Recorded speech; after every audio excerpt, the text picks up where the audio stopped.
Good afternoon. Today is February 21st. Welcome to the committee hearings for the Ways and Means Committee, and anyone who is here to testify and anyone who is listening in virtual land. We have a significant amount of people signed up to testify today, about 90 some individuals.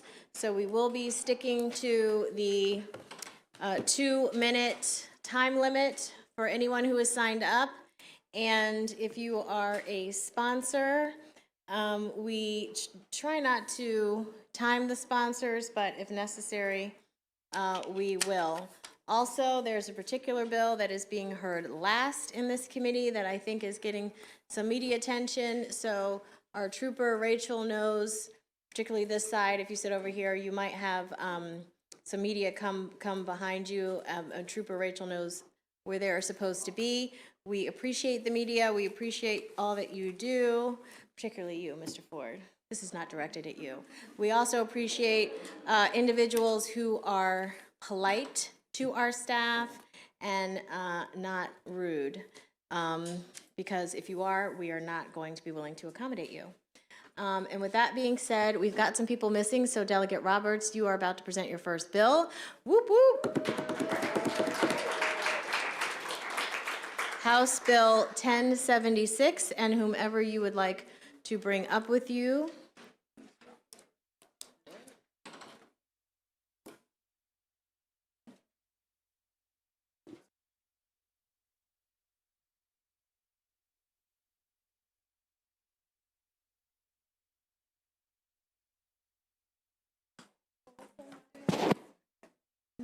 Okay, the Riley. mics are hot. The mics are hot. Okay. I have Ms. Offman, Riley Sanders, Walter Sanders, Nadia Graham, and Melissa Ricobono on your panel. So all those people, if you're here, you can come up. Are they not? Nadia's.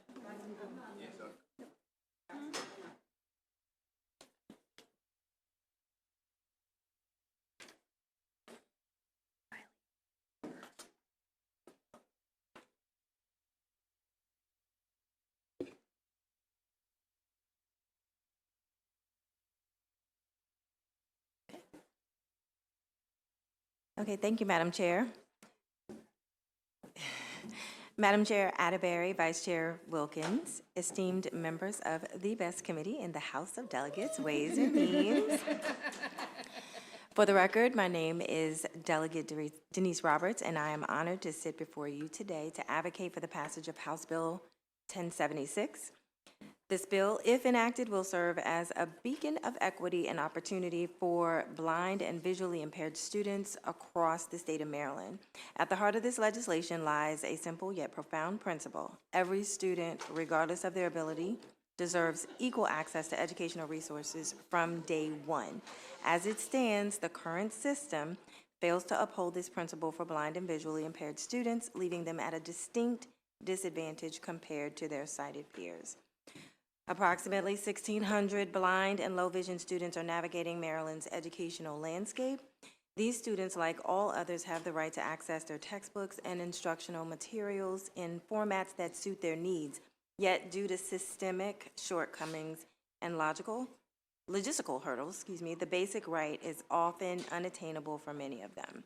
Since the passage of the Braille Literacy Rights and Education Act in 1992, Maryland has taken strides to address this issue. The establishment of the Maryland Instructional Resource Center was a commendable step forward, aiming to centralize the availability of textbooks in alternative formats.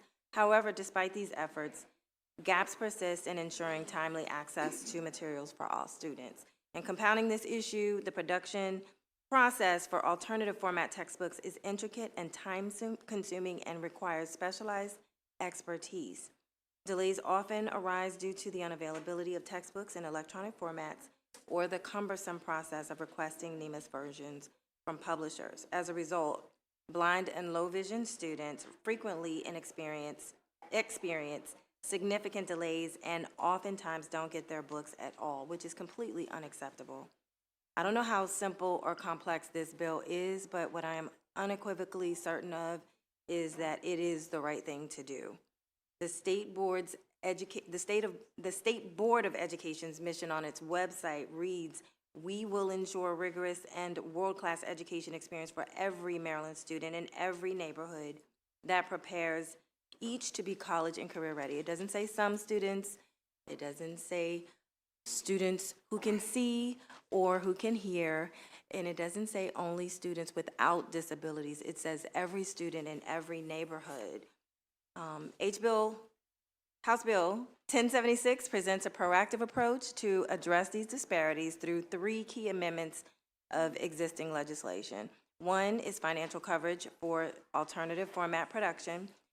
The other is it establishes a textbook selection deadline, which there is an amendment forthcoming to change the original date that is listed in the bill. It will change it from January 15th to March 15th. And then it also places requirements for publishers to provide the textbooks in electronic format. And there's also some metrics reporting requirements in the bill as well. In essence, HB 1076 seeks to level the playing field, providing blind and visually impaired students with the same opportunities for success as their sighted counterparts. I graduated from public school. I'm probably one of the only legislators in my delegation with a child in the public school system. And I serve as vice president of the PTSO at my daughter's middle school. So I know the challenges, but I really believe in the system, and I know that we all can do this. So I urge members of this esteemed committee to consider the profound impact of this legislation by supporting HB 1076.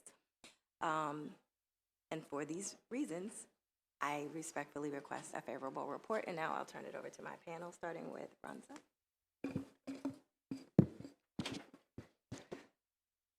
Madam Chair, Madam Vice Chair, members of the committee, my name is Ronza Othman, President, National Federation of the Blind of Maryland, and it's great to see you twice in 24 hours. First of all, thank you to Delegate Roberts for choosing to make this her first ever bill. That means a lot. National Federation of the Blind of Maryland is the state's oldest and largest organization of and for blind, low vision, and deafblind individuals, including blind and low vision students and their families. Essentially, this bill simply closes some loopholes to make sure that blind and low vision students get their textbook in the alternate format that they need, such as Braille or electronic or large print, at the same time as their sighted classmates. I'll refer you to the written testimony of Rob Hare, Superintendent of the Maryland School for the Blind, who was unable to testify orally today due to some challenges with the MyMGA system, but his written testimony is very detailed and I think helpful to you all. Essentially, what's currently happening, the status quo is not meeting the needs of our students, but the LEAs aren't going to admit to not meeting those needs because that would admit to not meeting and complying with existing federal and state law, or as Delegate Roberts said, doing what's right. We just want to make it easier for them to be able to comply. So these 3 common sense changes make it easier for them to be able to comply and our kids to get their textbooks on time in the format that they need. Right now, the first LEA who needs the book for a student who's blind is the one who has to pay for it. And some don't want to pay for it. And so they decide they're going to use an alternative method for producing the content, which is not adequate or often late. There are kids that never receive their textbooks during the school year at all. The current system is not working, and where you live determines whether or not you get your books in the format you need them when you need them, and that is the definition of equity or lack of equity. I would respectfully request a favorable report, and again, thank you to everybody here on the committee and everybody who's in the school system, and of course, our wonderful delegate. Thank you. Nadia.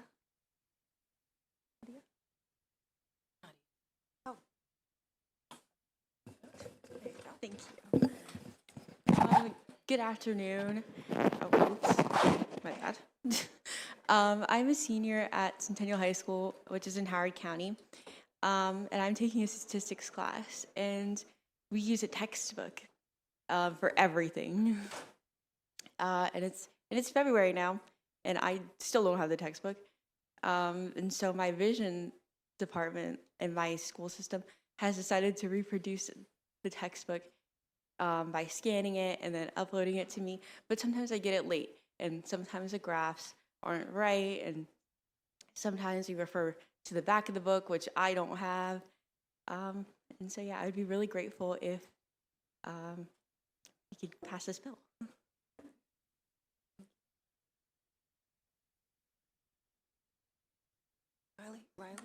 Riley, come.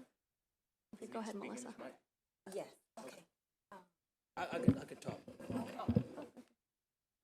So I need to speak in the mic, or you guys can hear me. Hear me? Speak in the mic. Okay. It's a pleasure and an honor being here. My name is Walter Sanders. I'm Riley's Sanders' dad. I'm a former Baltimore Ravens running back, and I'm actually currently county firefighter right now. And the importance of Braille, because I was in a situation, there was a fire, pitch black smoke in an apartment building, and because my daughter that's blind, I actually learned Braille through her. I had to take my glove off in the building and feel the wall and feel upon the numbers and signs to find my exit way out of the building. And I knew it because of Braille. Because in certain buildings and certain numbers, there was Braille signs on elevators and things like that. And if my daughter wasn't blind, I don't know if I would still be standing right here today. Because without me learning that Braille, that we purchased the book on our own, I wouldn't be standing here today. And I just want everyone in this room for a second, just close your eyes. Everybody look like they're about 20 to 40 years old in here, so you guys are pretty young.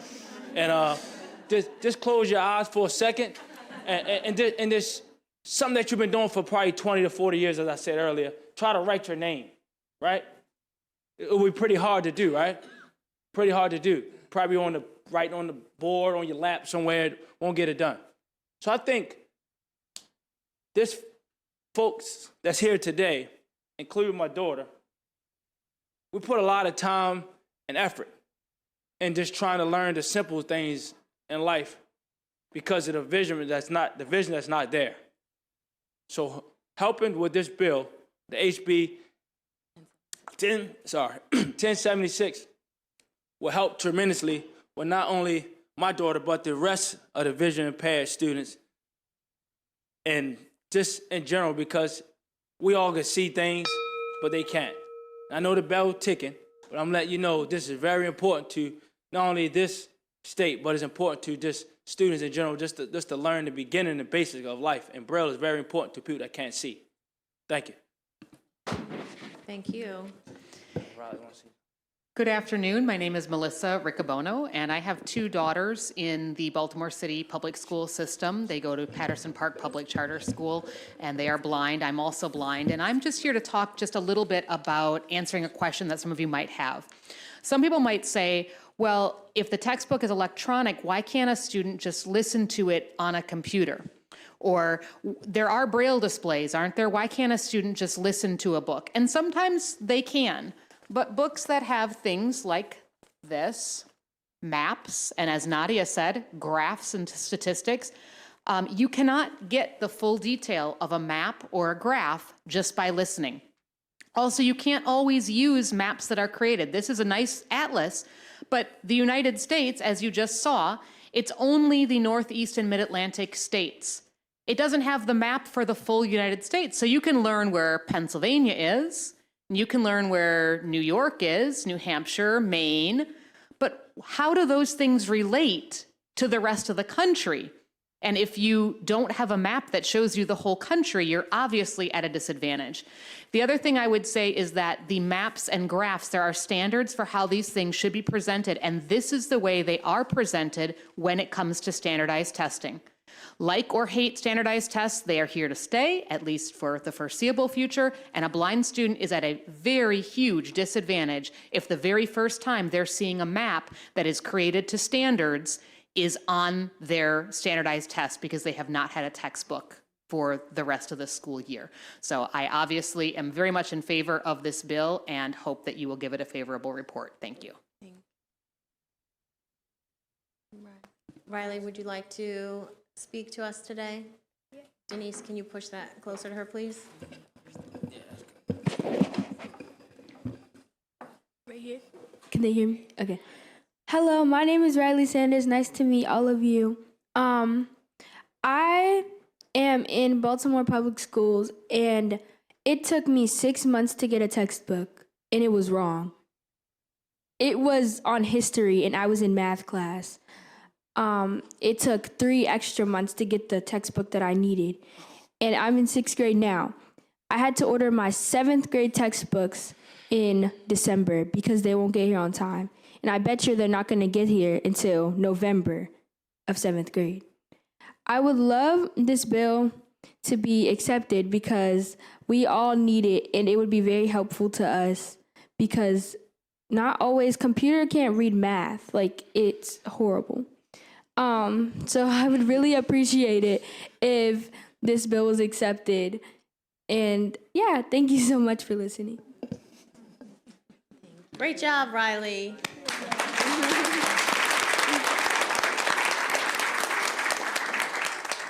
You do have one individual sign up to testify virtually in support of the, oh, she's not here. Okay, so before I look to see if there are any questions, I just want to thank Riley, and is it Nadia from Centennial in Howard County? Whoop, whoop, the best county. Great job, and we really appreciate you taking the time out of your day to come here, and your parents or guardians or whom brought you here to speak to us today. It was really important to hear your perspective because you are the ones who are affected by this. So thank you both very much for being here. Now we'll take questions from the committee. Delegate Hornberger. Thank you, Madam Chair, and I want to thank the advocates who came to my office earlier this session to discuss this bill. It's incredibly important, and I find it troubling that this isn't already occurring. I'll pose to the bill sponsor the same question that I posed to the advocates. It's my understanding that this is a federal requirement that our school systems aren't currently meeting. So my question to you is, why isn't this something that's being pursued in the courts as opposed to legislation? If they're already non-compliant, then passage of a bill, albeit more prescriptive, they could still be in compliance. So I'm not understanding why this isn't already happening because it's federal law. And 2, if it's not, wouldn't the courts be a better place for this to play out? So to do my best to answer this question, and then I'll see if Rhonda wants to add to it. To the best of my knowledge, yes, it's federal law, and the school systems receive federal monies. The state receives federal monies to get it done. Yep. So also, they don't cover all of it. But from my understanding, some do and some don't. Yep. I don't know why this is not in the courts, and I don't know. Go ahead, Rhonda. So the federal law establishes that something has to be done, but it sets to the state the mechanism and the methods for deciding how it's going to be done. So Maryland decided in state law how it's going to accomplish the requirements. Of course, we could go to federal court, we could go to the Department of Education, except it takes 3 to 5 years to litigate a case. So by the time we litigate a case that my 6th grader didn't get their math book, they're going to be getting ready to finish high school. So it doesn't actually help them. So we're trying to proactively solve, bridge the gaps that are happening so that, litigation is supposed to be restorative. We're trying to be proactive in terms of preventing this thing from happening. And just to be clear, is it that they're not providing the material or the timeliness of the providing of the material? Is Both that and. Both and. Both and. And then my final question, if I may, if we pass this law and they continue to be in non-compliance, what is the penalty or the remedy should they still continue to be non-compliant? So the part of the bill that talks about data collection, Maryland is not currently collecting data on this particular issue in terms of how many students are getting their books, how many books are we producing, how many kids actually need them and so forth. So the first is to get that information, so it moves from anecdotal LEA by LEA to something that the Maryland State Department of Education is actually gathering, tracking, and publicizing, so that we can then determine how much, in terms of the metrics, where are we, where do we need to be? And then we're able to actually work with the individual counties where there are more significant challenges compared with others, and target the approach through advocacy and other means to be able to continue helping those that maybe are missing the mark after these solutions to get closer to the mark. Great, thank you. And thank you all for coming down. Are there any other questions from the committee? Okay, seeing none, thank you very much. That concludes the testimony on House Bill 1076. Delegate Kaufman, are you here? Okay, come on up. Calling House Bill 890. I'm gonna let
Delegate, you can begin whenever you're ready, and we do have a favorable with amendment person, so I think just to keep us moving, if Arianwin Carver.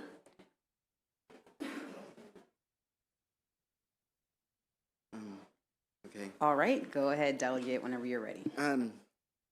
Good afternoon, Vice Chair Wilkins and distinguished colleagues.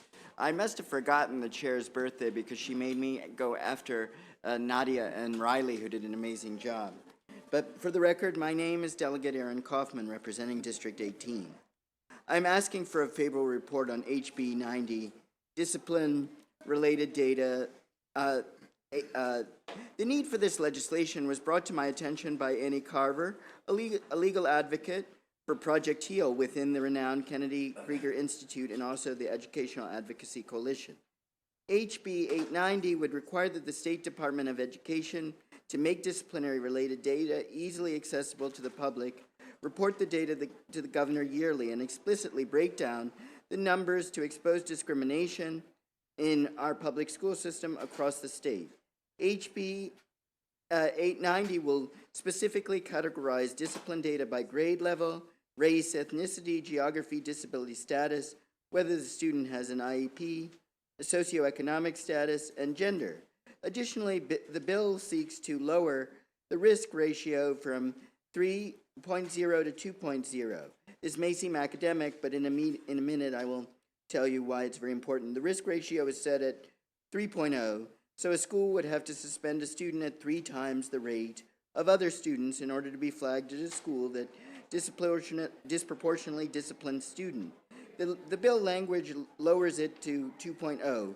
There are concerns that the 3.0 at-risk ratio is discriminatory, and a threshold value greater than 2.0 undermines the spirit of disproportionate impact regulations, colleagues. Studies have shown that minority students and students with disabilities are twice as likely to be suspended from Maryland public schools than other groups. And then I cite a study in my testimony. By lowering the risk rate to 2.0, HB 890 will protect students who face discrimination under current legislation. The legislation is essential because it will hold public schools accountable and prevent continued disciplinary inequity. Because this bill would require the Maryland State Department of Education to report out the number of suspensions each year, this will hopefully prevent and/or reduce the profiling of students who are troubled or may need extra assistance, because sunlight is the best disinfectant, and knowledge is power. The bill also has provisions that school districts can espouse to address problems with behavior with the goal of improving student behaviors and fostering a welcoming, positive school environment. I strongly urge a favorable report on HB 890. Thank you, and I will gladly take any questions you may have. If I can have another second, Madam Vice Chair. The Kennedy Krieger Institute has a bunch of what I consider technical amendments, so I consider this to be those to be friendly amendments. And I also want to address the MSDE letter of information colleagues and say that I'm happy to, personally speaking, of course, it's the will of the committee, but I'm happy to add alternative schools into the bill. So anyway, thank you very much. I just really believe that people with disabilities are disproportionately suspended, and knowing, and I think that knowing that it's going to be published on a website will mitigate the discrimination. Thank you, Madam Vice Chair. Thank you so much, Delegate, for bringing the bill. We'll now hear our favorable with amendment. Hi, good afternoon, Vice Chair Wilkins and members of the committee. My name is Annie Carver, as I was introduced by Delegate Kaufman. And I do just want to say thank you to Delegate Kaufman quickly for helping us with this bill. He's been a great partner, as he took most of my points that I was going to make today.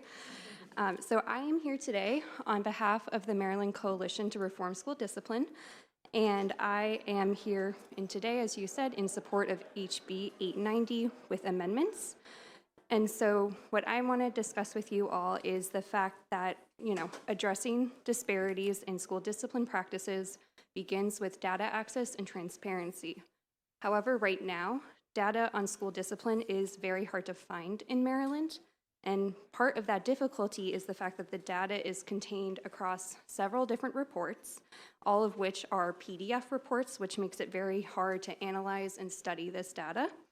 And even just finding the reports can be difficult, as it is not readily apparent where these reports are on the website.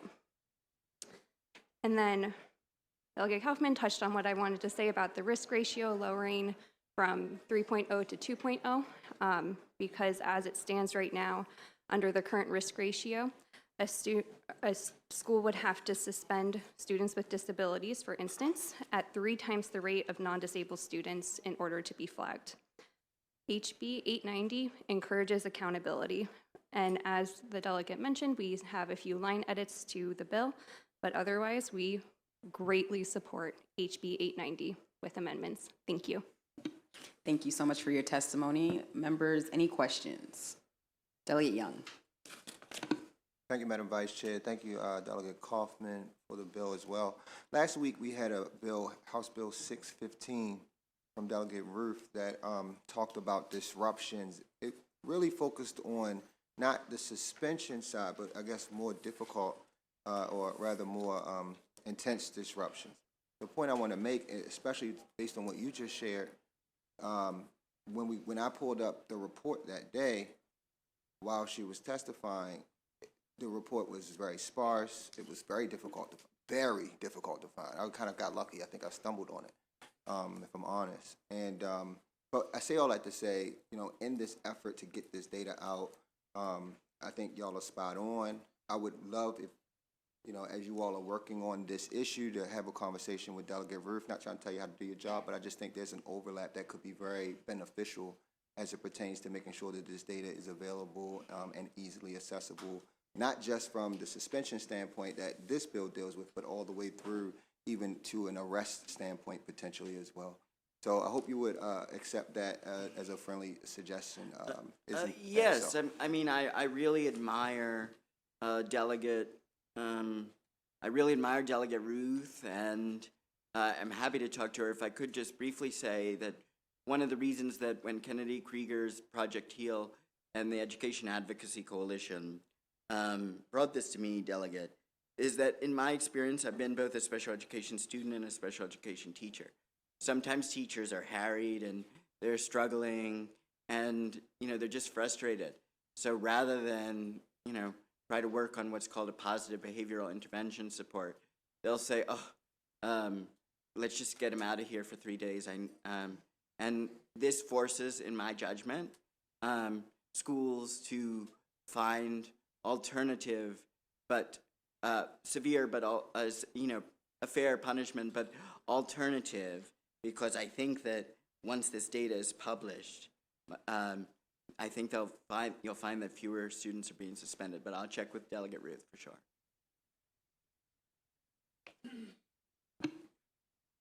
Seeing no other questions, that ends the hearing on House Bill 890, and we will go to House Bill 988 next, which will be presented by Delegate Polakovich-Carr. Thank you, Madam Vice Chair. This is my last bill before the committee, but it's always a pleasure coming back home because this was my first job. Always wonderful to see you.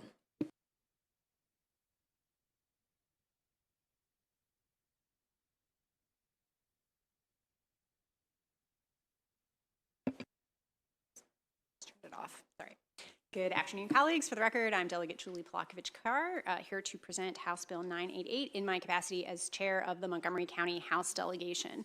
So this is a local bill that would change how we fill vacancies on our school board to allow for special elections in certain circumstances.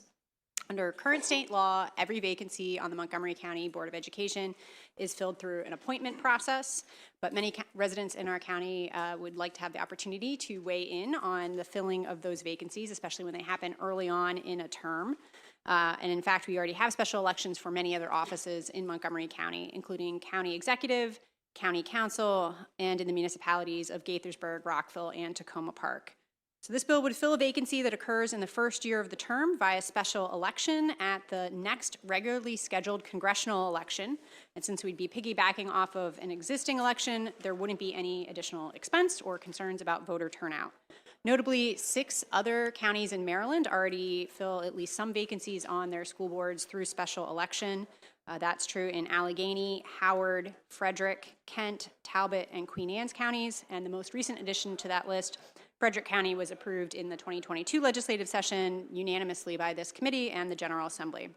The committee should have my delegation's letter of support on file, and we're asking for local courtesy on this local bill. Thank you. Thank you so much, Delegate. Any questions? All right, seeing none, that ends the hearing on House Bill 988. Next, we will go to Washington County with House Bill 995. Is Delegate Wyville here to present it? Okay, we'll come back. Going down the list, if Delegate Hill is here, we'll call your bill. All right, we'll keep going. Oh, she is here. I don't see her. Okay, Delegate Griffith, you're up. House Bill 923.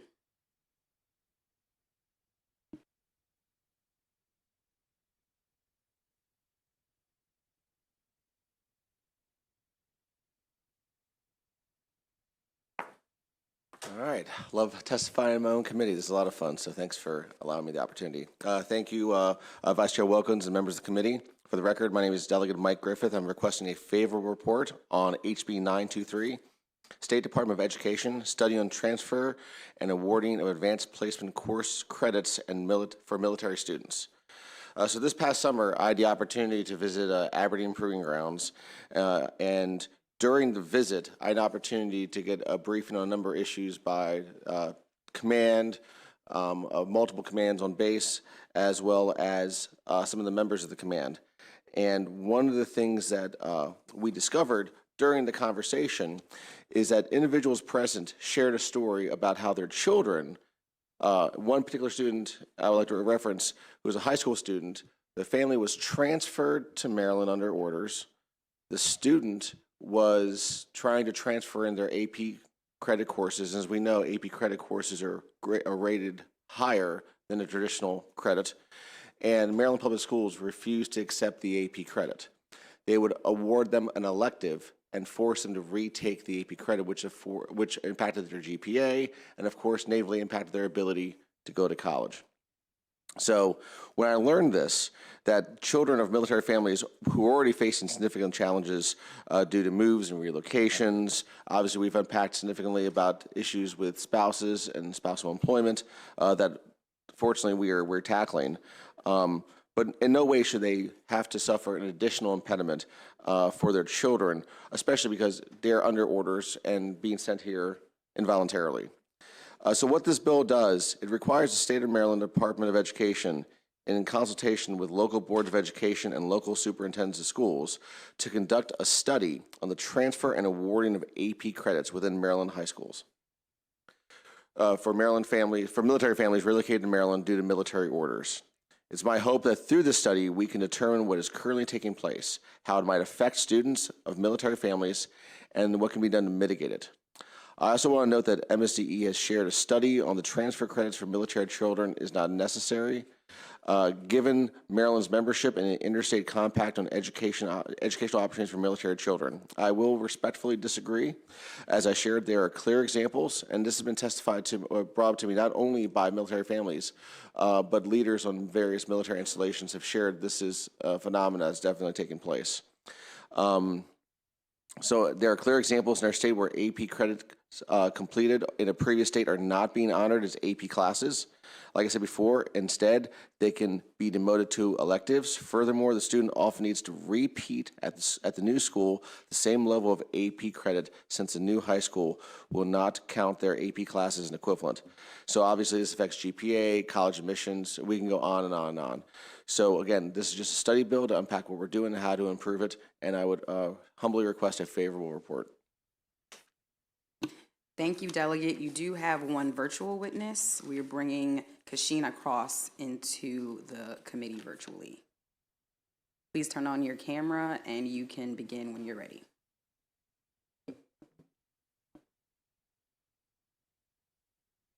Hello, and thank you so much for the opportunity to speak on this very important bill. I myself am a former 20-year veteran from the United States Air Force. My children, 2 of which were raised in the Dodge system while they were in the country of Belgium, and they subsequently transitioned into Washington, D.C., where they then had to selectively be placed into schools and then into the Maryland schools. So they jumped schools literally 3 times in the start of that school year. I am grateful for this bill because as I looked at my children and the education that they received in various ways, 3 different opportunities, I can tell you that they both excelled so tremendously by having and being afforded the opportunity to keep credits that they had earned in an all-French speaking school in Belgium, which was equitably translated into the coursework that they were to come into when they returned back to America. Military families and their children fight for this nation, and they all serve.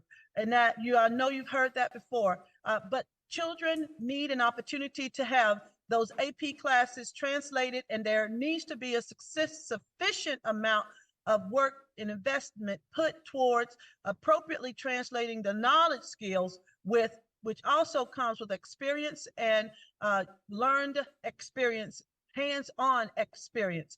We cannot negate the technicalities of hands-on experience from people who've actually, in the history books, touched the Roman wall. So I am grateful for this bill. I asked the committee for a favorable report, and I thank you for the opportunity to speak on behalf of the military child, AP courses, and also build it more succinctly within charter and public schools that children can have an associate's degree when they graduate from high school. Thank you so much.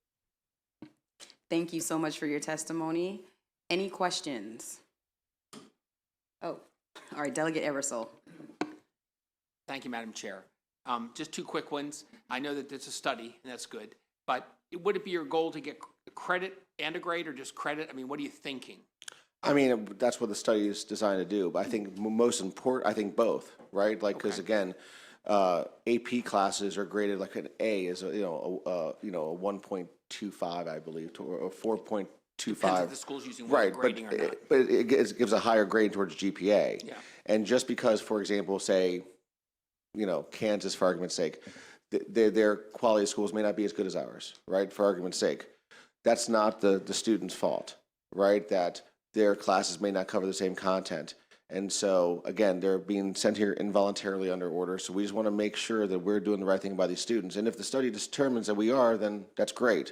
And if it determines there's areas of opportunity to improve, well, then we can fix a problem for our military families. So it might be either.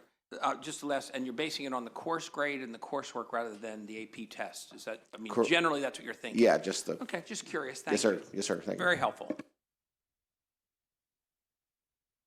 Delegate Hornberger. Thank you, Madam Vice Chair. In similar vein to my colleague, the score on the exam is independent of the grade in the course. Correct. So the transferability out of state to college for the exam, will that be included in the study?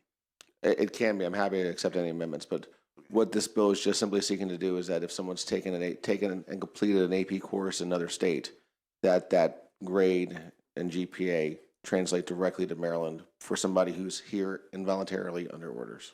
Okay, and then what about someone who just through not via military but moved here? Would they be able to do the same thing? Because that not under this. This study only contemplates families that are transferred here under orders. Okay. All right. Thanks.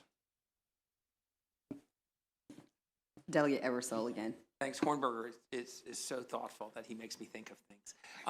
Is there a problem? I mean, right now, are we not getting transfers? I mean, I know that when kids came to school from other states, when I was teaching, we often transferred their algebra grades or their English grades. So are we looking for, does it not happen sometimes? Yeah, so what I've had multiple families and some military-based installation commanders share with me is there are circumstances where a student will transfer here and they will not accept the AP credit. Okay. They will award them an elective for that class and then force them to retake. But when you only have a 4-year time frame, that sets you back. So we're just trying to solve that issue. Okay, so it's sporadic, but this would kind of say you have to do it. Correct. If we get this study done, and this bill doesn't require it. Well, first we'll determine what the study says, and then we would have to take up the issue if we want to mandate that. Magnificent. Thanks for bringing the bill. Yes, sir. Thank you. Delegate Patterson.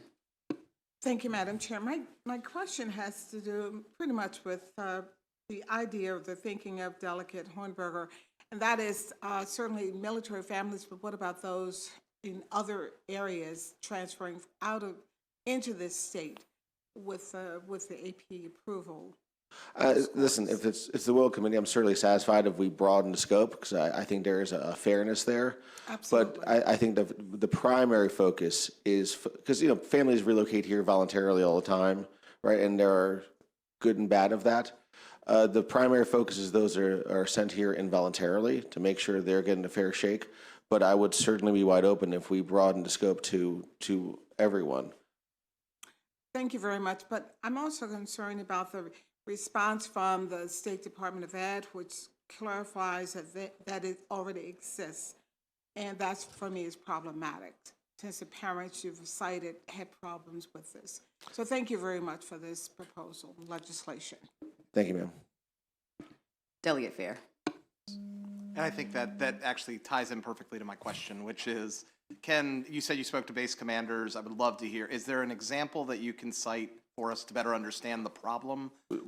So in my testimony, I did cite a specific example. So during a briefing by leadership at APG, a gentleman as part of the committee giving us the briefing expressed his son experienced this.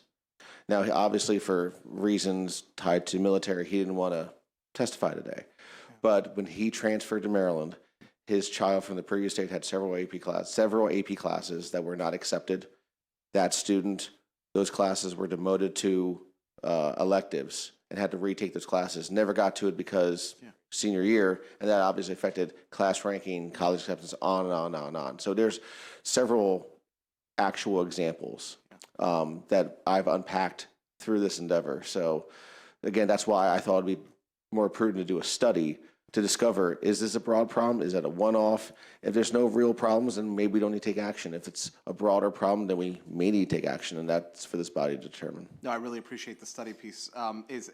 When they deny, at least when you heard these stories, and when they deny transferring these AP credits and coursework, Did they say they were given a reason why, or they were just told, sorry, it's not transferring and we're done? It's not transferable. Okay, that's good to know. Thank you so much. Yes, Appreciate it, sir. Delegate. Seeing no other questions, thank you, Delegate, for the bill, and this concludes the bill hearing on House Bill 923. Thank you. All right. Committee, let's welcome the chairman of ECM, who has House Bill 930. We'll take you next, and hopefully we didn't keep you waiting too long, Mr. Chairman.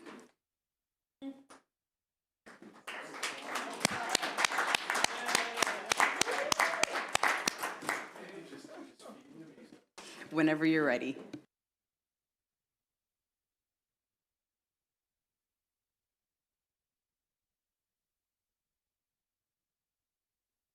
There we go.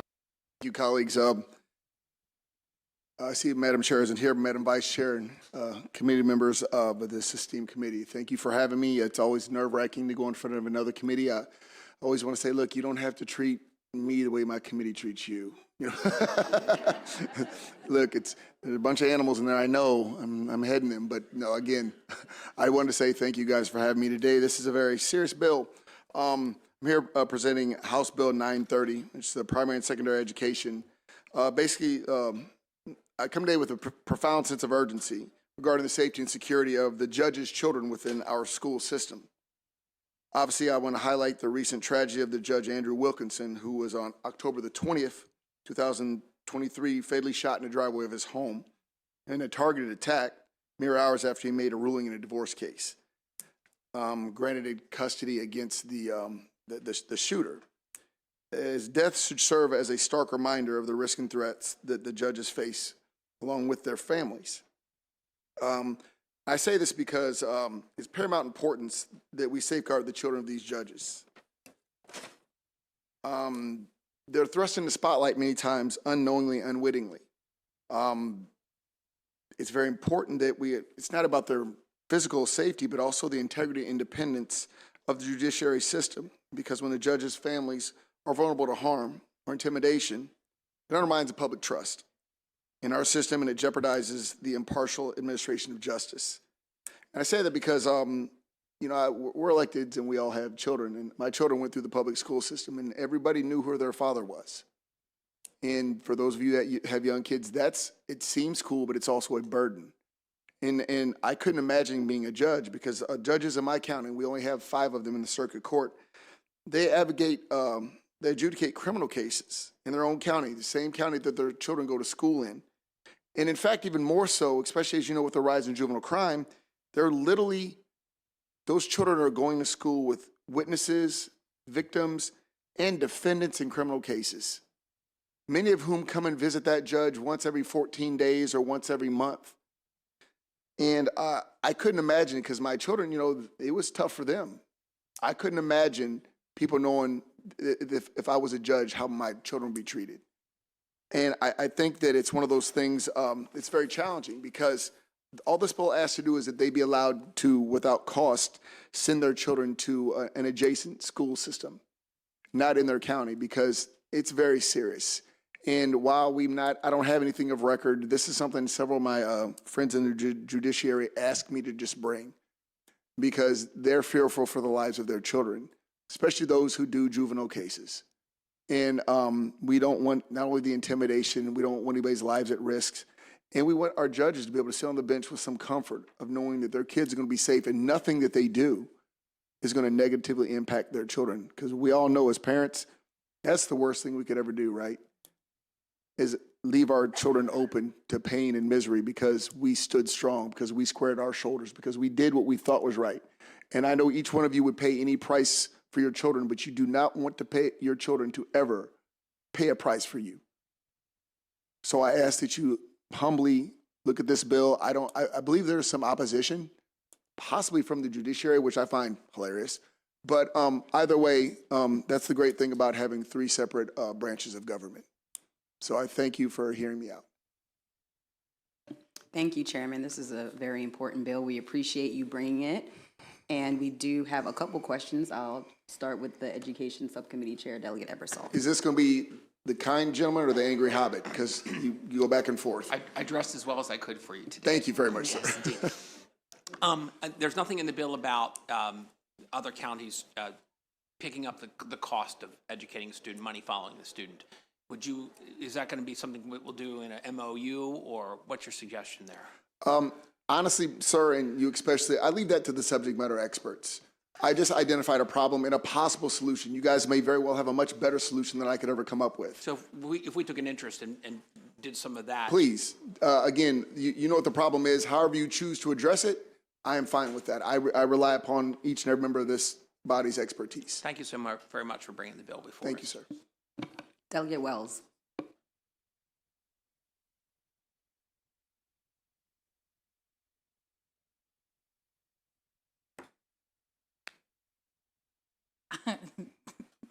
Thank you, Madam Chair. Mr. Chair, I guess one question I did want to ask, though, is there any other consideration for how we protect? Because I'm just thinking about mobility across county lines, right? And so I'm just curious, like, how do we, there's intramural sports, there's like other ways in which kids engage with each other. So could you talk a little bit more about, say, Baltimore City, and I'm a judge and my child has to go to like Howard County or Baltimore County? How do you still, like, what is that? The way I see this is almost akin to a private school. That's their responsibility to get them back and forth, much like it would be if they chose to send, and many have to send their children to private school. Okay. So I want as many of our electeds and our appointeds to send their kids to public school. I know that it's important for each of us to, that way we live within the laws we create and we understand the system better than anyone, including our judges. They'll have to get them back and forth. This is an option, not a requirement. They can choose to send their children where they want. I just want to create more of an option. And yes, they're going to have to organize transportation. They're going to have to, sports and all that may be more of a challenge, and that would be part of their decision-making process. Okay. I just want them to have this option and opportunity. Got it. Thank you. Thank you. Delegate Wims. Thank you, Madam Vice Chair. I wanted to let you know that 28 years ago, I started a group called Victims' Rights Foundation. So we've been working with families, police officers, judges, et cetera. So I want to thank you for bringing this bill. And I can tell you firsthand, over the last 28 years, we've had a lot of students that have been threatened by the, I would call the gangsters that want to hurt the judges or hurt the policemen. So I just want to say thank you very much for this bill. It's much needed. Thank you. And Delegate, before we let you go, Mr. Chair, there actually is a favorable with amendment virtual witness, and we will bring in Ms. Cross now.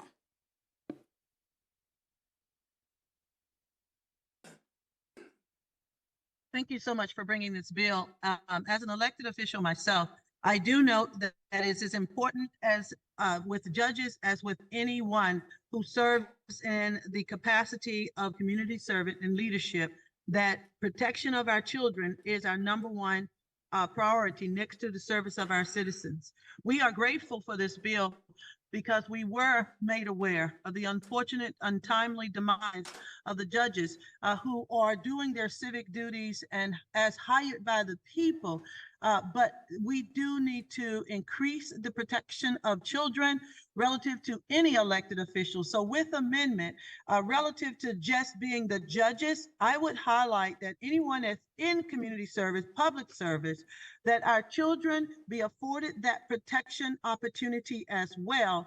Because I will tell you, as a mayor, my children have been bullied just because of some of the policy positions that I take.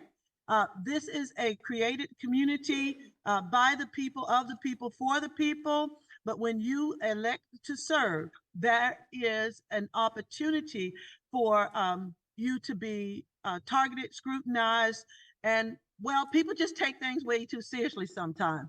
But relative to the judges, we definitely want to make sure that because of the level of sentences and things that transpire pushed down, we definitely want to protect them. So I am in support with the amendment that all elected officials' children be considered, particularly if we have cases such as mine where the children have been experiencing some level of hostility, bullying, and targeting. Thank you so much for this bill and for your care for those who serve.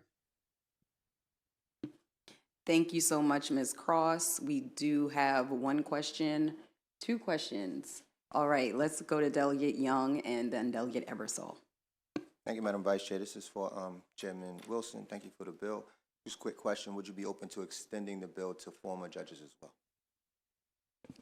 well? Former judges who still have kids in the school system, sure. I think they're on for a long while. But yeah, I would say that I appreciate the young lady who spoke about. I'm always. It's a little weird for us to not have our kids in public schools. I think that's part of the challenge of being an elected official. I don't know if I would go beyond the expense of, as an elected official myself, not sending my kids to a public school.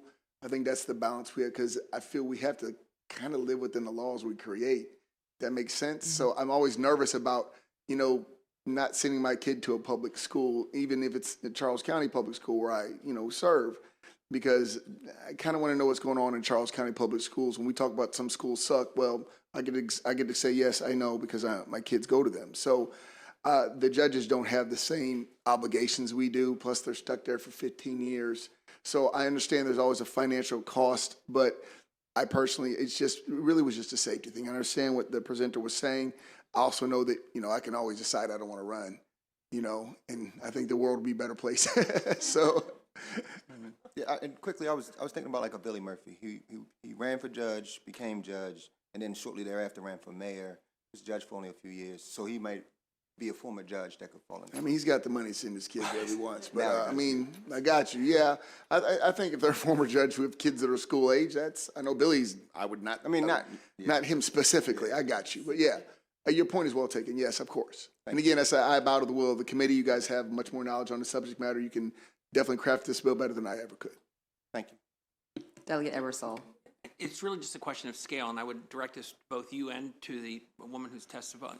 Sorry, I lost your name, ma'am. Who's testifying virtually? Ms. Cross.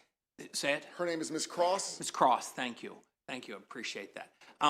Do we have a sense of scale if we did judges, like approximately, we're talking about hundreds or 500s of kids that might be, I know just a general idea of how many children would be of judges that we might be talking about for potential here. And again, I'm sure we could get those numbers. Well, we should not be able to get those numbers of how many children the judges have. But I know there are a great number of judges that have no children. So again, it's not like every judge is going to be tagging 3 kids along. And I understand. That's why I said I understand what Ms. Cross was doing. I was limiting it, at least for these purposes, to the judges and possibly the retired judges, because I do understand your point about scale and the impact on other school systems by, who's going to pay for what. It's just, I don't know that number. I know that I have plenty of friends that don't have kids. I have plenty of friends that their kids have aged out, and I've got a few friends. In fact, I would think the number wouldn't be as big as you think, because most judges end up taking that later on in life when they're about your age. Sure. So they don't. Well, I would say grandkids. People don't like me, and my grandkids could be in danger, No, that's a good point. Right. I didn't extend it to grandkids because I didn't see the familial relationship being as tight there or noticeable. Valid. But yeah. And I don't know it's really a rhetorical question, I think, Ms. Cross, that the scale, if we took elected officials, would probably be pretty immense. I'm not going to ask you to state a number for me, because I'm sure you didn't expect that question, but I just want to mention it, that's all, and thank you. Thank you so much. Did you want to respond, Ms. Cross? Oh, I just said thank you so much. I do want to note in 2020 that it was reported that Supreme Court nominee Amy Coney Barrett had 7 children. So I think the number would be more surprising once we pull the data together under, of course, protected limited scope releasability, not in a public forum. Thank you. Delegate Fair.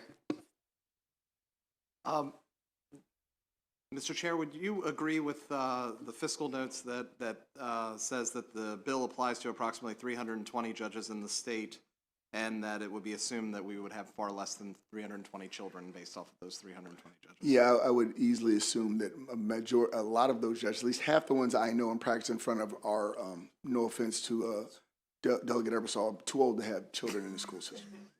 Thank you very much, Mr. Chair. I appreciate it. That's how you start it, right? All right, seeing no more questions, thank you so much, Mr. Chair, and I hope you see how nice and friendly we are here in the Ways and Means Committee. It was really weird. It was really disconcerting for the longest while. I was waiting for something, so thank you very much, guys. Thank you. All right, that ends the bill hearing on House Bill 930. We will now go back to Washington County. Delegate Weibel.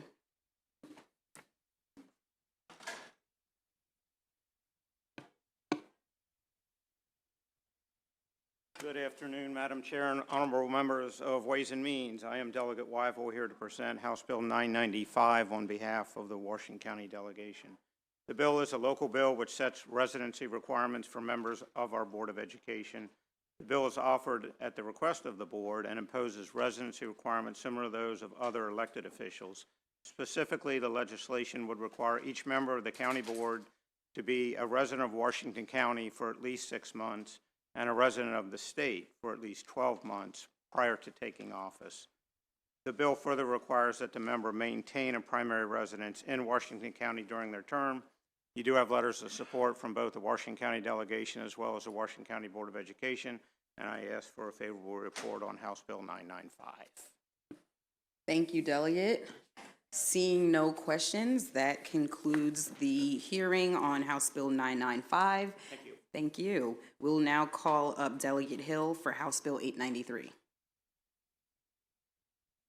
And it does look like you have one witness. If Catherine Carter is here, you can come up. And Catherine is favorable with amendments, so we'll let you go first and we'll pause and then you can go ahead and come up just to keep us moving though. Thank you. Well, good afternoon, Madam Chair, Acting as Chair, Madam Vice Chair, and committee. Thank you all so much. Terry Hill, and I'm presenting House Bill 893, Primary and Secondary Students and Adults Vision and Hearing Studies and Evaluations.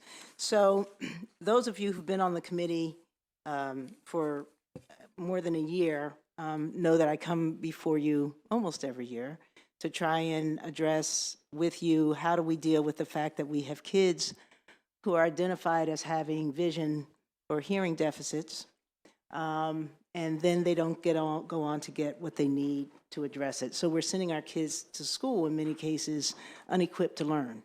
And we're asking the question, why can't Johnny read? And it turns out Johnny can't even see, all right? And so you have been indulgent in the various forms that I've brought it to. I think last year we had a very omnibus sort of comprehensive bill and then offered some amendments to break it down to just a work group. But there was just a little bit too much work to be done with that. So I've worked over the interim both with Delegate Pasteur and Delegate Miller and bring for you today just a work group, a task force to actually look at the issue that some of us have been looking over for some time. And it essentially addresses a couple of things. As Delegate Miller has done, we identify several problems. Number one, what's the socioeconomic disparity in access to care? Number two, what's the geographic disparity in access to care? What are the failures of our state-mandated vision screening problems? And I would suggest that the problem is that we do the screenings, but we have no mandated follow-up to make sure that the kids get what they need. There clearly is a lack of participation of eye care providers, and we should know how widely that is spread and what the causes are. There's a lack of service in community health centers and federally qualified health centers to provide adequate eye care and vision health services, and also hearing services. There's a lack of home care services, lack of collaboration between the state, medical homes, community providers, lack of collaboration generally to get this taken care of. There's a decrease in the number of practicing ophthalmologists and opticians, and there's a lack of preventive eye health awareness outreach despite efforts done by this body to make sure that parents were aware that a screening is not a vision exam and a screening doesn't answer all the questions. So what we've done is we've presented a work group bill before you and then amended, and I asked you to accept the sponsor amendment to expand this to adults. So if we're going to be looking at what the vision problems are with our kids that may impact not just their learning, but other aspects of their lives, that we also should ask that we look at those same needs for adults, because it's a community problem. And if we, it doesn't take much to imagine that there are adults who are also having problems because they've got undiagnosed and untreated vision problems. The other reason to accept the amendment is that it really makes it clear that this is something that MSDE and MDH should be doing together. And if we have those guys partnering, then we're hopeful that we can help address a little bit of the financial costs. If you look at your fiscal note, you'll see that both MSDE and MDH estimate that their costs would be $200,000 each, which is, of course, in this tight budgetary environment, a problem. Last year, we talked about, there might be some blueprint money, but I know this committee has been really working really hard to try and make the blueprint money that we have go where it needs to go. And I think this is one place that it needs to go, so that may not be a pot readily available. But the fiscal note also points out that the distribution of the estimated $200,000 from MSDE is $133,000 for fiscal year 2025, which is just kind of over the margin we look at, and $66,000 or $67,000 for the following fiscal year. So it's distributed over a 2-year period.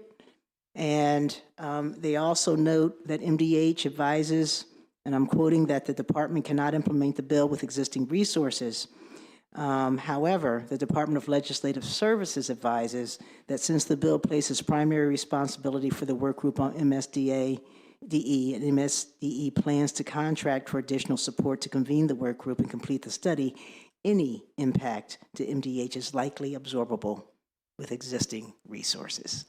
So I think you guys are the experts on how we figure out where the money flows and how it comes in. And I'm hoping that we can move forward with a work group to finally get the kinds of answers and potential solutions that we can address this problem going forward. Thank you very much. Thank you so much, Delegate. We will take the favorable with amendment now. So, Ms. Carter, you can begin. Sorry, excuse me. My name is Catherine Carter. I'm a vision and education advocate who has worked on policy and legislative change to improve identification and access to vision care. This year, I'm honored to be appointed by the Governor's Office as the new consumer representative for the Board of Examiners in Optometry. In 2020, I was the project manager of the Howard County Beyond 2020 outreach program that gave out eye exams to the students. Since 2016, 9 years, I have been advocating to close the gap to vision care, as too many Marylanders of all ages needlessly struggle because they lack access to this essential care. I'm testifying favorable with amendments for HB 893. I'm asking that we create a Maryland Vision Commission, using the language below that follows precedents and in parity to dental, to ensure that the at-large issue of access to care for eye and vision health issues for underserved and economically challenged Maryland citizens be addressed. The language for this bill would make a true difference for citizens most in need of vision and eye health services, and would provide guidance for legislatures to enact meaningful legislative reform moving forward, as was done successfully with dentistry. As project manager for the eye exam clinic, giving 168 eye exams over 2 days and 117 pairs of glasses to children was wonderful. But I cannot stop thinking about the single mom who talked about her struggle to make ends meet for her family, asking me with duct-taped broken glasses if I could help her get new glasses, while her child was getting fitted for her new glasses. With only one clinic in Maryland that barely opened up last year that provides eye exams, there are too many Marylanders who lack access to vision care and struggle to see clearly. Thank you. Thank you so much for your testimony. Thank you, Delegate, for bringing the bill. I don't see any questions, so that concludes the bill hearing for House Bill 893. We'll now go next to Delegate Grossman, House Bill 971.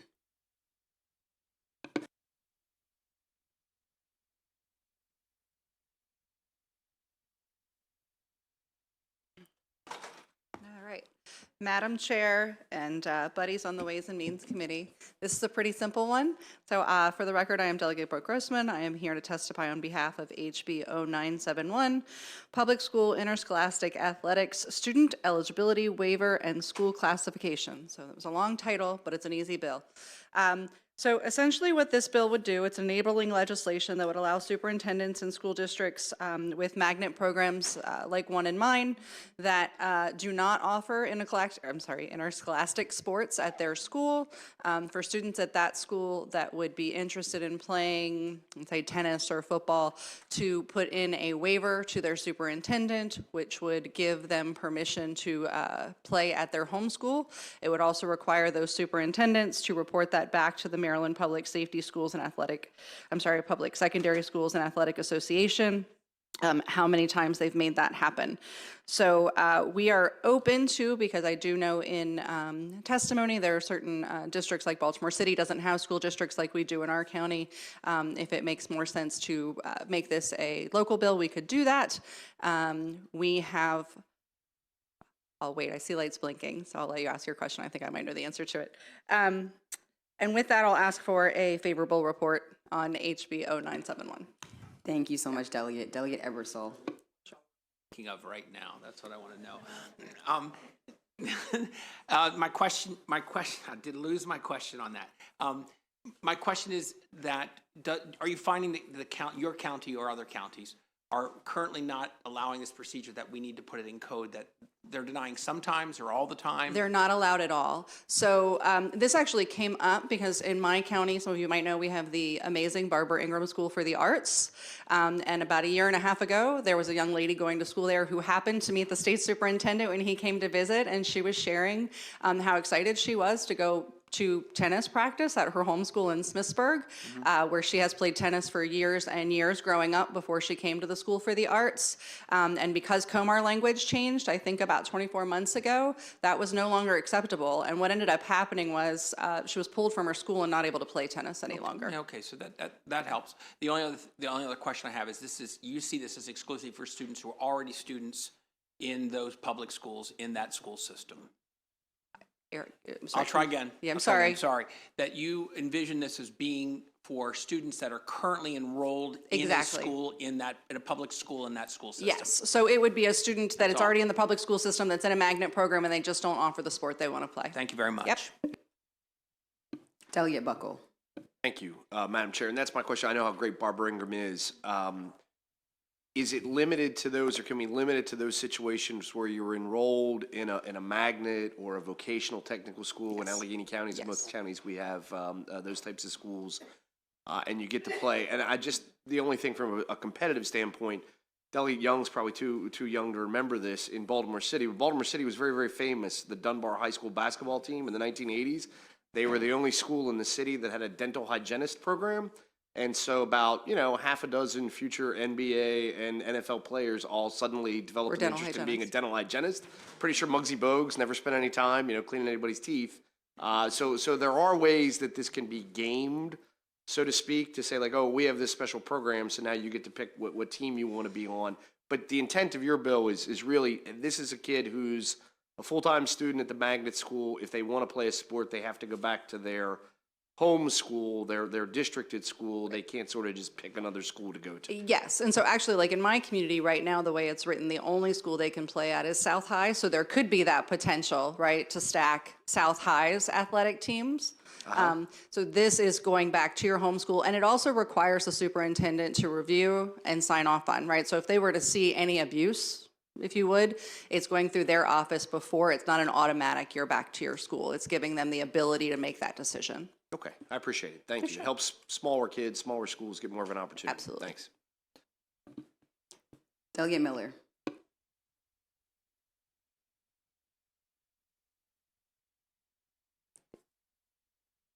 Thank you, Madam Chair. Thank you, Delegate, for bringing this bill.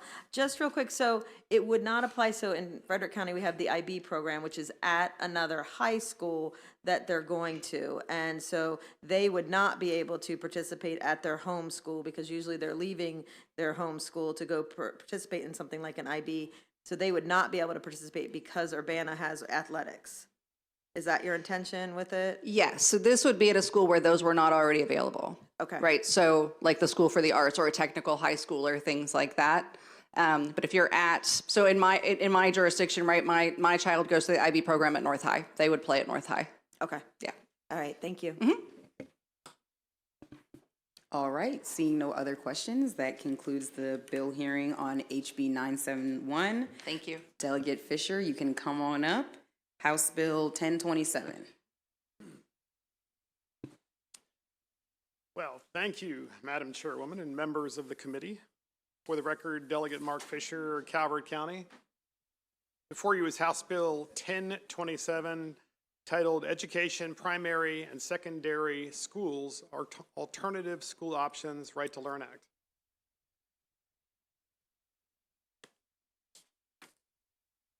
If your child isn't learning and they're in public school, then what are your options? If your child is unsafe while in school, then what are parents to do? To be clear, Maryland's public schools serve many children well, but there are far too many children locked in failed schools and in some cases, dangerous schools. This raises the question, if you fear for your life while in school, and if you aren't learning, then are you really free? Time and again, administrators, teachers, and students are threatened by disruptive, angry, and dangerous students. Indeed, there is a systemic problem with school discipline in Maryland. But there is a solution, and it's school choice.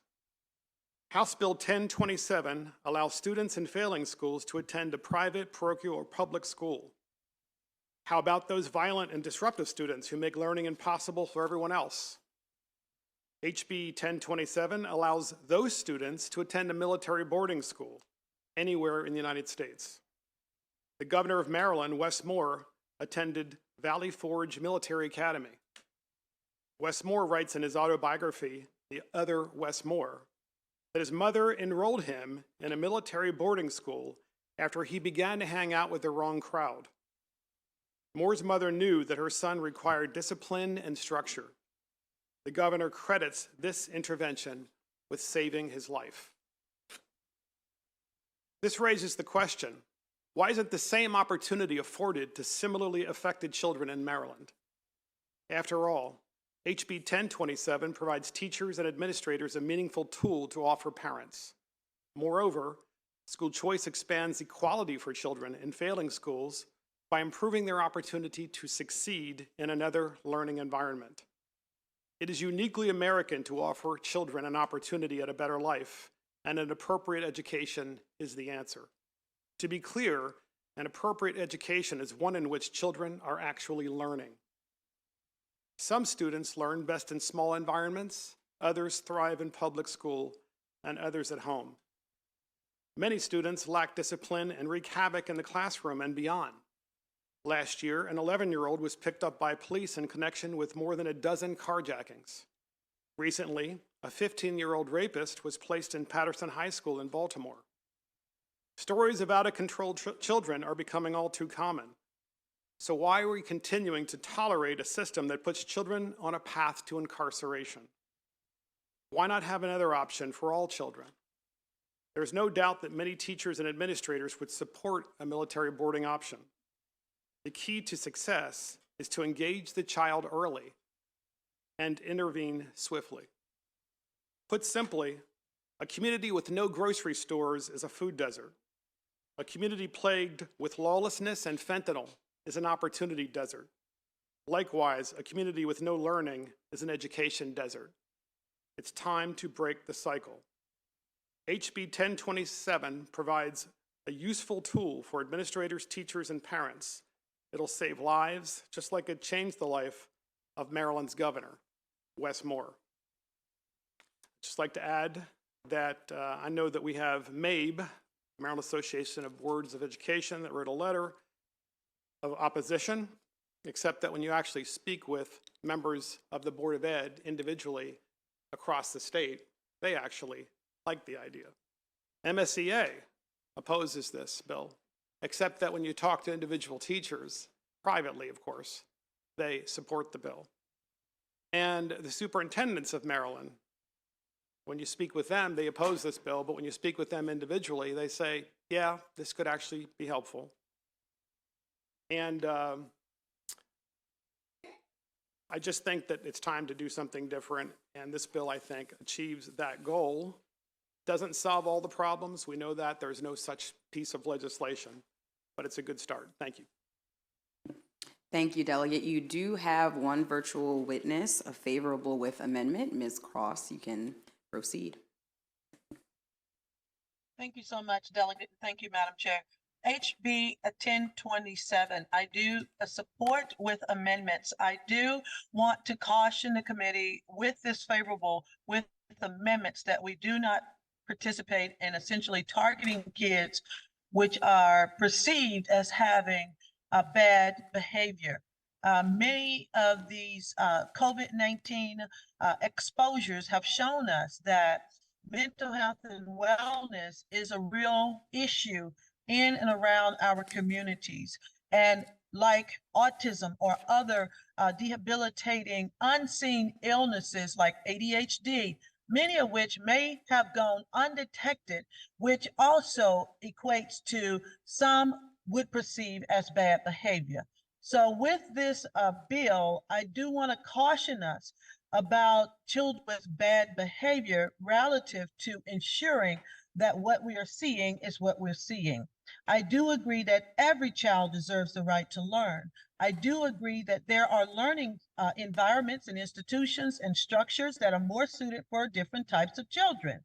And with that, I do recommend that we, with favorable amendments, make sure that we have a psychological, mental health and wellness, particular assessment on this to make sure that we're not putting children in a bucket when they really just need to be assessed for an unseen disability. I thank you so much for bringing this bill for all the children who have had to endure lack of trainings because teachers were obviously taken in different directions. But I caution you with targeting and also ensure that we appropriately assess the behavior. Thank you so much. Thank you for your testimony. Any questions? All right, seeing none, we do have someone here who is in opposition to the bill. Raya Gupta, you can come up.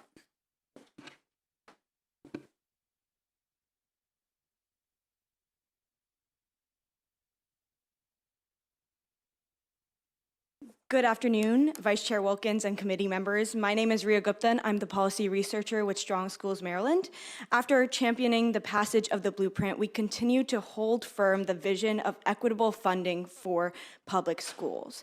And I am here today in strong opposition of House Bill 1027.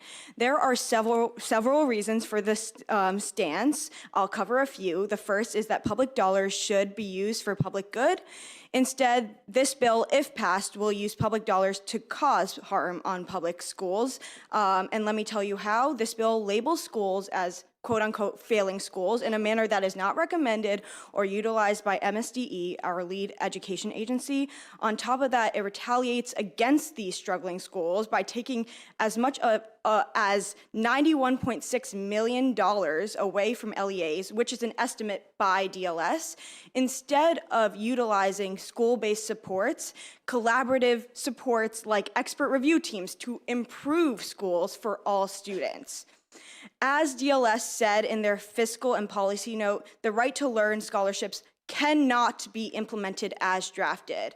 Under a hypothetical alternative interpretation, this bill is still flawed as it lacks substantive detail about the scholarship, number of students impacted, and requires a substantial amendment to state aid to be implemented. all students do have a right to learn, and that is codified in Article 8 of the Constitution to fund our public schools. This is the time to spend our attention on building world-class schools that work for all, because all students deserve high-quality education. And with that, I urge an unfavorable report on HB 1027. Thank you. Thank you so much for your testimony. I do see one question, Delegate Buckle. Ma'am, you object to the use of the word failing schools. What would you call a school that meets the criteria as indicated in this bill and other bills that continually doesn't produce educational outcomes for the children who have to attend there because of where they live?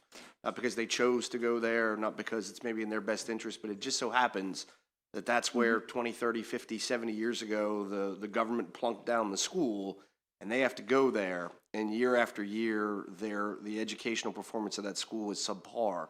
What would you call that school? So thank you for your question. And honestly, I would refer back to our leading state agency for education, MSDE, to decipher that. And there are supports in place currently with the Blueprint for Maryland's Future, like expert review teams, community schools, that are aimed to focus on these schools that have been struggling and provide the supports needed, not to take away money from them, but to provide it so they can support the students that they serve. And I like the word struggling. Maybe struggling's fair, but I guess I have a little 7-year-old boy, and he goes to a school, does fairly well.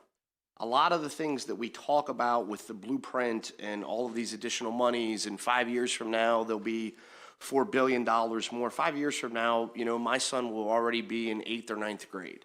There are 7th and 8th graders that are in parts of the state from Oakland, Ocean City that are in struggling schools today. When all of these reforms and wonderful things get enacted, they'll be out of school. Their time to benefit from it will be gone.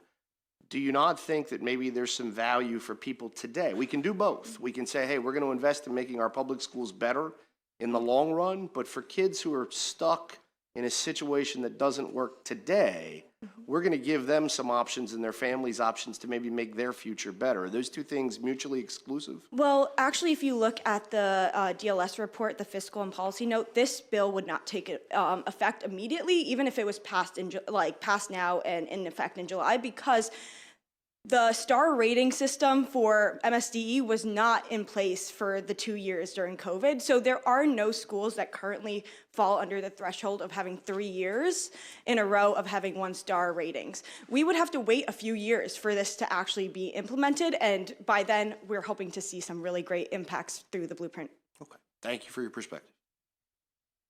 Thank you, delegates. Seeing no other questions, that ends the hearing on House Bill 1027. Delegate Smith was here just a second ago. She let me know she had to step out. So, oh, there she is. Perfect timing. Delegate Smith, we'll take your 2 bills. I have House Bill 1164 as first, if you're okay with that order. All right, we'll start on House Bill 1164. Thank you, Madam Chair, for your patience and indulgence.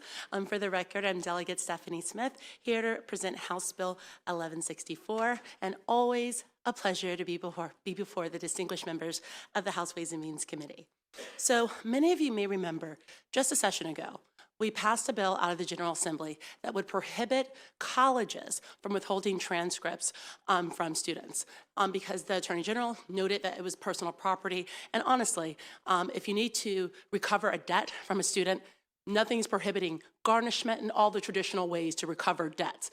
But you can't recover any money on someone's transcript. It's not like a car or a house. No one else wants that transcript. So using it as a tool of recovery for a debt was deemed improper, and all it was doing was impeding someone's ability to either get a job or do something that could help them pay you back, right? So we as a General Assembly acknowledge that. What I didn't know at the time when I brought forth that bill was that transcripts are being withheld from students that were in K through 12, that were attending private institutions.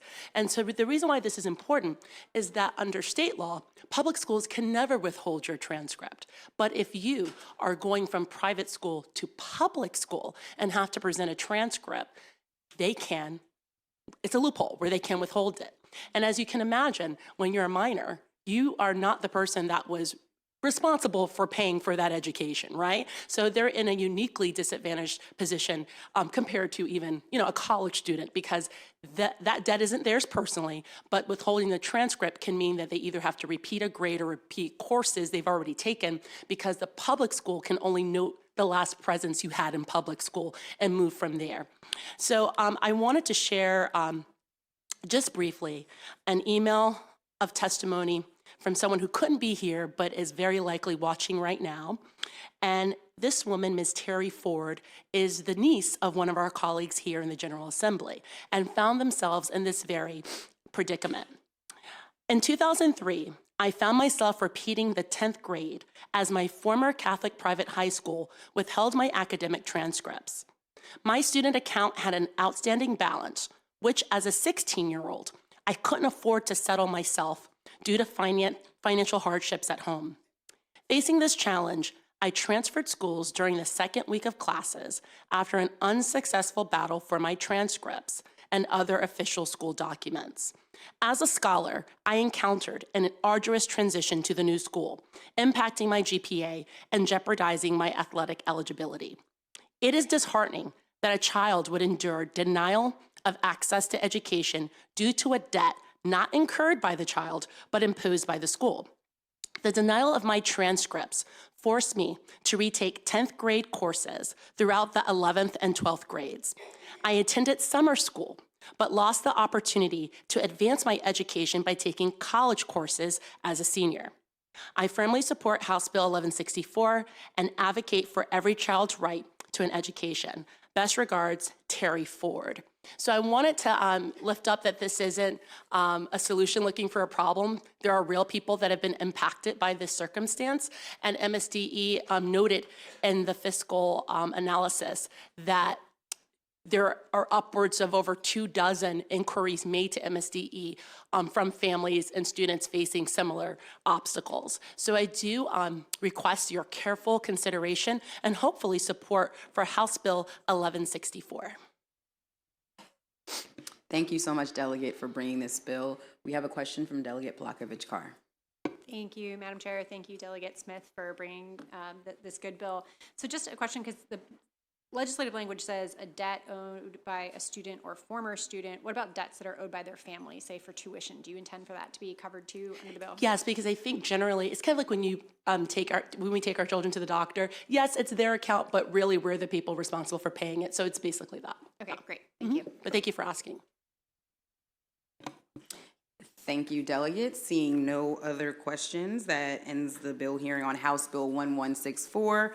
We'll now go to your next bill, 1140, and I believe you have 4 witnesses for this bill, and so they can go ahead and come on up. Shelley Hartford, Lisa Crittenden.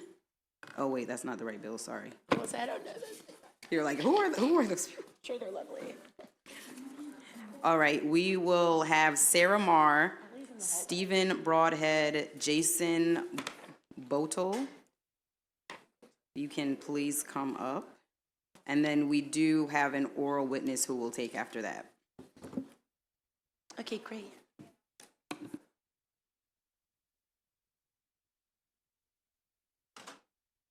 I want to make sure I address the right chair. Thank you, Madam Chair and Madam Vice Chair, and also distinguished members of the House Ways and Means Committee. For the record, I'm Delegate Stephanie Smith, here to present House Bill, 1140. So as many of you know, we adopted the Blueprint for Maryland's Future to ensure that all Maryland students had the support and everything that they needed to be successful in school. But one of the critical components of the plan was to improve, outcomes and increase equity and access to high impact tutoring. And there's a reason why I say high impact, because we want to ensure that the tutoring is really moving the needle. And as many of us experience, the lingering effects of COVID-19 has really still impacted many of the students across our state. And so when you look at some of the math scores for our 8th graders, I just came out of the budget hearing for the Maryland Education Agency, so this is very fresh in my mind walking across the hall. There's a lot of work to do. And, students are behind 21 weeks in math and 20 weeks in reading in Baltimore City and Prince George's and Dorchester counties alone. And over 50% of Baltimore City students have unfortunately failed a course in the first quarter. Many of you may be familiar with our current U.S. Secretary of Education, Dr. Miguel Cardona. He noted, "I'd like to challenge all of our district leaders to set a goal of giving every child that fell behind during the pandemic at least 30 minutes per day, 3 days a week, with a well-trained tutor who is providing that child with a consistent, intensive support. We cannot expect classroom teachers to do it all themselves." So many local school districts across Maryland have recognized this value of incorporating tutoring services, and as such have put out RFPs and contracted with companies providing tutoring for targeted student populations, including those experiencing homelessness and those attending community schools and those who just could benefit from more help. Unfortunately, the current process to onboard tutors can take months due to regulations around fingerprinting requirements, and these can vary by local school districts. The tutors are required to be fingerprinted in person in the district, which is often restricted to one location, or to go through a lengthy process of requesting a fingerprint form, getting that form in the mail, and then submitting the form via mail, and then waiting for the central repository to conduct the background check. This has in many cases made it too difficult for the virtual tutoring services who have tutors across the country from being able to implement at scale, keeping the state from meeting its goal of providing access to high quality, high impact tutoring. Tutoring 60,000 kids at risk of falling behind. So to ensure Maryland has access to tutors, enough of them, the current fingerprinting and background checks need to be updated for virtual tutoring services. Our children's safety in person as well as online is of paramount importance. However, current regulations do not add any further protections, but also inhibit Maryland from realizing its goals to improve student outcomes and equity. House Bill 1140 seeks to provide some simple changes to maintain protections while also increasing accessibility. I've also am submitting some amendments consistent with my following testimony. As amended, House Bill 1140 meets this challenge by clarifying that virtual tutoring services must provide screening for contractors who do not provide services on school grounds. In addition, employers must ensure that providers of virtual tutoring services must be background checked in exactly the same way as any other individual who works with children, whether in a school or a daycare setting. Background checks for virtual tutoring service providers required under the family law meet similar requirements set forth in education law. And also that virtual tutoring services shall conduct the background checks required under Section 5-555 of the Family Law Code on behalf of all individuals providing services to minors. These changes ensure that Maryland students who receive virtual tutoring services receive the same level of protection as they do for in-classroom learning, while allowing virtual tutoring services who are contracted with local districts to deploy their services at scale to help more students across our great state. With this new legislation, Maryland can apply best practices in the 21st century learning environment to help schools meet this pivotal moment. Simple legislative updates will be effective in helping educators address pandemic learning loss as well as support teachers. So I do thank you in advance for your careful attention to this matter. I don't think any of our districts are untouched by the adverse impacts of COVID and the need to ensure that high quality and safe tutoring is available to all of our young people. And with that, I request a favorable report on House Bill 1140. Who would you like to go first? I'll go first. Thank you. Thank you, Madam Chair and members of the committee, and thank you to the delegate for your leadership. So I'm here to speak in favor of HB 1140. I lived in Baltimore City a long time. I lived in Howard County for 5 years. I currently live in Montgomery County, been there for about 6 years. I've been a Baltimore City public school teacher and a Baltimore City public school principal.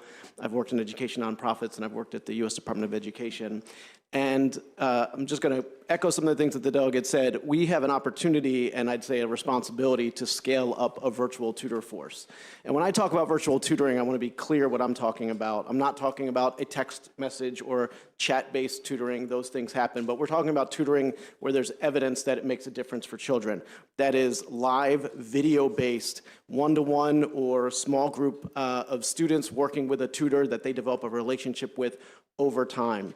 We really have the ability now with technology to have a real virtual tutoring force. And ideally, you want to match every student with the best tutor for them. That might be someone who lives in their own community. It might be someone who lives elsewhere in the state. It might be someone who lives elsewhere in the country. On the platform that we happen to utilize, we have 40,000 tutors across the country who provide tutoring on that platform at Varsity Tutors for Schools. And again, some of those tutors are here in Maryland, but some of them are across the country. We want to make them available to students who need them.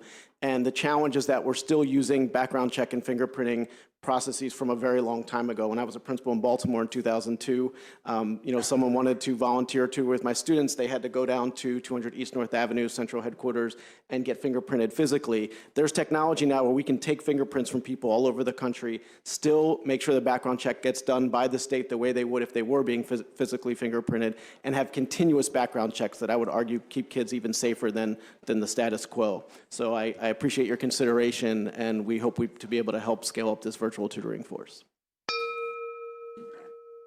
Great. Hello, Madam Chair and committee members. I'm Sarah Marr. I'm here today to fully endorse Maryland House Bill 1140. The legislation here is not just about streamlining background check processes for virtual tutoring. It's about ensuring equal opportunities for every child, especially those in vulnerable situations. Let me tell you a story that exemplifies why this bill is crucial. Varsity Tutors for Schools, a reputable tutoring company, was awarded a request for proposal, or an RFP, in Baltimore County Public Schools to provide one-to-one dedicated tutoring to students in the McKinney-Vento program. These students face housing instability. Among these students, there is a pressing need for middle school math tutoring, a subject very crucial to their academic success. Despite Varsity Tutors having over 40,000 highly qualified US-based tutors eager to support these students, a significant barrier exists: local fingerprint requirements. Because only a single fingerprinting location in Hunt Valley, Maryland exists today, we at Varsity Tutors only had 12 tutors who were able to complete the Baltimore County fingerprinting clearance process. As a result, countless students are left without the one-on-one support they desperately need to thrive. Sadly, this is not an isolated case to Baltimore County Public Schools. Numerous other Maryland school districts have gone to RFP for virtual tutoring services to help scale support for community schools, college career readiness initiatives, and special education services, to name a few. I urge you to support Delegate Smith's House Bill 1140, which offers a solution to remove unnecessary obstacles to ensure that every student receives the personalized attention they deserve. Thank you. Hello, I'm here today representing Varsity Tutors for Schools, and I'm honored to present my testimony in full support of House Bill 1140. This bill provides a common sense approach to increase the availability of tutoring to students in Maryland while also ensuring that current safety measures remain in place to protect students. As we have heard the Department of Education say time and time again, high dosage tutoring is one of the best tools we have for addressing learning loss arising as a result of the pandemic. Tutoring allows schools to offer tailored support to each student as a means of leveling the playing field for all students. However, the current uncertainties surrounding regulatory requirements have resulted in varied and unique school-specific background check processes that create barriers for tutors and hinder our ability to provide essential services at scale in Maryland. This bill offers much-needed clarity and solutions by proposing specific changes that will streamline the background check process, removing administrative burdens from schools, and creating scalable solutions without compromising student safety. Although I'm here today representing Varsity Tutors for Schools, I'm also the proud parent of a Maryland elementary school student, and I wholeheartedly support this bill, recognizing its potential to greatly benefit our children. We urge you to consider this bill favorably, as it represents a vital investment in the future of our students. Thank you for your time and your attention to this matter. Thank you very much. Committee, are there any questions? Delegate Wu. Thank you, Madam Chair. Thank you, Delegate, for bringing the bill. I have one question about the situation. Actually, it happens a lot. So in a lot of school systems in the community, they're hiring, for example, high school students to tutoring younger kids. Or many nonprofits, they are very small. I don't think like they go through that really very strict background check, right? How can they like, apply to this? You mean, sorry. Can you hear me? Okay, Yeah, great. yeah. You want to know how can smaller community-based groups access this? No, I mean, for example, very small nonprofit organization, maybe just student group, they're hiring like high school students to be their tutor. Right. Right? And do they still need to follow these? That's a very good question. I don't You know might have for some certain. insight. I would think probably not. But I look at the language, right? They kind of nonprofit, they're an entity. And then I think if a student is a student in a school system, they are authorized to be on campus in a school, in that school system. I don't know that they need to undergo fingerprinting as opposed to an adult who's not, affiliated with the school system. so it's a student organization, right? And a nonprofit student organization. They were trying to hire other high school students, maybe from other schools, to do tutoring for elementary school students. I'm not certain, so I don't want to speak out of turn, but I think if they're part of the same school system, it probably wouldn't trigger a need for separate, you know what I'm saying? Yeah. So how about they hire students from Howard County organization, they hire students from Montgomery County, right? That sounds like. This actually happens a lot. I know that, so. That sounds like a good question for the librarian. Okay, that's my question. Thank Delegate you. Wu, are you talking about tutors that are in person They both have in-person and and virtual. online? Okay. Yeah, so both situation happens. I know that because my kid took a part of these kind of classes herself. Okay, thank you. Thank you. Any other questions from the committee? Okay, seeing none, thank you. There is Kashina Cross with us virtually. Yes, okay, we'll have her come up. Hi, Ms. Cross, for 2 minutes, please. Hello, thank you so much, Madam Chair, and thank you so much for House Bill 1140 in support. I do acknowledge that with the governor's statement of leave no one behind, no one being left behind means that tutoring is a very valuable tool when it comes down to students who may have challenges in their home a life structure where there may not be someone there with the phase 10, block 10 type training. I acknowledge that during COVID-19, Book Nook was a program that was launched while my child was in the 4th grade. And Book Nook taught them about social interaction. It also taught them about preparing themselves for the reading process and also driving and connecting the dots from school to school, cycle to cycle. It did not leave any holes unfilled.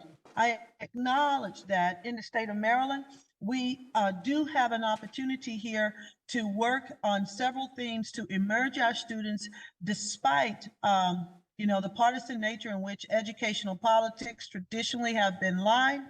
We are asking for a bipartisan solution because our children are worth it.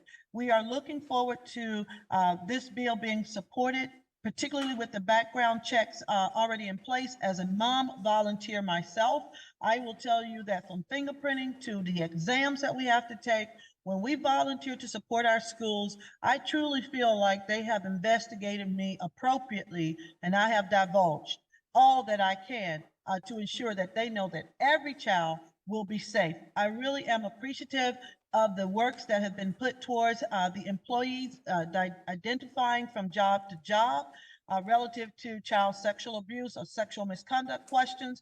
I believe those are required questions, and the divulging of the answers to those questions could further help. So thank you for this bill.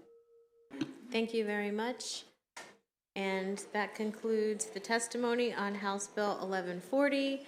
House Bill 903 is my bill, and I'd like to call up Rachel London, Leslie Margolis, Tiffany Joseph, and Coney, I don't want to mispronounce your name, so come on up.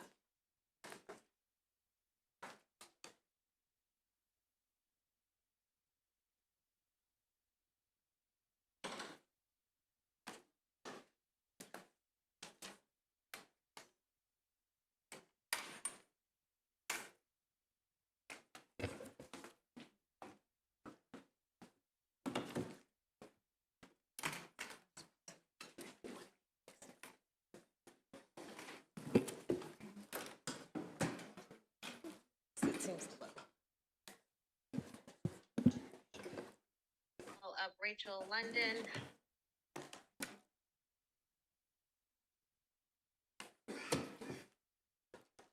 Thank you, Madam Chair. Good afternoon, committee.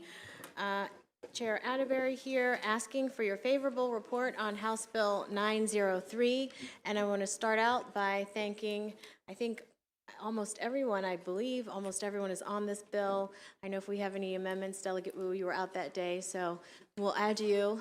And there are some other folks, our colleagues who wanted to be on as well. I was trying to drop the bill at the last minute and get it in, but most of you are familiar with the background, and I just, for the record, want to give a little bit of background that in Howard County, we have been working on a burden of proof issue that we passed locally for multiple years. Delegate Feldmark is shaking her head yes. And then I think as many of you all saw that we passed that bill, I know Hartford County and Baltimore City wanted to pass their own local pieces of legislation. And we, in fact, all of you passed a statewide bill. And so I feel confident in saying that this committee thinks that that issue is incredibly important. As we know, the Senate does not always agree with us. And so we had a meeting of the minds with the Senate, and this is a solution that we came up with, which I think is an excellent solution, actually. And it's to create the Access to Attorneys, Advocates, and Consultants for Special Education Program Fund. It's a mouthful, so I have to look at it when I'm reading it. And it was worked on during the interim, and I have to give a real special thank you to Rachel London, who you all know, who's here and you'll hear from, who was integral in working on it too, and Andy Culp from the ARC. And with that, I'll just briefly say, before I turn it over to my panel, what the bill does. So it establishes the program, and the purpose is to provide funding for resources and services to eligible students with disabilities and their families who need legal advocacy and consultant services. To be eligible as a student, you have to be a student with a disability who has a household income not more than 150% of the Maryland Legal Services Corporation guidelines, and that is the organization that is going to run the fund, and made at least one attempt to resolve a disagreement already. You also have to meet one of the following,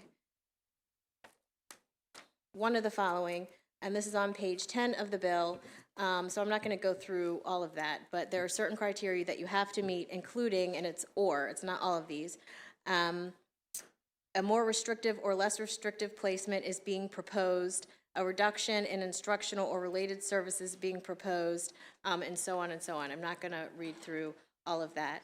$2 million in general funds has been appropriated for this, and students can use no more than $20,000 during their lifetime. And I think the great thing is I met with Delegate Miller, brought some folks into my office today who want to participate in this program and providing services. And so they're saying this is an avenue that they can work with the Maryland Legal Services Corporation to do this. So I think this is fantastic opportunity.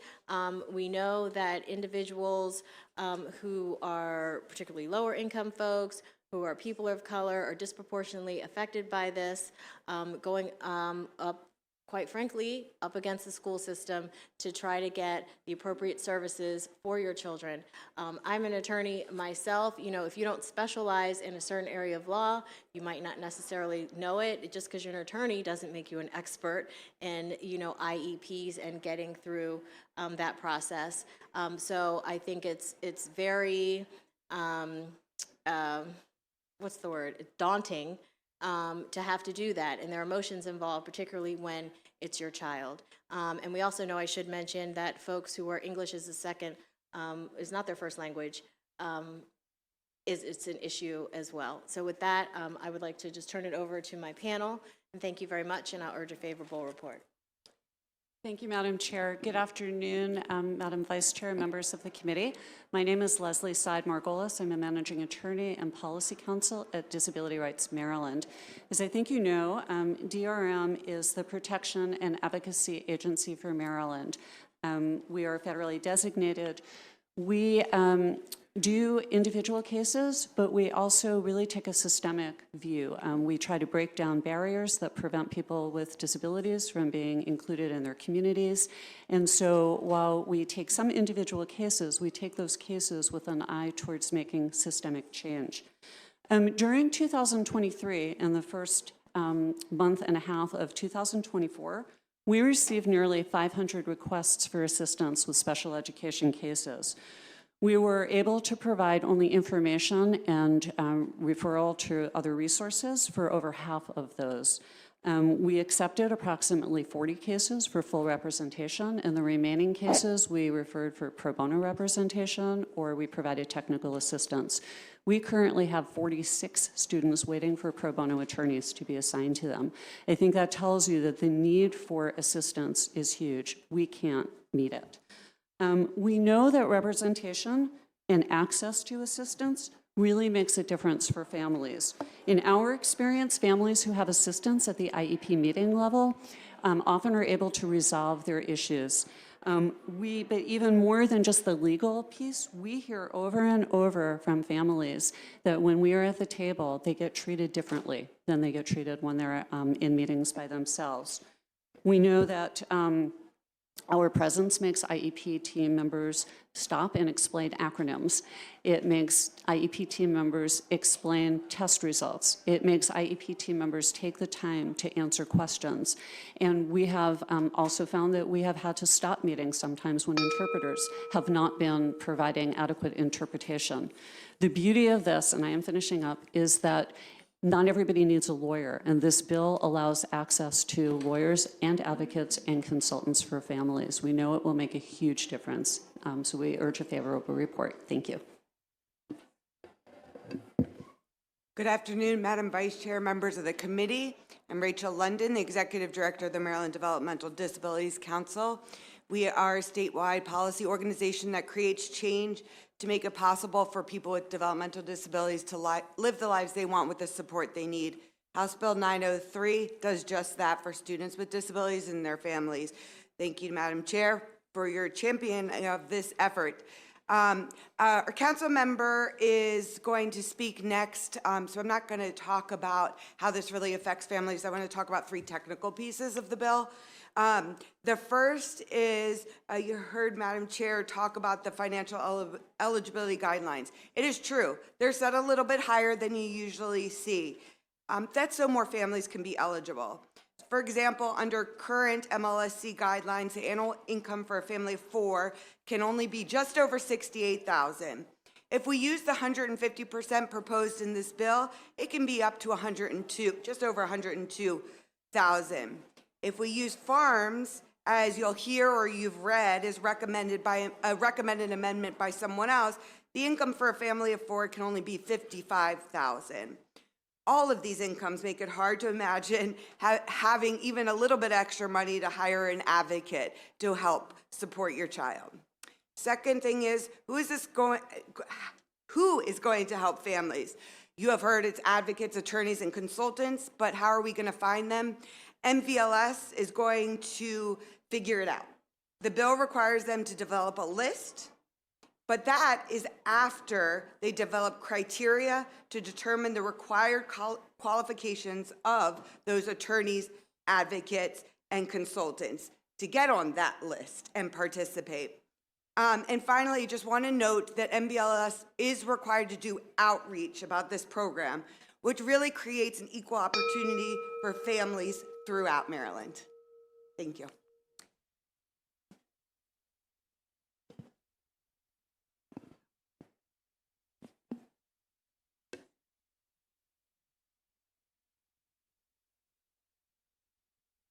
Good afternoon, delegates.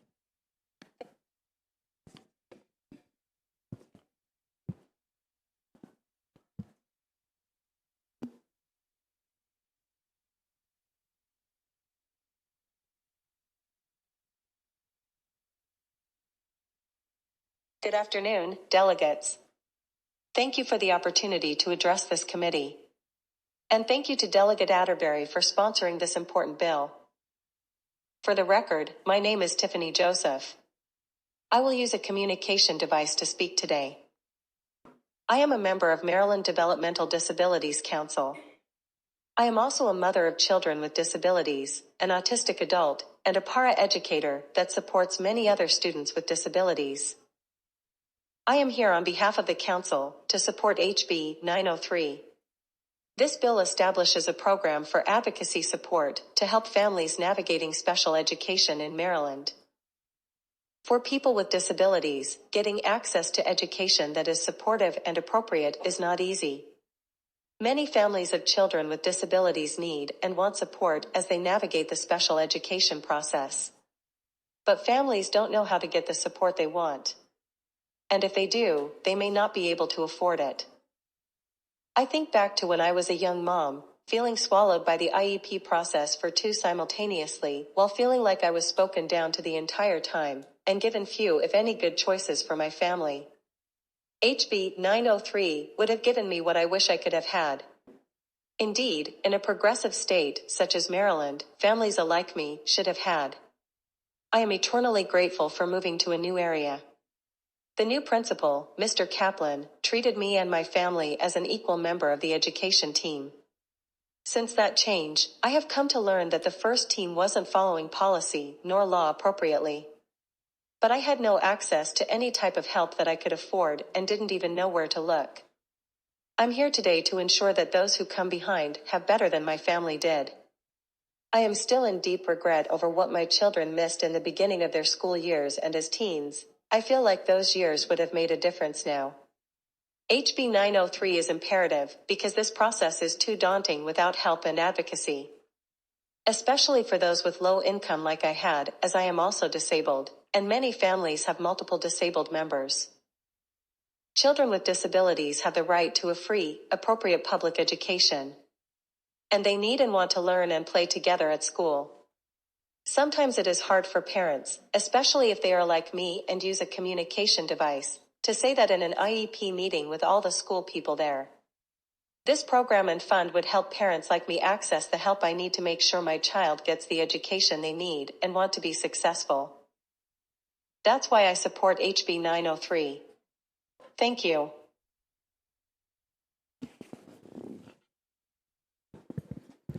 Good afternoon, everybody. Happy Developmental Disability Day. Thank you so much for your support at the event today. My name is Connie Nepomuceno. I work at the ARC Maryland, and I'm the Director of Family Resources and Outreach. I strongly support HB 903, not only as a non-attorney special education advocate, but also as a proud Hispanic parent of a child with a disability who currently has an IEP. Unfortunately, when my son was first diagnosed, I did not understand my rights, I did not understand my options, and I feel completely intimidated by the school professionals who I thought they knew what was best for my child at that time. My son never received a Maryland IFSB, and he didn't receive services until a year later when his IEP was implemented. If I had had legal representation, my child could have received early intervention services. During the pandemic, I tried to get legal representation for compensatory services for our child, but I did not have a chance to get the legal representation that would have helped me to make a concise decision and help me prove to the school the long-term impact of my son not receiving what was indicated on his IEP. Hiring a special education attorney has never been an option for our family. I have been quoted fees that seem to be astronomical to the average family. Supporting HB 03 is critical for parents just like me who face income disparity in access to attorneys, advocates, and consultants. It is not uncommon for costs to appear to be the behind-the-scenes driver for decisions regarding a child's educational plan. I often see how parents with legal counsel are more successful than parents without counsel. How is that even fair for students? I ask that parent voices be meaningfully included in the process of HB 903. Providing funding for resources and services to eligible students with IDD and their families who need legal representation, advocacy, and consultant services will help the families have a better understanding of their benefits, requirements, and options, and empower them to make well-informed choices. Thank you again for your time. Thank you so much to this panel. Are there any questions? All right, Delegate Mareku North. Madam Chair, and thank you, Madam Chair, for bringing this bill. I must have been out of the room for this one too, because I don't see my name on it. But I wanted to ask, does the $2 million also include educating the parents on this particular program? Because I'm thinking about a situation where, like, you are a parent child, where you think you might need these services. How do you get to know that this information exists, this program exists? Because if you're going to the principal first, the teacher first, they might not be the ones to know. So I'm just wondering if the program will include education on how to. There is a provision in the bill requiring dissemination of information about the program. Okay, thank you. Sorry about that. All right, seeing no other questions, thank you to this panel. We do have 2 other in-person witnesses. Arian Carver is favorable and John Willems is favorable with amendment.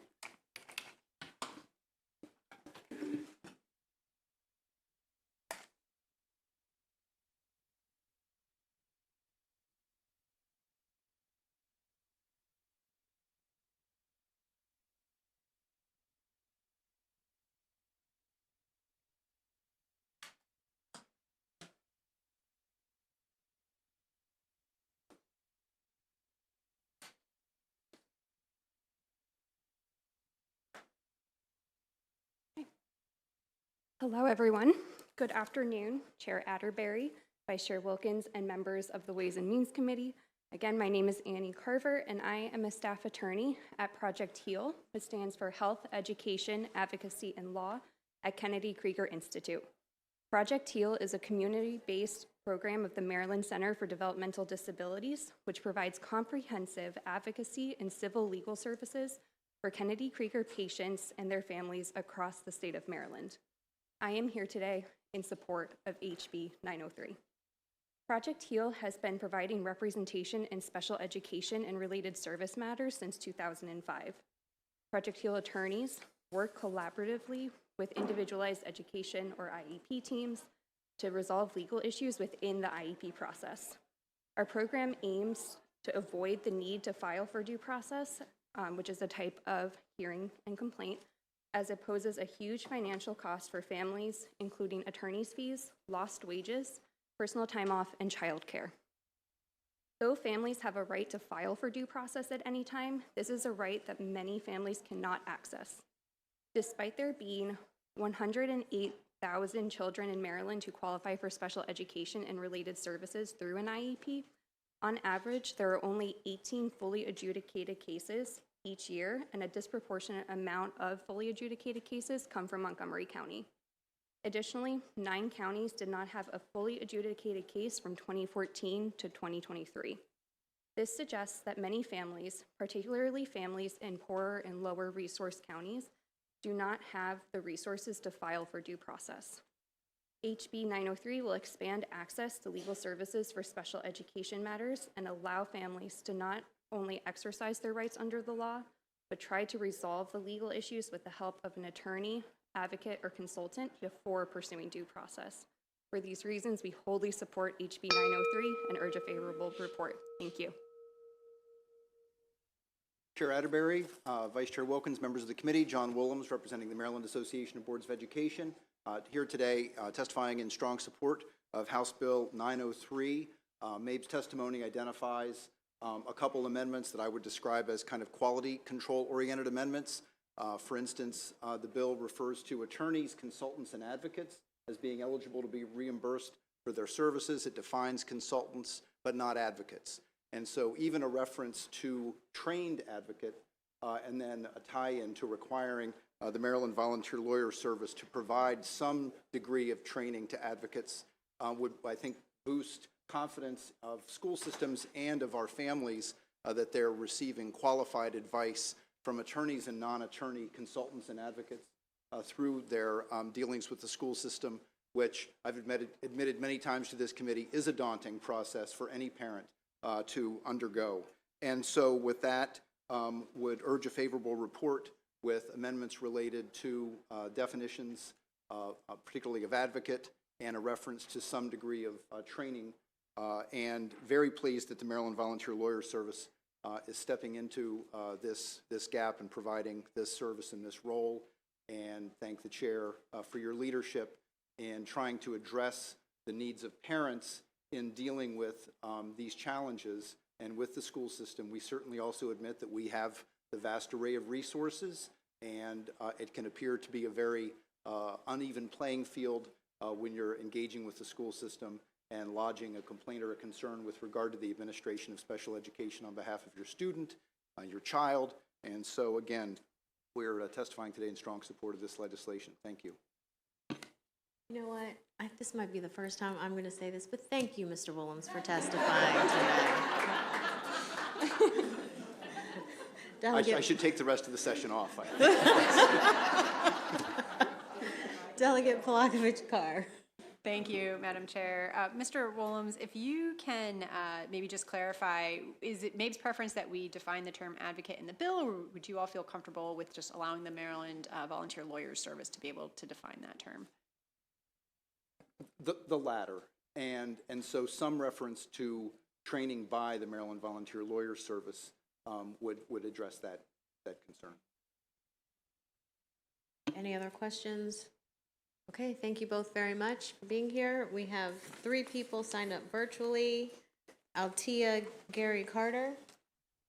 Okay, whoever's here, pull them in. Hello, I'm not able to activate my video. 1 moment. I don't know what she said.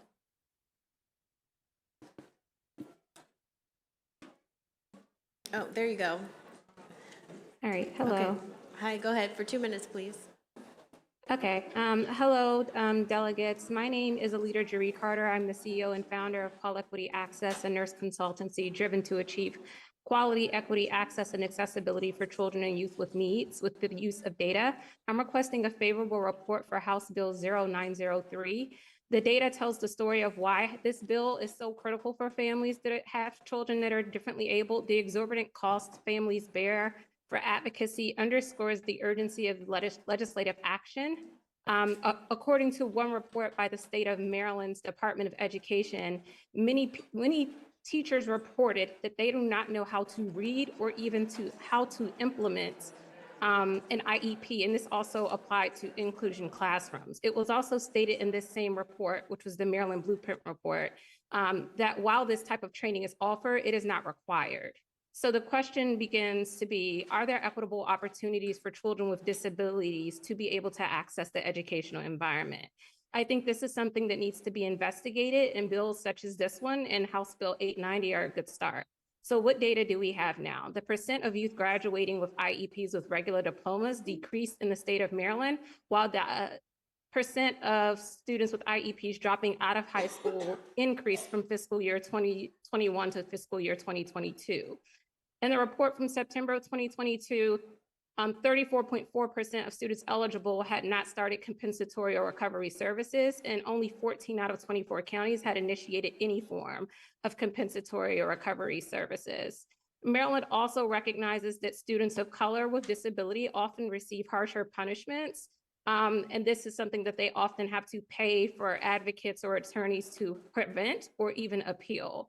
My personal story is that while I am a non-practicing pediatric nurse practitioner, we spend $1,200 a month on healthcare premiums, $200 a week on copays for therapies, and we spend over $175 per hour for an advocate, and we still have student loans to pay. So I am going to close out. I want to be mindful of your time. I do think that addressing the income limitations is important, but I also think that families such as mine also would benefit from such legislation.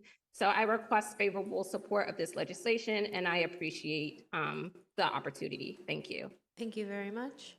Are there any questions for Ms. Carter? Okay, seeing none, thank you very much. And who's next? Hello, my name is Kashina Cross, and I am excited to support this House Bill 0903 with amendments. I do acknowledge the term that was used earlier relative to low income. I would like to allow for us to bring language that also includes those who may have eligibility incomes that exceed the limit or are just at the poverty line, which also requires support. many of our bills and legislations relative to this much needed care as legal assistance, particularly for our children and our families who have individual development plans. We ignore the fact that individuals and families who are in that middle group, as well as that group just at the poverty line, have issues above and beyond with household and income challenges, that the expenditures on behalf of those households are significantly challenged at times. I do urge the committee to include an open assessment. I do acknowledge 25% providing representation for eligible students, 75% for appropriations for providing consultation and representation, to include that middle class to the at just above poverty line. That is my amendment, because if you consider, as was just spoken, with over $200,000 in educational bills, a full-time home, as well as running back and forth with full car payments, etc., that middle to at the poverty line class could need this assistance. I would urge you to, with favorable amendments, to reconsider just that middle class to at the poverty line, because this care is critical and is needed. And if you have a child that has this requirement, you should not be denied care. Thank you. Thank you very much. Any questions for Ms. Cross? Okay, seeing none, thank you, Ms. Cross. And that concludes the testimony on House Bill 903. Delegate Henson, House Bill 881, and whoever you'd like to bring up with you.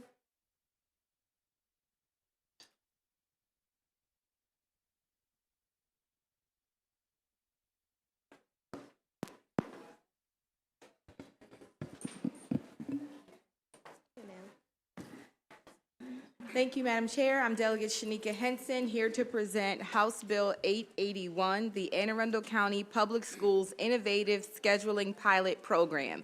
This is a local bill that was voted favorably out of the Anne Arundel County delegation. You should have that letter in your packets. If you don't, I'll be sure that you get a copy of that letter.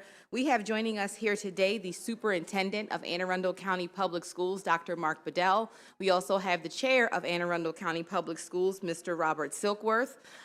Going off script, I will just say that when it was time to find a new superintendent in Anne Arundel County, we did a comprehensive nationwide search to find the superintendent that we have.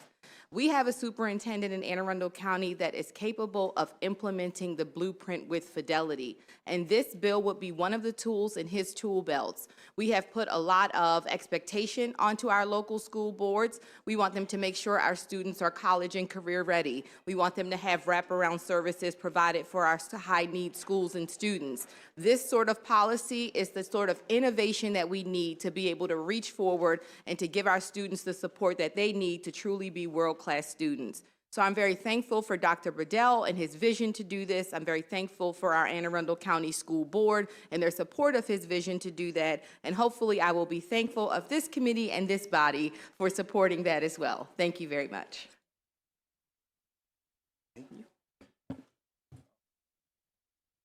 Well, good afternoon, Chair Atterbury, Vice Chair Wilkins, and members of the Ways and Means Committee.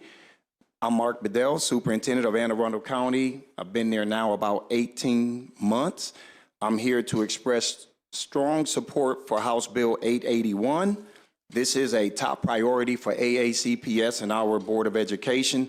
Thank you, Delegate Henson, for introducing legislation on behalf of AACPS and the board, and I just could not express that enough.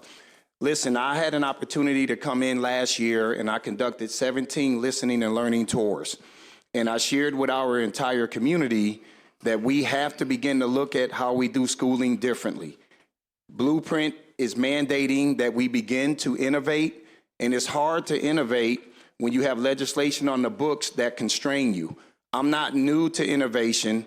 I was a superintendent for 6 years prior to coming here, where we were able to innovate because we were on an hour system, which is what I'm advocating for today. We were able to start a middle college. I was a part of Apollo 20 initiative when I was in the Houston Independent School District, where we were able to truly make some movement in schools that had historically struggled.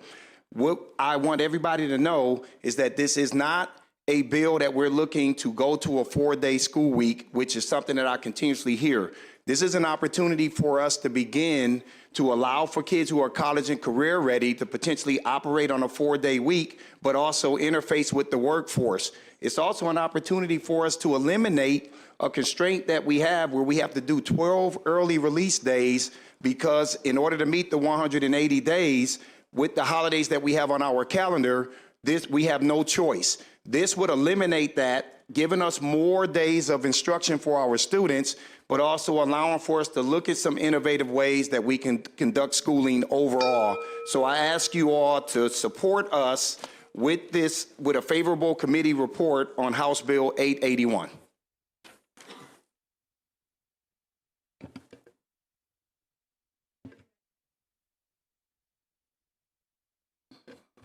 Okay. Good afternoon, Chair Atterbury, Vice Chair Wilkins, and members of the Ways and Means Committee. I am Robert Silkworth, President of the Board of Education of Anne Arundel County, representing District 2. But I want to mention also I am a resident in Anne Arundel County. I grew up in Anne Arundel County, went to school in Anne Arundel County, and I taught in Anne Arundel County for 49 years. So I'm now retired on the board. I have a little bit of knowledge about education. I would like to thank Delegate Henson for her support for AACPS and the board on this matter. As you heard from Dr. Bedell, House Bill 881 is a priority issue for the board this legislative session. Dr. Bedell has shared with you why this legislation is important to the board and to the school system, but more importantly, to our kids. Simply put, we hope this legislation will allow us to improve outcomes for all of our students. And we are not alone in our support for this goal. Our elected officials, students, staff, and families support this legislative endeavor to use innovative scheduling to address the unique needs of our school communities with the goal of improving results for our students. They understand that we are committed to working with them at every stage of the process to implement an innovative school scheduling model. Our county executives, Mr. Pittman, supports the legislation. We have the support of both our House and Senate delegations, and numerous other Anne Arundel County officials have expressed their support for this legislation. We have the support of our staff. You will hear shortly from Principal Shelley Hartford about what this legislation could mean to her students, families, and staff. And we have the support of our students. The Chesapeake Regional Association of Student Councils, which represents our student body, they have provided a letter of support for this legislation. And we have the support, of course, the most important, our families, the Anne Arundel County Council of PTAs, which represents parents, guardians, families. They are supportive of this. Anne Arundel County Public Schools is prepared to lead the way on innovating school scheduling in Maryland. And we have the support of our community and our elected officials. We're just asking you to grant us the authority to lead that charge. As such, I respectfully request a favorable committee report on House Bill 881. And I thank you so much. Thank you. Are there any questions from the committee? Delegate Eversole. Thank you, Madam Chair. I'm reading the bill, and it says you may elect to establish a pilot program in one or more schools. Pilot programs are usually limited to 5 schools or so. So this could be every school in the county, the way the bill's written. No, so the ultimate goal is to look at how we could customize the experience at certain schools. So, for instance, looking at that 4-day scheduling for students who have met college and career readiness, that could be at a high school where we pilot, right? And if it does prove that it's working, then I believe that's a conversation that we would have with additional high schools and communities.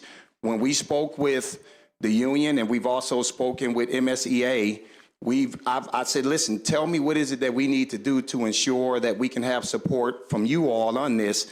And the most important thing is to not surprise anybody. So nothing will be done to any school that the community and that school is saying we don't agree to. But that's why you beta test and pilot things. I'm just saying the language in the bill doesn't ensure that. It says one or more, so we might need to fix that to make it into a pilot. I wonder how you would feel about that. Well, I think that's something I'll go back to the drawing board with our team, because I think anytime you do a pilot, you're looking at a handful of schools. When we did Apollo 20, that was 20 schools, not the whole entire school district, which had over 300 schools. Good, so the language probably Okay. should reflect that. Thank you. Any other questions? I have a question. So what thought have you given to how would this affect the teachers and the other staffs if you hypothetically went to some type of year-round model? Yeah, so I had an opportunity to speak to a staff this morning, South River High School, the entire staff at 7:30, and I talked to them about this legislation. And one of the things I said was, we would engage that entire staff along with our bargaining units if we were to do something like that to ensure that we have support from the school and the community. And if that's something that the overall consensus says, hey, we want to do a trimester type calendar and we believe we can pull that off here, what I've shared with teachers today is for those teachers who don't want to be a part of that, we have a voluntary transfer process in place. We have 130 schools. So there are opportunities for people that may not want to be a part of that particular initiative to go and work in other schools inside of the school district. That's the same thing we did when we went through the Apollo 20 initiative in Houston ISD. I appreciate that, but what if you have a teacher who doesn't want to transfer, who is there teaching and has their child there with them, and they live right near the school? Yeah, I think that's part of the conversation. Here's the thing I'll say. It's not going to be proof for everybody, picture perfect for everybody, and I think I recognize that having done some innovation in my previous school systems. I think our goal is to try to do everything in our power to accommodate people to the best of our abilities, but let's say the overall consensus is a school wants to go to that type of model. Yeah, it won't be 100% where it's going to be proof for everybody to be able to have it the way that they want, because we're going off of a consensus of a school community that's saying we think this model will work better for us. So that's just the reality of it. I don't have a better answer than that, Chairwoman. Oh, no, I appreciate your straightforward answer. Any other questions? Okay, thank you very much. You do have Delegate Henson, 2 other people in favor, Shelley Hartford and Lisa Crittenden. Thank you. All right, thank you. Thank you.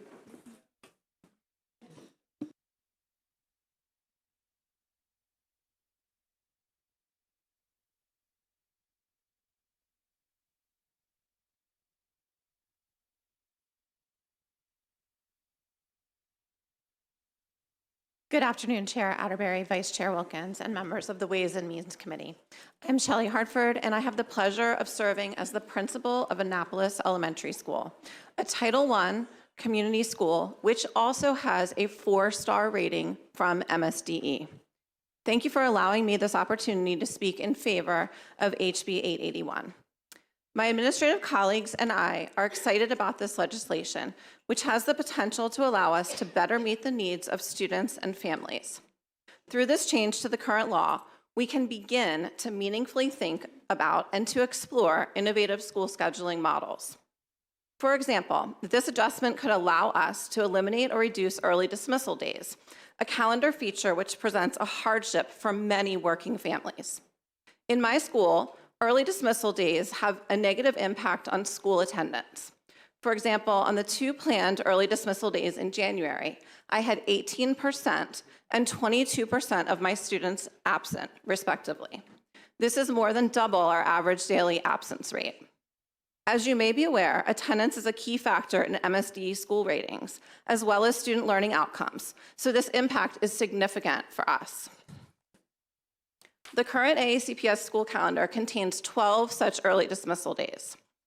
Early dismissal days count toward the 180-day requirement each year. They allow us short blocks of much-needed time for teacher planning and teacher training. But children, especially children experiencing poverty and other hardships, thrive on consistency. Early dismissal days cause disruption to both instructional and to family routines. With increased calendar flexibility, we could explore ways to remove some or all early dismissals on the calendar. This legislation could allow us to offer instruction 8 full days rather than 12 partial days. I believe that solutions are most often found closest to the problem. As such, I believe my school-based administrative colleagues and I could develop innovative schedules that meet diverse student needs in various ways. But we can't even begin the journey down that road without this change in legislation. Therefore, I respectfully request a favorable committee report on HB 881. Thank you. Good afternoon, Chair Atterbury, Vice Chair Wilkins, and members of the Ways and Means Committee. My name is Lisa Crittenden. I'm here this afternoon on behalf of the Anne Arundel County Council of PTAs, also known as AACC PTA. I appreciate this opportunity to speak to you in strong support of House Bill 881. Anne Arundel County Council of PTAs is in support of this legislation that would bring everyone together to develop new school scheduling models that has the potential to significantly benefit students, parents, guardians, and families. We are hopeful that the flexibility given to AACPS to innovate results in improved outcomes for our students, teachers, and families. Listening to the testimony provided prior, it sounds like AACPS has ideas in mind that could benefit students and fulfill the requirements to improve student outcomes. We are excited for the opportunities this legislation offers to our students and our communities. I respectfully request a favorable committee report on House Bill 881, and thank you. Thank you very much. Questions from the committee? Delegate Ebersol. Given that we have sort of two guardrails to make sure that our school years are full right now, number of days and number of hours, and if Anne Arundel County were to go strictly number of hours in some schools, would you be open to a more restrictive definition of what counts as a school hour? For example, the half an hour of lunch really is an instructional time. Are you asking that delegate of the principal on the panel, her perspective on that, or the sponsor? The bill comes from all of you, so whomever would like to answer that. I just think that if we're going to use just one guardrail for the length of the year, perhaps that guardrail should be more strictly defined. And I was wondering if you had any thoughts on that. My thoughts would be that we do need to protect instructional time. However, there are blocks of time within an elementary school, honestly, including lunch and recess, when there's a lot of learning going on. Some of our most important lessons are learned during those times of socialization within school, and so I would think we need to consider that as well. So you would think those would count under this circumstance? I think it would be a conversation. Thank you. Delegate Fair. Thank you so much, Madam Chair, and thank you, Delegate Henson, for bringing this bill forward. This is a purely technical question because I was struggling. Delegate Miller and I were looking at it, trying to figure out a piece of it, and the last page of the bill in 7-103.1, you have to put in that language in order to enable the county to be able to do this pilot program. However, is it possible to interpret that language in Section B that now all county boards across the state of Maryland can technically just begin exploring this the same exact way that your Anne Arundel County is going to start exploring it? I don't think so. That's certainly not the intent of the provision, but thanks for bringing that to our attention. I know you and Delegate Miller are avid users of your highlighters, pens, and pencils when you're thoroughly reviewing legislation, so I would certainly be willing to take a second look at that. I appreciate that, Delegate. Thank you so much. Thank you, Madam Chair. Thank you. Any other questions from the committee? I'm sorry, Delegate Patterson. Thank you, Madam Chair. Thank you, Delegate Henson, for bringing this legislation to us. I have a question really for the Title I school. With the proposal, how would the wraparound services be impacted? I know that many of the children depend on breakfast programs, lunch programs, etc., and that may be the only 2 meals they have for the day. Would this program cover or fill in the void that would exist? So I can speak about what I would envision for my school. Okay. We use our funding for community schools to provide extended day programming already. So twice a week I have about half my students that are in school until 4:15 to participate in enrichment and academic programming after school, and our parents love it. We have wait lists for that. I would not envision any of that going away. We also do Saturday programming through community schools. This Saturday, we're taking 97 children and their parents to the Smithsonian for the day. So I look at it like we are already going above and beyond in the supports that we do. And we would continue to offer those wraparound supports, but maybe do that in a way that's more strategic and helpful to the families. Thank you very much. Any other questions? I have a couple more questions. So first I want to say I absolutely see the intent of the bill, and to Dr. Bedell's points about 4 days and then having folks go in and interning or apprenticeships. I think that's hugely important. I'm just using my mommy brain with 3 kids, and so I think this is to Ms. Crittenden, since you're representative of the PTA, if you can, you know. So have you thought about how this would work? One, let's just say early dismissals are a pain for everybody. I got to figure out how to get my kids home when there's early dismissal. You know, spring break, summers, the winter breaks, like there are, I mean, now it's kind of ridiculous. You start planning in January, like now camps release their schedules and you got to sign up and beat these deadlines and have your whole summer planned out. So if there is a change in how the school year is done, and say hypothetically you decide for one of the schools that it is during that summertime period, I mean, how would that affect the family in terms of their vacation time, kids going to camp, and that type of thing? I mean, all that would have to be a total shift in how that family operates. And then in addition to that, since it's a pilot program, you could, in fact, it could happen, you could have one child in a school that's in the pilot program and one child in a school that's not in the pilot program, and then you're on different schedules. And we all know it's already a pain if you have one kid in elementary school, one kid in middle school, or one in high school, or, you know, and schedules are different. So I'm just wondering, was any thought given to just all of that in terms of scheduling and vacations and summers and family? So having, right now, a student at the high school, redistricting is happening. We just had a change in high school start hours. It is disruptive, but families pivot and adjust. And I believe, looking at the history, it's a slow process to do all these changes. So I don't envision anything being sudden. So I think families would adjust. I think, and Ms. Hartford, you can comment on that if you want. And also, my question is, are you representative of yourself today as a principal, or are you representative of a larger principal association in the county? I'm here on behalf of myself as a principal, but I do believe that many of my colleagues are in accordance with my thoughts. Regarding the comment about year-round schooling and the potential for difficulty for families, we spend an extraordinary amount of time already supporting the families in my school with registering for summer programming, finding summer camps. I'm a mommy myself. I've lived that life, so I'm very attuned to that. And you know, what happens is our kids go to, you know, another location sometimes for summer school, or we'll put them, you know, we'll partner with the police department, wherever, to kind of find places for them over the summer to keep them safe and nourished and cared for.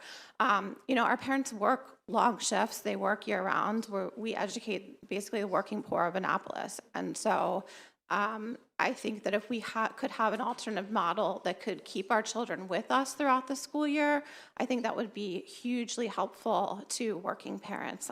We also have pre-K 3 and 4 now, and you know, having that model in an elementary school is different from parents who have daycare and daycare centers that operate year-round. And so I think we really need to think about, as we support working families, how do we do that in a way that operates outside of the traditional agrarian 100-day model of school with summers off, right? That's not the world that we're in anymore.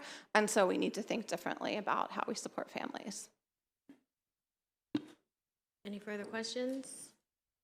Okay, seeing none, thank you very much. Thank you. That concludes the hearing on House Bill 88. one. Is Delegate Wolek here? Oh, come on up. This is your first time in Ways and Means. Welcome. And first, we'll do House Bill 1102.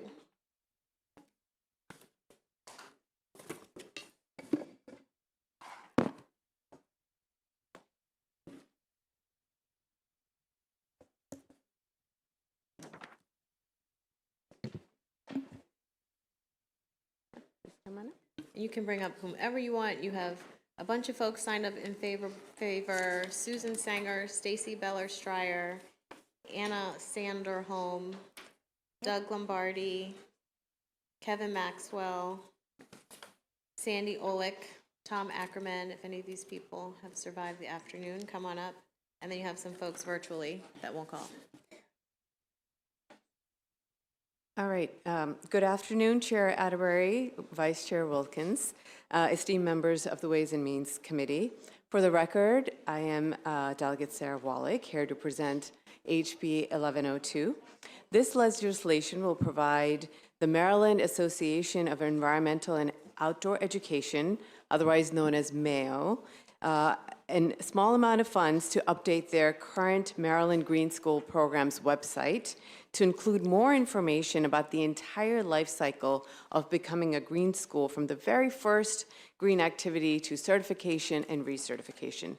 As the committee well knows, created in 1999, the Maryland Green School Programs connects Maryland schools with instructional support and resources to empower the state's youth to become environmental stewards in their communities. The program objectives include environmental issue instruction, water conservation, pollution prevention, habitat restoration, structures for environmental learning, healthy home and school environments, citizen and community green space, and community partnerships. The Green Schools program has proven to deepen student learning, excite their curiosity, and foster connection to nature. It has also helped students improve their well-being by serving local food, incorporating gardening, and hosting school-sponsored running events. The General Assembly, those who have come before me, set a goal that 50% of the schools in Maryland would be certified green schools by 2026. However, in the wake of the pandemic, the number of green schools has decreased and growth has stalled. While wealthier suburban counties tend to have a higher participation rate, schools in more urban, rural, and under-resourced areas have lower rates of participation. Despite the many positive benefits of being a green school, becoming one can be challenging. When discussing green schools with various stakeholders over the last months, it became clear to us that the information about how to get started, how to ramp up activities, and how to become certified as a green school existed, but did so in many various disparate locations, and that accessing the knowledge out there was difficult and cumbersome. In some cases, the knowledge existed or resided with an individual, so that any change in staffing could result in loss of that information. Mayo's current Green Schools website does an excellent job of outlining the application process for green school certification. However, the certification application is more for schools that are already engaged in significant greening activities, not for individuals necessarily such as teachers or parents who want to try out just a single activity and get started in this space. And so in order to increase the number of green schools, in turn, students who are served by them, we need to make that information much more easily accessible to teachers. This bill will support Mayo to gather all that information on one website for teachers who are interested in getting started with that very first activity, to those who are progressing further along in greening their schools with more challenging projects, and those that are ready to apply. Moreover, it will list information on who they can contact for help, as well as funding resources that they may reach out to support their efforts. And once stood up, the bill requires county boards of education to display this website link, as well as share it with teachers at least twice a year, once at the beginning of the school year and then once midway through, to put it on their radar as an opportunity for them to engage with.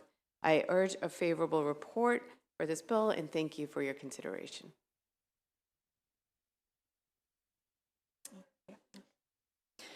Good afternoon. My name is Susan Sanger, and I'm an environmental educator and enrichment programs manager at the Annapolis Maritime Museum and Park. We are certified through the Maryland Green Schools program as a Green Center.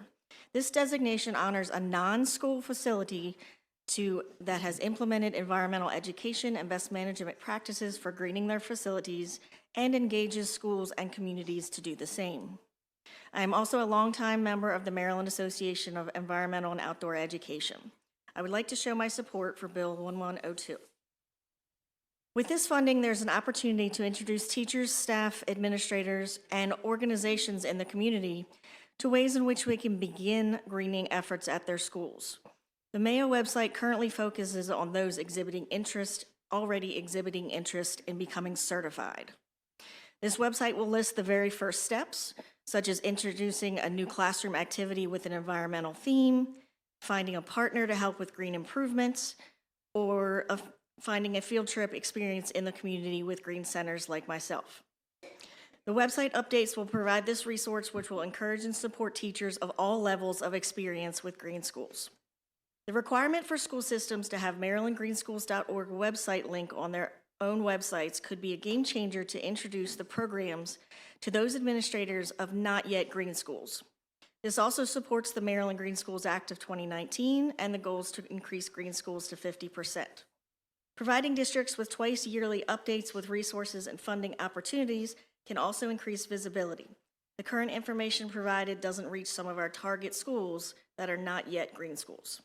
I encourage you to support this bill, 1102.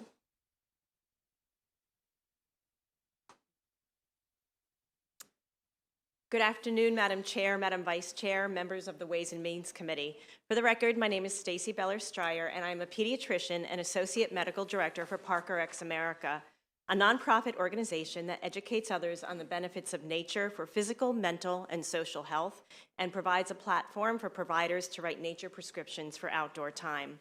I cannot stress enough how necessary green schools are for the health of our children, particularly those with unequal access.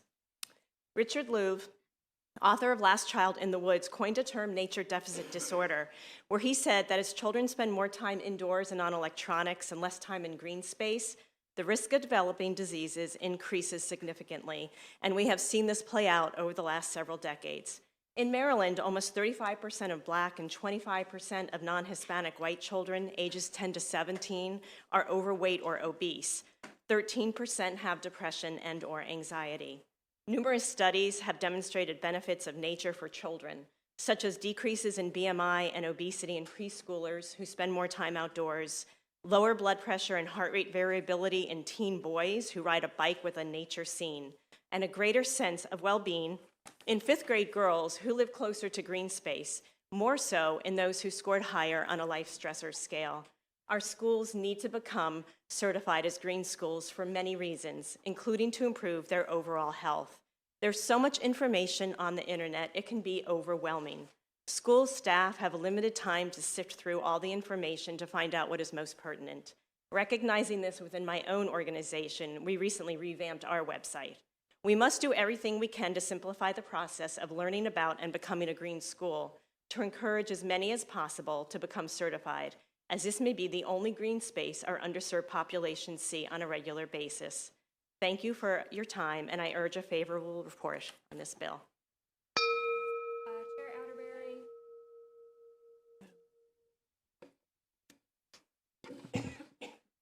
Is that better? Members of the committee, my name is Anna Saderholm, and I'm excited to testify before your committee and share my experience at a Maryland Green School. I attended St. Anne's School of Annapolis from preschool to 8th grade, and I enjoyed the privilege of an education informed and encouraged by nature. In the 4th grade, my classmates and I spent a school year raising oyster spat for the Chesapeake Bay Foundation. We learned about what makes organisms thrive, we measured turbidity and water pH, and we invented cute names for our resident oysters. In humanities, we learned about the first Marylanders and how oyster shoals used to rise above the surface of the bay. In civics, we learned how our colonists began to degrade the oyster populations and how they're still in recovery now. And in science class, we learned how oysters are the beautiful and cool creatures that make our bay work. My education centered on and was made better by a focus on the environment. My classmates and I spent as much time out in nature, in indoor classrooms, at our community garden, on camping trips to Chincoteague, string fishing for crabs with chicken necks, in quiet waters and Powell parks, as we did sitting at our desks learning from lectures. My experiences in nature helped me to tie what I was learning in science to math, humanities to civics, or art to music. Everything I learned could be connected to hands-on experiences outdoors. Key plant genetics in our garden were like ratios and cross-multiplication. Stress during a standardized test became calm breathing like evapotranspiration in trees. And a conflict with a friend was resolved due to communication strategies we learned paddling a canoe together. When I graduated and went to college, I chose to major in environmental science and policy at the University of Maryland. My environmental education directly informed my career choices. Every time someone asks me why environmental science, I tell them about my 4th grade oyster spa. My holistic, experience-based, and frankly really cool, nature education made me the person I am today. I urge the committee to vote favorably on House Bill 1102 and ensure that every Marylander can have the opportunity to experience an education like I have.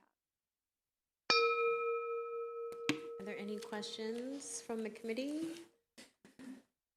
Okay, thank you. Seeing none, I'm going to call the folks that I previously called: Doug Lombardi, Kevin Maxwell, Sandy Olick, Tom Ackerman. Are any of those folks here? Okay, come on up.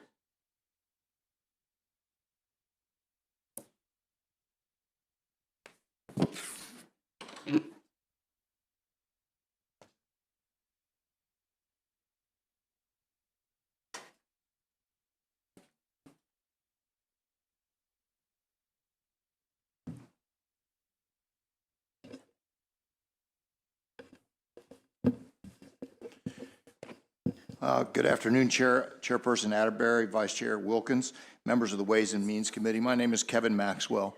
I'm a retired educator, and I'm here as the chairperson of the board of the Maryland Association for Environmental and Outdoor Education. I want to first thank all of you for your support of the citizens of Maryland and your past support of the Green Schools program.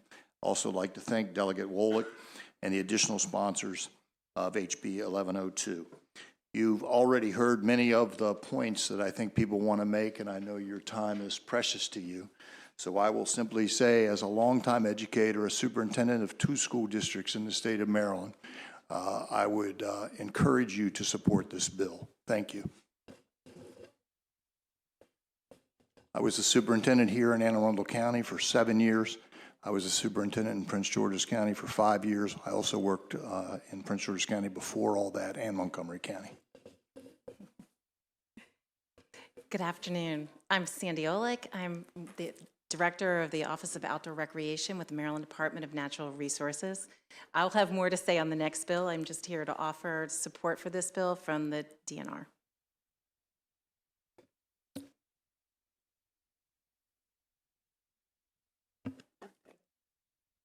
Hello, and thank you, Madam Chair, Madam Vice Chair. My name is Doug Lombardi. I am a professor of human development and associate dean for faculty affairs at the College of Education at the University of Maryland. I will speak more on the next bill, but I just wanted to come in support of Maryland House Bill 1102, which will provide an updated and improved Green Schools website that will better serve as a hub for environmental learning and resources. Madam Chair, Madam Vice Chair, members of the committee, I'm Tom Ackerman with the Chesapeake Bay Foundation. I'm also here to testify on the second bill, but would urge you to support HB 1102 and provide a favorable report. Well, Delegate, am happy you brought all these experts with you because we have a lot of questions apparently from the committee. So you might be sitting up there for a long time. So, sorry. Who should we start with? Okay, we're totally kidding. All right. Did you get the deer in the headlights look here? Okay. I've been here a long time. Are there any actual questions, Delegate Mirkino? Okay. Okay, so if there are no actual questions, we do have some virtual folks, so you all can step back. We do have 3 virtual. We'll just call whoever is in there. Joanna Schneider, Katie Levine, and Lee Derby.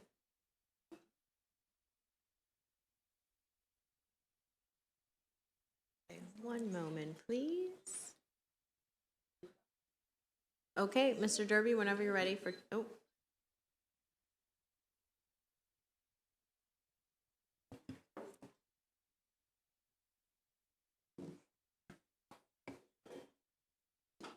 Okay, Mr. Derby, for 2 minutes, please.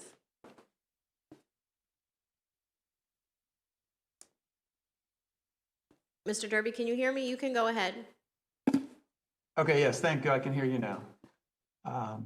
So good afternoon, and thank you for allowing me to attend today and speak to you about House Bill 1102. So my name is Lee Derby. I am currently the supervisor for pre-K, environmental literacy, and outdoor environmental education programs for Montgomery County Public Schools.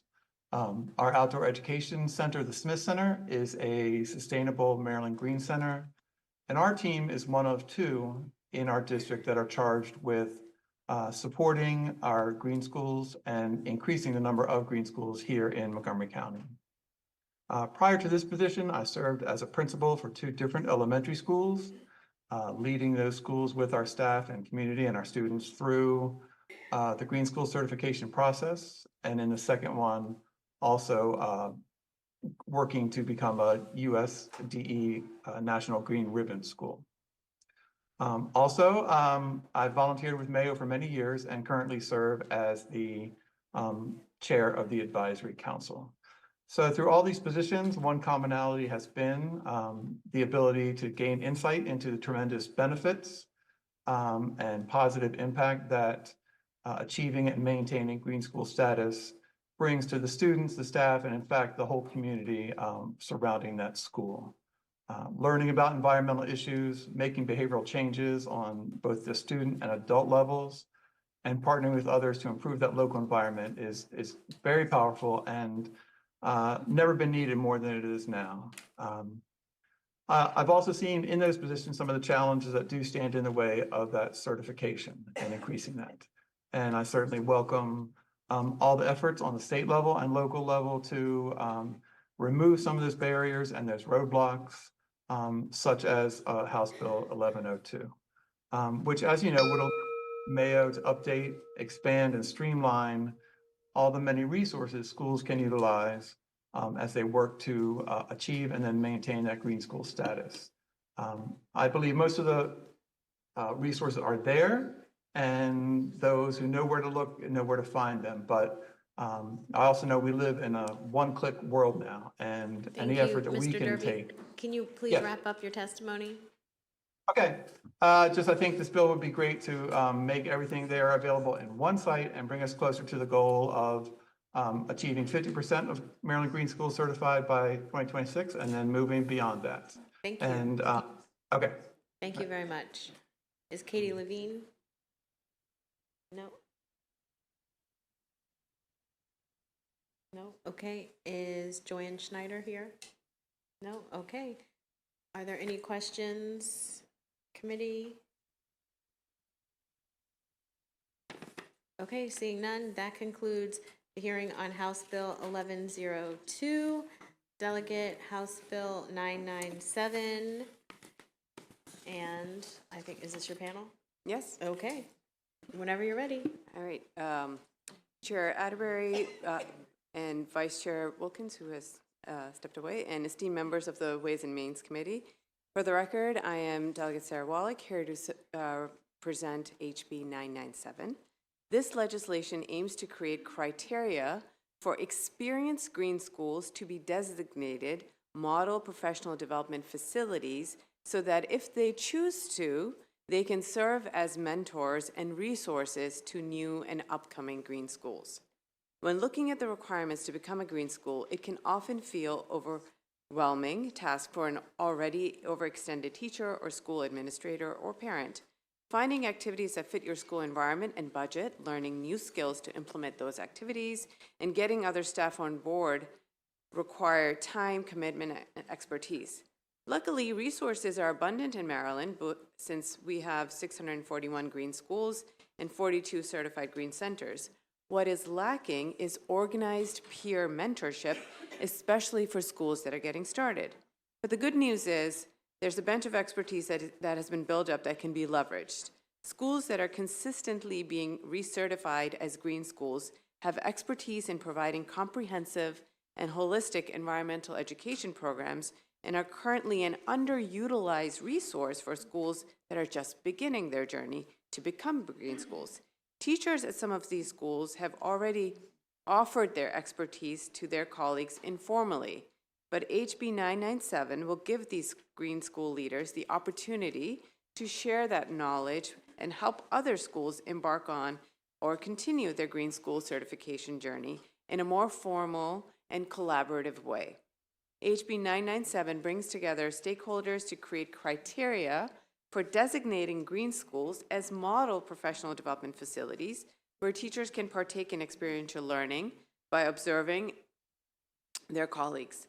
The bill asks for a small amount of funds for Mayo to update its recertification application to allow green schools to indicate their interest in obtaining the new designation.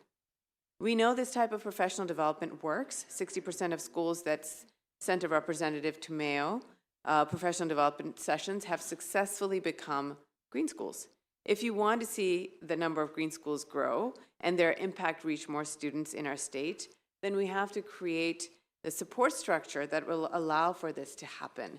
For this, I urge a favorable report on HB 997 and thank you for your consideration. Okay. Good afternoon. Again, my name is Sandy Olick. I'm the Director of the Office of Outdoor Recreation at Maryland Department of Natural Resources. My office promotes access to nature and stewardship of our natural resources, of which environmental education is a big part. I'm honored to express the support of the Department of Natural Resources for HB 0997. The bill will expand the impact of the robust and nationally recognized Maryland Green Schools program. It will spotlight the best practices as school districts across the state work to implement green activities and projects on their school buildings and school grounds. Establishing this criteria will provide statewide guidance around green activities and projects while achieving formal education goals and engaging students and school staff. We also believe that expanding and providing these additional resources to those interested in becoming green schools and expanding the Green Schools program will support many DNR programs, such as our 5 million tree goal as we expand tree canopy on school grounds, support the goals of Project Green Classrooms, and the environmental literacy goals of the 2014 Bay Watershed Agreement. And I would like to just offer anecdotally, as someone who provides professional development to those that are going through the Green School process, someone who has been a reviewer of Green School applications, and a parent who has participated on a team at a school trying to go through this journey. Having these resources readily available and the network of mentors to help would be, huge and successful. So we offer support of this bill.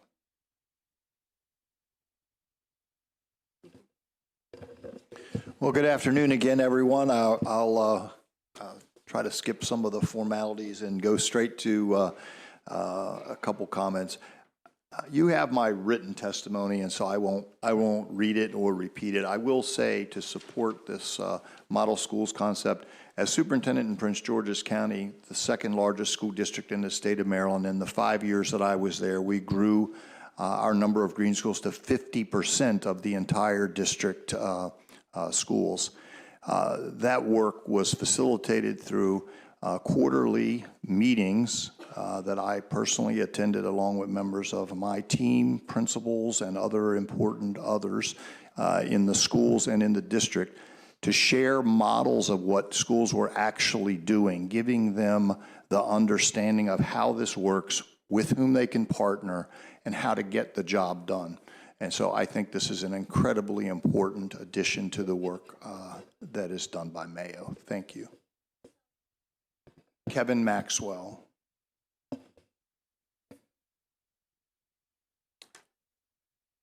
Thank you again, Madam Chair. Again, I'll remind you that my name is Doug Lombardi, again from the University of Maryland. Professor of Human Development and Associate Dean of Faculty Affairs in the College of Education. I am also a proud resident of Perryville in Cecil County. As an expert in science teaching and learning, particularly around scientific topics of social relevance, such as environmental sustainability, I can personally attest to the high value that Maryland Green Schools have in maintaining a clean and healthy environment, as well as ensuring a thriving and sustainable future for all state of Maryland citizens. My research, which is generously funded by the United States National Science Foundation, is situated in hundreds of middle school and high school science and social studies classrooms throughout the Mid-Atlantic and southeastern United States. Great. I know I'm long-winded. In partnership with teachers and students, we develop empirically, and we test these empirically and disseminate classroom-ready resources to help teachers and their students activate their critical, scientific, and civically minded thinking about the local, regional, and global challenges related to the environment and our well-being. With teachers as active members of our research and development teams, we position students to more deeply learn fundamental concepts in science and civics, and we help them develop the knowledge, skills, and agency to become critical and creative problem solvers in their communities.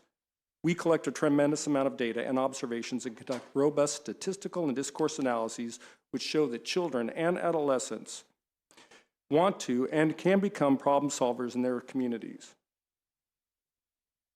Parents and teachers play a key role in helping children and adolescents understand their local and regional environments.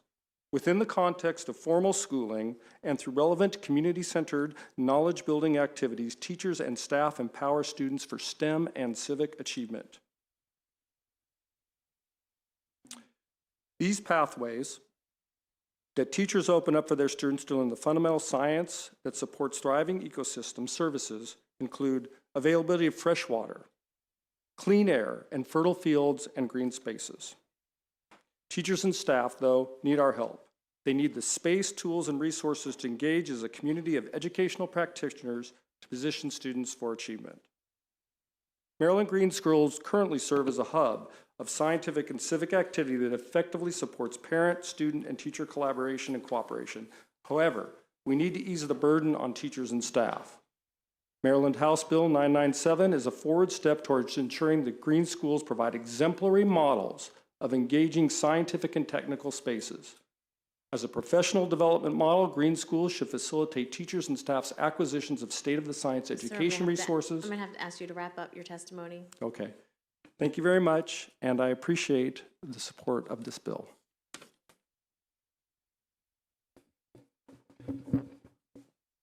Once again, good afternoon, esteemed members of the committee. For the record, my name is Tom Ackerman. I'm the Vice President of Education for the Chesapeake Bay Foundation. At CBF, part of my role is actually training principals and school leaders across the state in how to become green schools, and I've worked with over 200 principals to help them accomplish this. And speaking on their behalf, they recognize that the Green Schools program is tremendously helpful and effective for their schools. I was also a middle school science teacher in Harford County, up at Edgewood Middle School, and a very diverse middle school on the edge of one of our largest military installations here in Maryland, and helped and implemented green school programs, helped our school become a green school. And I can tell you that Ms. Saderholm's testimony is not unique for students at public schools, for students from all kinds of backgrounds. The opportunity to be part of green school activities is career-changing, life-changing. It helps engage students in all kinds of learning, but especially learning about the environment. In our state, the Chesapeake Bay Foundation believes that environmental literacy is a critical investment that we need to help students not only take advantage of green career opportunities that will be opening up, but also so that they can become the environmental problem solvers that we will need as we try to save the Bay, as we try to address climate change. I was actually here in front of the General Assembly about 5 years ago, 20 years after leaving my school, and students from Edgewood Middle School were presenting to the General Assembly about the watershed health that they had done research on. I want to point out to the committee that obviously, as I'm sure you know, we've had tremendous teacher turnover and administrator turnover in Maryland schools, and so this bill would help create continuity for green schools to make it easier for new schools to come into the practice and for existing schools to become exemplars, which every local district has its own rules and regulations and culture. And so this particular very cost-effective bill would be tremendously helpful. So if you care about students being healthy, more engaged in school, and better prepared for the 21st century economy, the Chesapeake Bay Foundation would urge your favorable report on HB 997. Thank you for your time. Are there any questions from the committee? Okay, seeing none, thank you very much. Is Susan Sanger, Anna Sanderholm, Dylan Beller,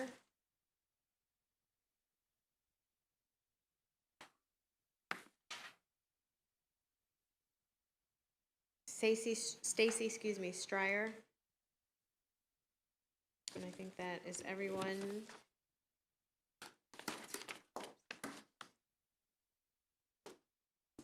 Okay, whenever you're ready. Hello again. My name is Susan Sanger. I'm an environmental educator from the Annapolis Maritime Museum and Park, also a certified Green Center. I would encourage you to support this Bill 997. As a Green Center, I could promote Green Schools program more successfully with this model Green Schools program. Teachers and administrators are encouraged to seek out Green Centers to assist with adjusting environmental education and best management practices. This program would be a great advantage to our promoting the Green Schools program. Thank you. Good afternoon again, Madam Chair, Madam Vice Chair, members of the Ways and Means Committee. My name is Stacy Beller Stryer, and I'm a pediatrician and associate medical director for Parker X America. As I mentioned before, as children spend less time outdoors, the incidence of mental and physical health conditions has increased. And data shows that transforming from a traditional to green schoolyard has a positive impact on all aspects of health. Maryland does have a green school certification program, but we must help those that haven't been certified yet do so and be successful. We need to showcase schools in our state that have already done this incredible work and leverage their knowledge to help others. I worked over the years with counselors in Montgomery County, and one was amazed by the social and behavioral improvements she saw when she added something as simple as sandboxes to her school's playground. I visited another school that had an outdoor green garden, a solitude garden, butterfly garden, and space for a classroom with a tree overhead. The staff was so excited to show me these spaces that they and their students worked hard to maintain. And I spoke with the principal of a school in Garrett County who had clothes, raincoats, and boots donated so all students could go outside on a regular basis, no matter what the weather. We need these counselors and teachers and principals to educate others. I've also seen a school with barely a bush, tree, or blade of grass in Maryland. Other communities in the U.S., such as the Oakland Unified School District, have made providing equitable access to green space a priority to improve all students' health, academic achievement, and environmental knowledge. Mentoring schools just beginning this process and helping to advance them over time will significantly increase the chances these new schools will not only maintain their certification, but also have a meaningful impact on all students' health and well-being. Thank you for your time, and I urge a favorable report on this bill. Thank you. Are there any questions from the committee? Okay, seeing none, thank you very much. We have a couple people signed up virtually. Lee Derby, Susan Friend, and Katie Levine.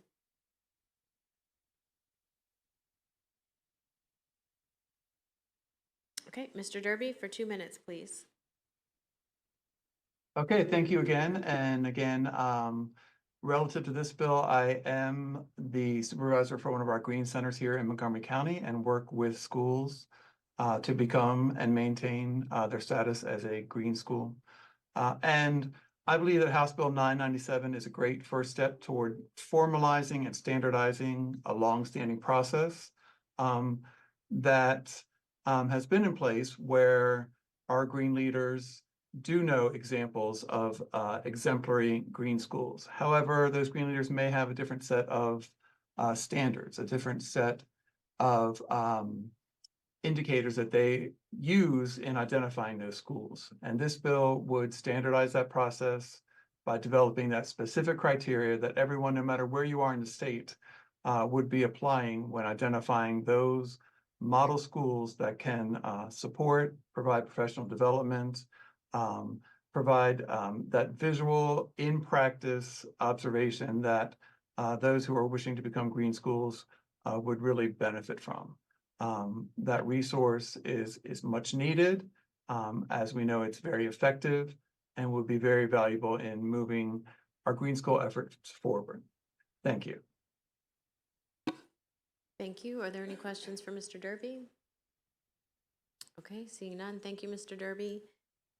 Susan Friend.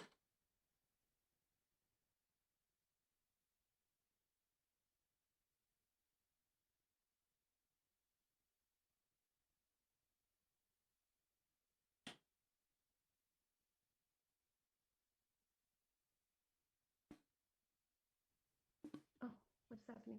Okay, Ms. Friend, for 2 minutes, please. My name is Susan Friend. I've had the privilege of teaching at Crellin for 26 years. Crellin Elementary became a green school in 2005, and in 2022 was awarded Sustainable Bronze status and named a USDE Green Ribbon School. The support of Mayo and the Green School program have been incredibly beneficial to our accomplishments. As we started our journey to become a green school, our focus was not only to use our outdoor environment as a place to teach, but to use the natural environment as a means to teach our state standards.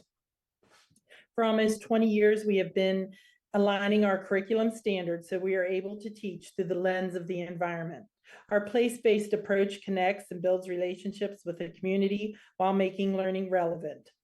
We are acting locally while thinking globally. Aside from the academic value, students' mental and physical health benefit from time spent outdoors.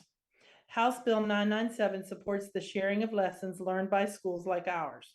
Schools from across the state that desire to earn green school status will gain a boots-on-the-ground perspective when collaborating with educators in schools like ours. This collaboration, along with the support and resources from Mayo, will increase the number of schools working toward green school status, ultimately benefiting students' overall health and academic success. Being a green school is about enhancing learning experiences and engaging projects that connect our students to nature. Studies have shown that green schools lead to increased student performance and mental health, creating an environment where young minds can thrive and excel. MSDE just named Crellin a 5-star school. We attribute it not only to the academic success, but to the culture and climate that has been created, in part through the mindset instilled as a green school. I invite each of you to visit our school to see for yourself. We fully support this bill. There is a great value in professional collaboration when aspiring to become a green school. I request a favorable report. Thank you. Are there any questions for Ms. Friend? Okay, seeing none, thank you very much. And that concludes the testimony on House Bill 997. I'm sorry. Yeah, 997.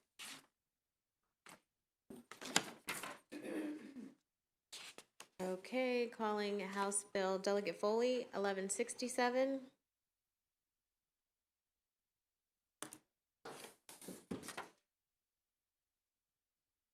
And colleagues, we have joining us from Appropriations, Delegate Forbes.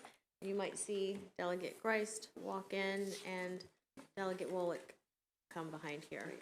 So welcome our friends from Appropriations. Whenever you're ready. Thank you, Madam Chair.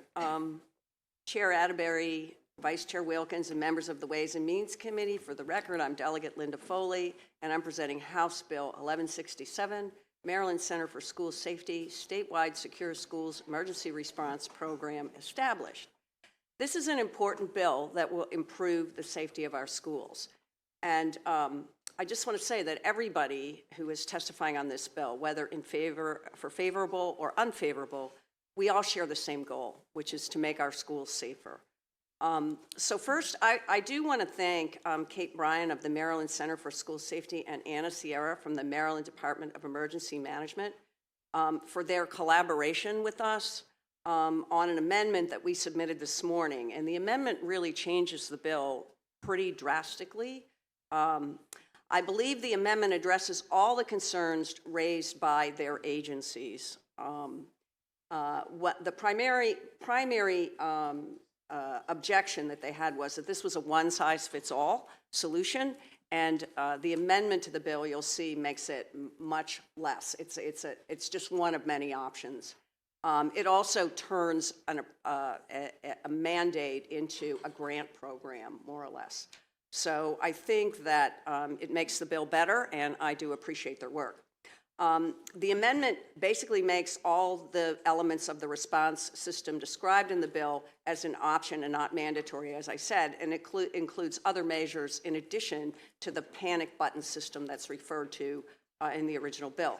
And it establishes grant money that the governor could include in the 2026 budget, not shall include, but could include, to assist local school systems that opt for an emergency notification system. A bill similar to this one was introduced last year in the Senate by Senator Jeff Waldstreicher. So over the interim, we worked with MCSS and other stakeholders to address the concerns around that bill and including the implementation timeline, which we extended, and to accommodate school systems that already have invested in emergency notification systems. Timely notification to law enforcement is critical to saving lives in an active shooter or other violent event. Much like a fire alarm that gets pulled at the first sign of fire and then immediately alerts the fire department, an emergency notification system would do the same for active shootings and other violent incidents, immediately notifying first responders to ensure a more rapid response. Gun violence, as we all know, is an epidemic, which largely impacts, unfortunately, our schools. And this session, there are several proposals that address various aspects of this pervasive problem. I believe it's better to have multiple tools that we can implement to keep our children safe at school, and I do want to give a shout out to the chair for her school mapping bill, which is a really important bill in this space that we just heard on the floor this morning. During an emergency event in a school, every second counts, and the bill before you can save precious seconds. Programs like this have been proven to save lives at schools in other states. Panic button technology and other emergency notification technology could do the same for students across Maryland. So for these reasons, I urge a favorable report on HB 1167 as amended. Thank you. I'll be happy to answer any questions. Good afternoon. My name is Maxwell Wee, and I am the sheriff for Montgomery County, and I support House Bill 1167. The Sheriff's Office is the oldest law enforcement entity in Montgomery County, having been established in 1777. Today, the Sheriff's Office is the law enforcement arm of the court system and complements the mission of allied law enforcement agencies throughout the county. I would like to thank the Honorable Chair Atterbury, Vice Chair Wilkins, and the members of the committee for allowing me an opportunity to present today. The Montgomery County Sheriff's Office is actively involved in supporting and promoting school safety. I currently have a deputy assigned as a community engagement officer for the Magruder High School cluster. This deputy supports the larger Montgomery County Police Department CEO program.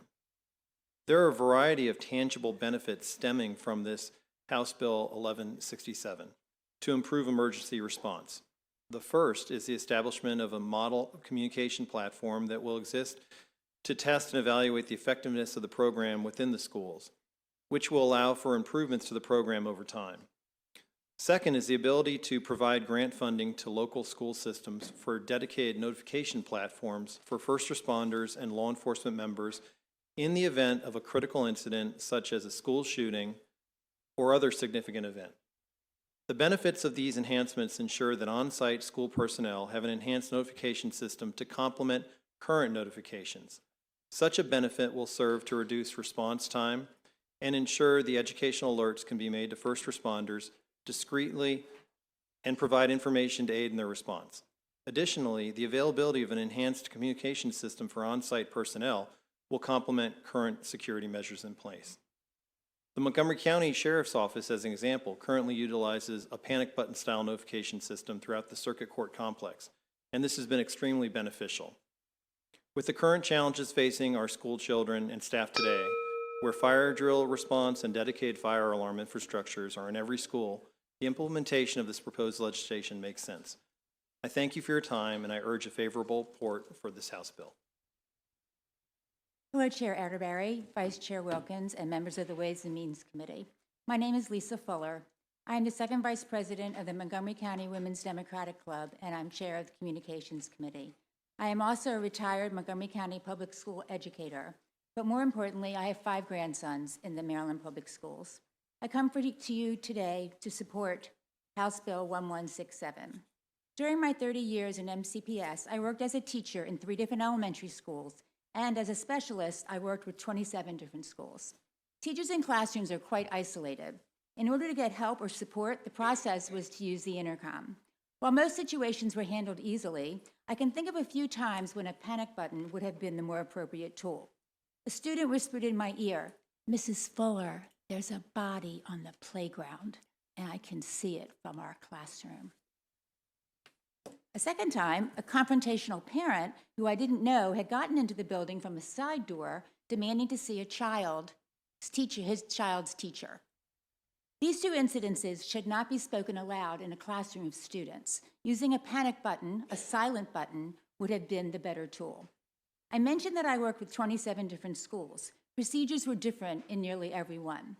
Knowing that there is a panic button in every school in the state of Maryland gives every visitor, you or me, the knowledge that there is a silent process in place should the need arise. The panic button is the right tool. 2 terrifying events happened while I was in the school system, 9/11 and the DC sniper attack. During the sniper attacks, which lasted 3 weeks, schools were locked down, but teaching and learning continued. As a staff, we were scared, we were nervous, and we felt an enormous sense of responsibility for every student. A panic button would have been a way to quickly and silently get word to those outside of the classroom and outside of our building. It would have been the right tool. During my time with the county, I experienced many planned and unplanned drills. Some students could not handle the sounds of the alarms. They could not handle the strobe lights. Their parents would be given a heads up for any drills that were going to be set off. During an emergency situation, there were announcements, alarms, and strobe lights. The Ma'am, panic button. can you please wrap up? Yes, I'm sorry. We're always discussing what is best for our children in our schools. This is the best tool for everyone in every school. Thank you. I hope for a favorable report. Thank you. Questions? Delegate Hornberger? Thank you, Madam Chair, and I apologize for coming late. It was in judiciary. So in terms of this bill, it just seeks to have a panic button installed, is that right? Well, that was originally how it was. I mean, that's a little simplification because it's more, the technology is more complicated than that. But basically, but now it's, as amended, it also allows schools to choose other options to improve their emergency response. So it's not just limited to the panic button. Yeah, so my question is, in this committee, we worked really hard on getting safe and secure entrances, and those were a pretty hefty price tag. And, in my district, I think we have 2 schools left. We placed that burden on the county. They've paid for them. And, those do 2 things. 1, they keep people from coming into the school that are unauthorized. And 2, because of the very nature, that person can't enter at all unless they're identified and allowed in. Very similar with a button. So, I mean, would you see this as an addition to that? To supplant that? I mean, we want to shy away from continuing to put financial burdens on the schools. Yes, Delegate, I think I would see this as an addition to that, and this bill does not put additional burdens on the schools. This bill envisions that the state would provide grants for these enhancements. Okay, all right, thank you, Madam Chair. Any further questions? Delegate Eversole? Do we think that, and thank you for the bill, do we think that the grants would come from MCSS's budget, or do we feel like we would have to supply extra money from the state for those to set up those grants? The way the bill is written currently is that the governor could account for that in his budget. I think there's other money available for school safety. Whether that money is tapped or not would be up to the Maryland Center for School Safety. Okay, thank you. Any further questions? Okay, seeing none, thank you. There is Jenna Sublette here. come on up, or Mia Link.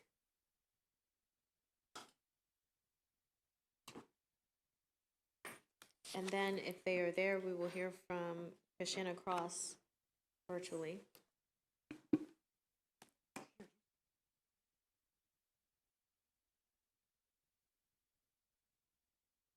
Okay. Well, good afternoon, Chair Atterbury, Vice Chair Wilkins, and members of the Ways and Means Committee. My name is Jenna Sublett. I work with Cornerstone Government Affairs, here representing Zero Eyes in support of House Bill 1167. I would like to waive the rest of my time to the expert here, Mia Link, but we'll be here for any questions. Thank you. Good afternoon, Chair Atterbury and members of the Ways and Means Committee. My name is Mia Link. I'm the Vice President of Strategy for Zero Eyes, a company that was founded in 2018 to provide proactive firearm detection for schools, commercial buildings, and government infrastructure. Our technology uses AI software implemented on already existing security cameras to detect visible firearms and alert law enforcement within seconds. Any alerts received are verified by human eyes and confirmed to be threats or non-threats by our in-house 24/7 operations center. When a viable threat is detected, alerts are sent through our app and phone call to all parties involved, including school administrators, local police, and anybody else that the school determines needs to know. Zero Eyes also has a partnership with a company called Rapid SOS, which enables our notifications to be received by the PSAPs, the public safety answering points, directly through their portal. And Rapid SOS also provides integration capabilities with CAD solutions. Zero Eyes is very capable of handling several provisions of this bill, and any additional requirements that are outside of our scope we could accomplish through integrations and partnerships with other applications. Our software is deployed into hundreds of K-12 districts across 35 states. We are a proven technology and detect guns every day. With this bill, Maryland has the opportunity to join other states that are prioritizing school safety by taking the initiative to fund a proactive technological solution to the growing problem of gun violence in schools. This is the future, not just for school safety, but with the potential to provide safety for all Marylanders. We look forward to the opportunity to partner with the state of Maryland and the Office of School Safety should this legislation be enacted. We'd love to offer a demonstration of our technology should this committee be interested. Thank you for the opportunity to provide testimony on this issue, and I'm happy to take any questions at this time. Thank you. Is Kashana Cross with us virtually? Okay, are there any questions? Committee? Okay, seeing none, thank you both very much. Ben Yellen, Kimberly Buckheit, Anna Sierra, and Kevin Canali.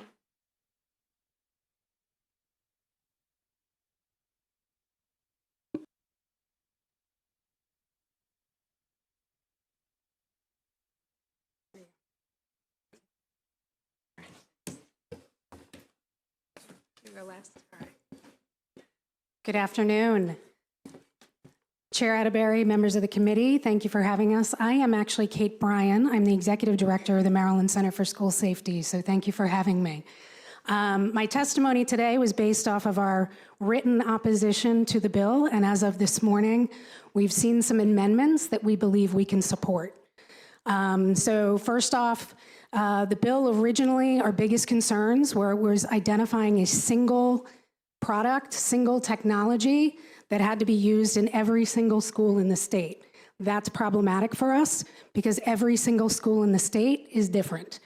So what the bill has done is created a grant program that allows school systems to decide if they want particular notification and communication platforms or technology.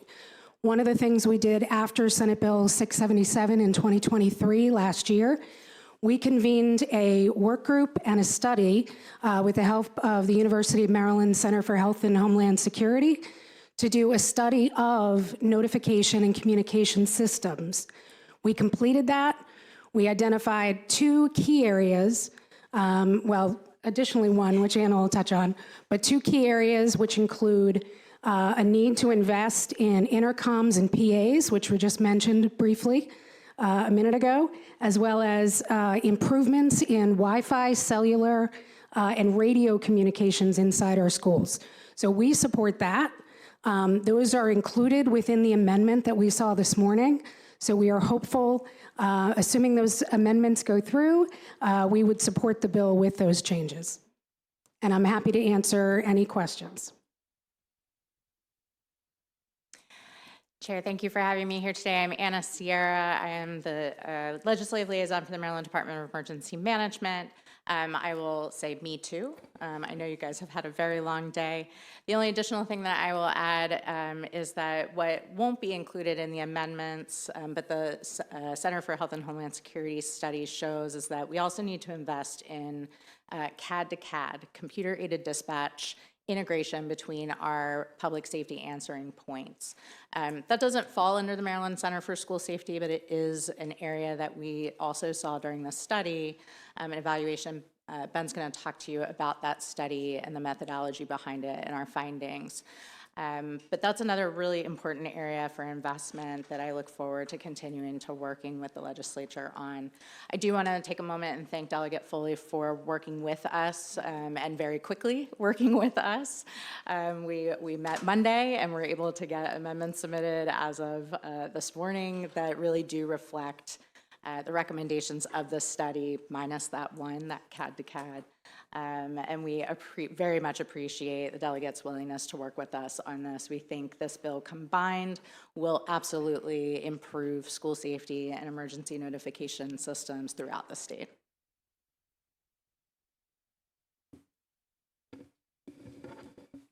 Thank you, Chair Atterbury, Vice Chair Wilkins, and members of the committee. My name is Ben Yellen, and I'm the Program Director for Public Policy and External Affairs at the University of Maryland Center for Health and Homeland Security. I'm also a public school parent in Baltimore County. I will also agree with my colleagues here, saying me too, that we are very grateful to Delegate Foley for being amenable to these amendments that more closely track the study. I'm going to briefly summarize the study and some lessons learned that I think could be applicable to this piece of legislation. As part of our study, we spoke to representatives of state and local school safety officers, representatives from the Maryland 911 Board, and many local and state emergency managers, as well as some representatives from public safety answering points. Our team also conducted a comprehensive review of the after-action reports of some high-profile school-based emergencies, generally those were active assailant events, to determine whether an app-based or centralized panic system or school-based emergency notification system would have been useful in preventing or mitigating the casualties of those tragic events. And from both the stakeholders that we spoke to and the study that we did of after-action reports, we found that generally there weren't issues initially contacting 911. Rather, there were technological issues in the public address systems, which would allow school personnel to notify students and staff. That's something we noted repeatedly in after-action reports. We also learned about significant interoperability challenges between responding agencies. Often for these high-profile incidents, you'll have multiple agencies responding, which presents interoperability concerns. So I'll just agree with my colleagues on the recommendations that have been incorporated in these proposed amendments: improved and reliable intercom and public address systems, and bidirectional amplifiers to enhance cell and Wi-Fi coverage at public schools. Thank you for your consideration. Good afternoon, Madam Chair, members of the committee. Kevin Canale here on behalf of the Maryland Association of Counties. Submitted opposition testimony, but like my fellow panelists, we very much appreciate the delegates' willingness to work on amendments. And with the amendments before you, would withdraw our opposition and take no position on the bill. So we'd ask for a favorable report with amendments. Any questions? Okay, Delegate Ebersol. So my question before was relevant to the grants. Would they come from within the MCSS budget, or are you looking at other places for them, and do you have a lead? So in an ideal world, we'd look other places because the grant funding that we have, so there's a couple of buckets of money, right?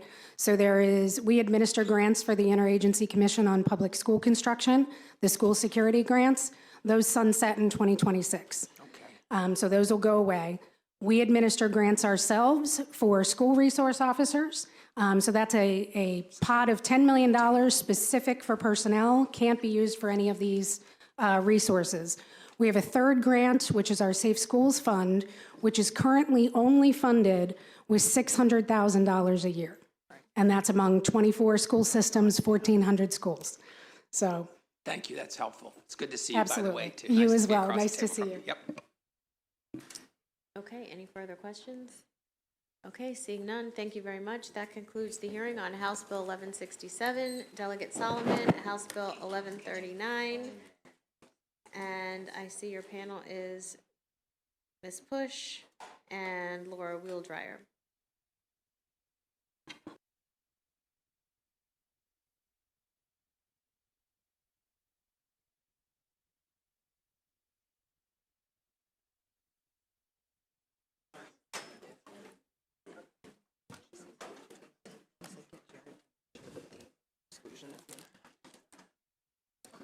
Good afternoon, everybody. Thank you for being here. I know it's going to be a long day. It has been a long day for your committee. For the record, Delegate Jared Solomon. It's nice to be back in Ways and Means. And I see some of my friends from Appropriations in the back there too.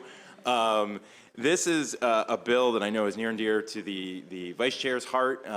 It's actually just mandating and extending some funding for a program that we all approved a couple of years ago.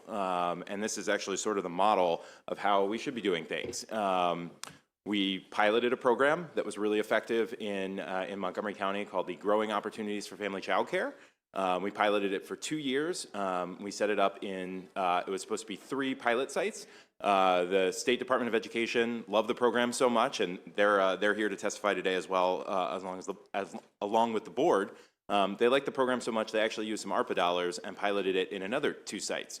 So there are about 15 counties right now that have this program running, and it was a match between resources from the state, $150,000 for each site, and then equal amounts of money either from local government or local philanthropy to match that. And this was really about taking folks in the child care community who want to start their own business and could take their expertise and open a family child care center.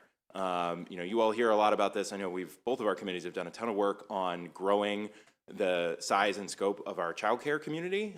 We know how absolutely critical this is. I think the comptroller's report said we lost 1% of our female workforce in the state that has not come back since COVID. And one of the direct reasons is the expense and lack of child care. And so, again, we have this program that we've piloted now for the past 2 years, and you're going to hear from the experts, but just I have to tell you the results have been, again, absolutely astounding for a relatively small amount of money, relative drop in the bucket when we think about, the $60 billion that makes up our state budget. We had 100 new family child care providers who are up and running, have created about 800 slots. There are another 80 or so pending who are getting to the last stages of opening. And then there's another group that's still in the pipeline that's running through the program that would create another 1,000 slots. So all told, for a fairly tiny investment of about $900,000, we have been able to potentially create 2,600 new childcare slots and almost 350 new small businesses. And that's what these are, right? It is taking somebody who, and there's some written testimony in your floor system from a provider who literally said she was about ready to quit the childcare community. She was done. It was just too much for her, and this program was an absolute lifeline. She knew she wanted to do something. She didn't have the business expertise, and I probably should have even said, from the go, what this program does is basically helps somebody in the childcare community with everything else that you need to start a business, right? So you may be a wonderful teacher, a wonderful, carer for children, but you may not have any idea how to open a business. Or how to get your license, or the various and sundry, requirements that we put on childcare, on family childcare centers, right? And so this program pairs you up with a mentor. It pairs you up with usually like a local business organization, like the chamber, or a women's business organization that provides all that back end support. So again, what we have done in this is make it easier for families to find really important care. And often these are in communities where English is not necessarily the first language, so we're providing in-home support for communities that really need it the most. And we're also providing the opportunity to start a small business and create family-sustaining wages for folks in the community who really want to.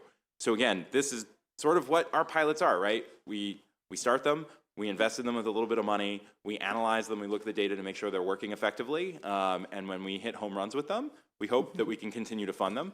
Obviously, I serve on appropriations, so I know the budget is really tight.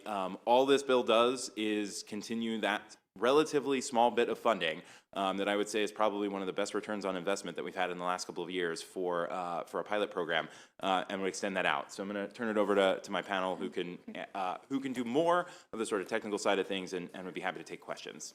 Thank you. Great. Good afternoon. I'm Christina Push, Executive Director of the Maryland State Child Care Association and Co-Chair of the Office of Child Care Advisory Council.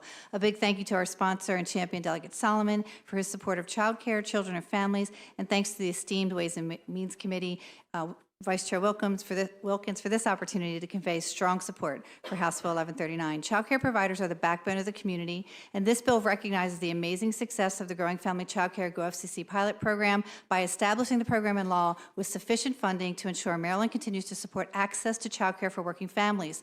House Bill 1139 is important to building capacity to increase the limited infant toddler slot wait lists in communities throughout the state and will also lead to addressing child care deserts with viable child care options for families. The child care industry continues to struggle with workforce shortages, and the recovery has lagged behind other businesses. ARPA funds have been exhausted, and the child care industry has not fully recovered from the pandemic and are in decline. Therefore, House Bill 1139 also speaks to sustainable rebuilding models other states can emulate. Finally, this bill aligns with December 2023 AIB Pillar 1 report and recommendations that says, explore the continuation of grow your own initiatives that are effective. Child care is the workforce behind the workforce, and it drives the economy, and our state leaders believe that all families should have access to affordable quality child care because the benefits positively impact Marylanders.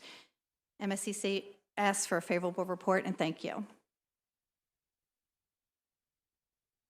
Hi, thank you so much. I'm Laura Wheel-Dryer. I'm the Executive Director of Maryland Family Network, and we have been MSD's partner in implementing GoFCC. And today I've brought with me one of our amazing team, Lacey Eidman, who runs the Maryland Child Care Resource Center Network in Maryland, which has piloted GoFCC. So you're going to hear from Lacey. Thank you. So when GoFCC was launched in Montgomery County by our CCRC, it was quickly apparent that it was going to have a profound impact on the state. This statewide initiative is exactly what the name implies, a series of pathways that provide opportunities to families and children to access high-quality childcare in their communities. It's opportunities for women to own and operate their own small business. It's opportunities to support child care programs in communities which have been historically marginalized and underserved. It's opportunities to address child care deserts, and it's opportunities to counter the rising number of programs which are closing. In just 18 months, the CCRCs operating this program have implemented training and coaching practices which are reducing the amount of time it takes to obtain the family child care license from about 12 months to 5. The CCRCs are providing necessary resources and supports at no charge, all but eliminating the financial entry barriers. CCRC coaches are supporting these cohorts of almost all women with building the knowledge and skills to open quality educational childcare settings which are built on firm business foundations. From January 2023 to 2024, 101 new family child care programs have opened, directly creating 796 new slots. There are currently 33 people waiting for their licensing results and another 138 actively working with a coach in this program. GoFCC is changing the early care and education landscape by ensuring underserved communities have access to high-quality care.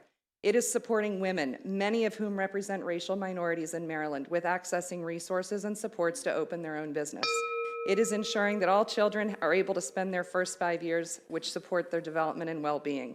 And as one of our graduates said, I don't think I would have followed through with the licensing process if it wasn't for GoFCC. Please wrap up. Thank you. And I definitely wouldn't have been prepared for the business side. Thank you. Good afternoon, Madam Chair and members of the committee. Kevin Canale here on behalf of the Maryland Association of Counties in strong support of this bill. I won't belabor the points that explain why this is such a fantastic bill. I will note this is how it's supposed to work.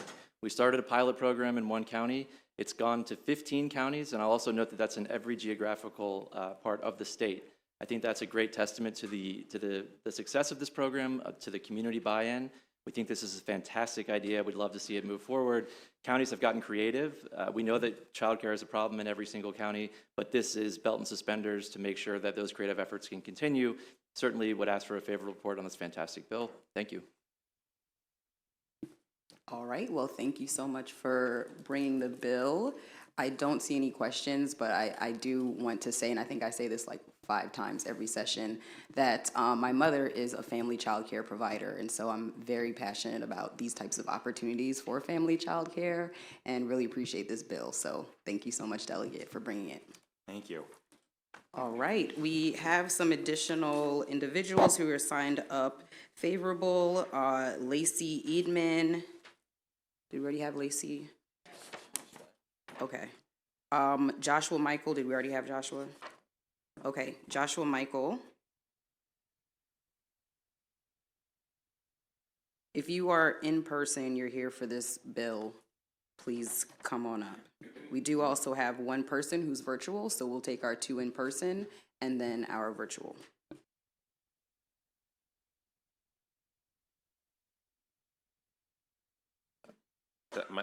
Good afternoon, Vice Chair Wilkins and members of the committee.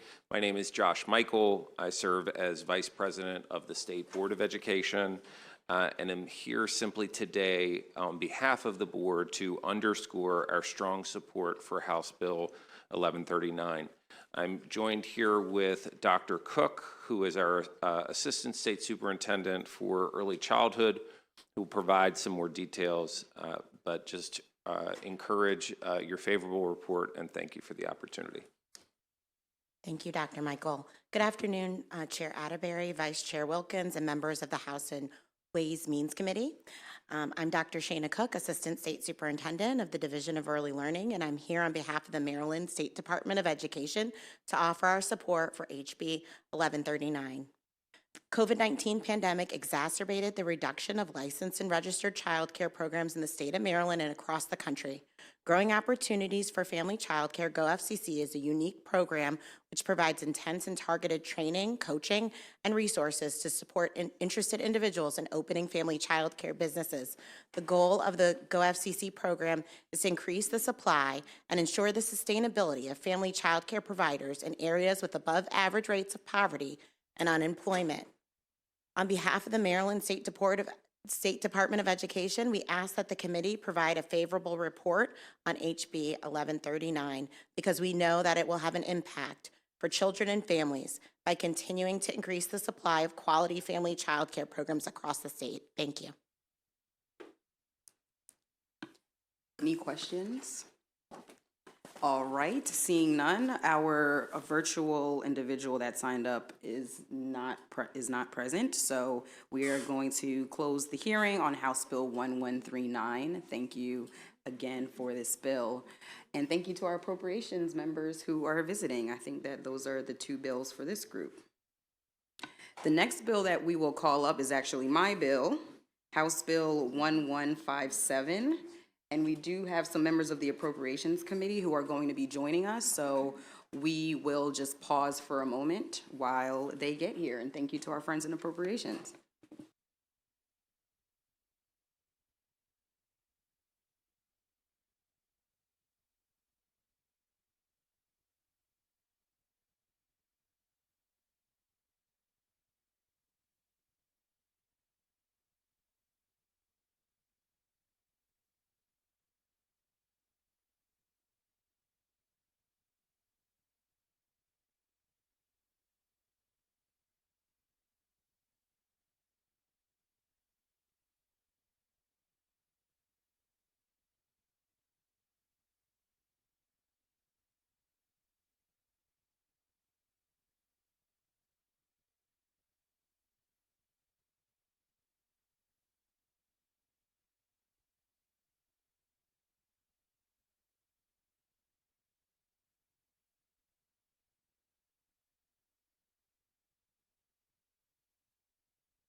In the meanwhile, if my panel could go ahead and come on up.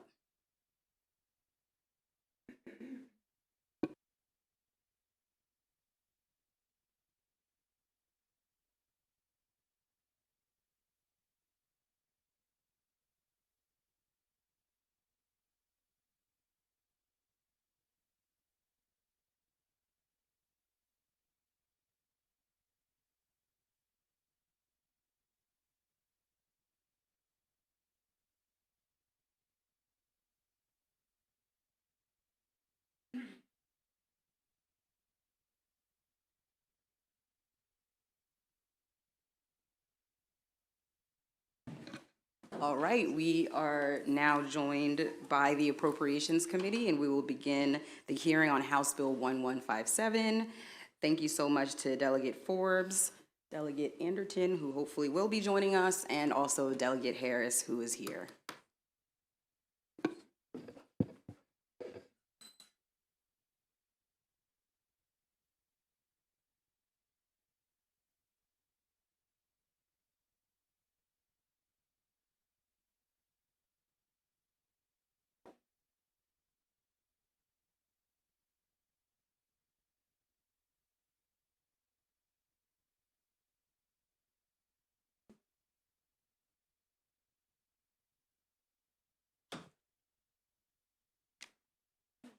All right, good afternoon, committee.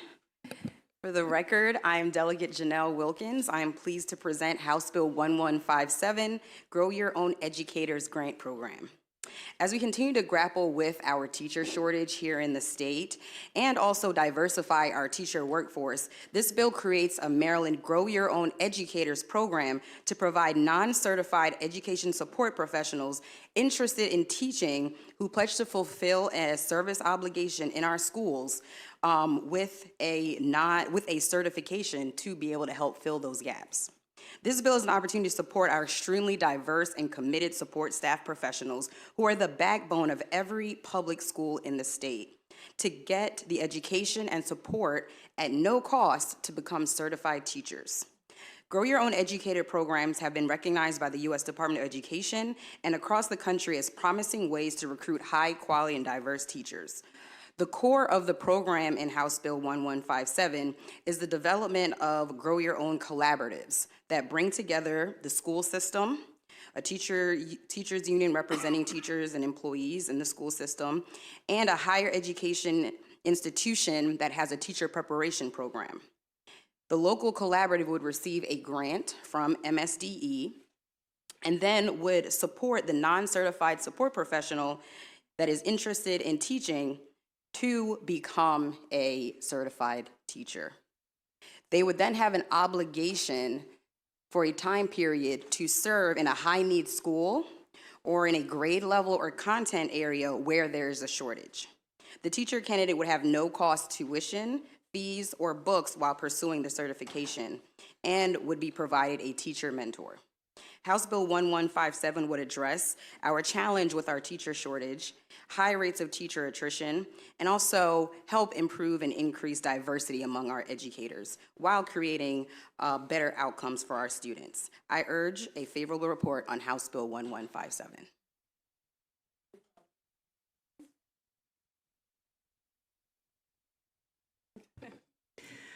Good afternoon, committee, and thank you, Vice Chair Wilkins, for putting this bill forward. My name is Cheryl Bose, and I'm a 4th and 5th grade teacher currently serving as the president for the Maryland State Education Association, representing 75,000 educators across the state, which includes certified, non-certified, administrative, and now higher education in the community college.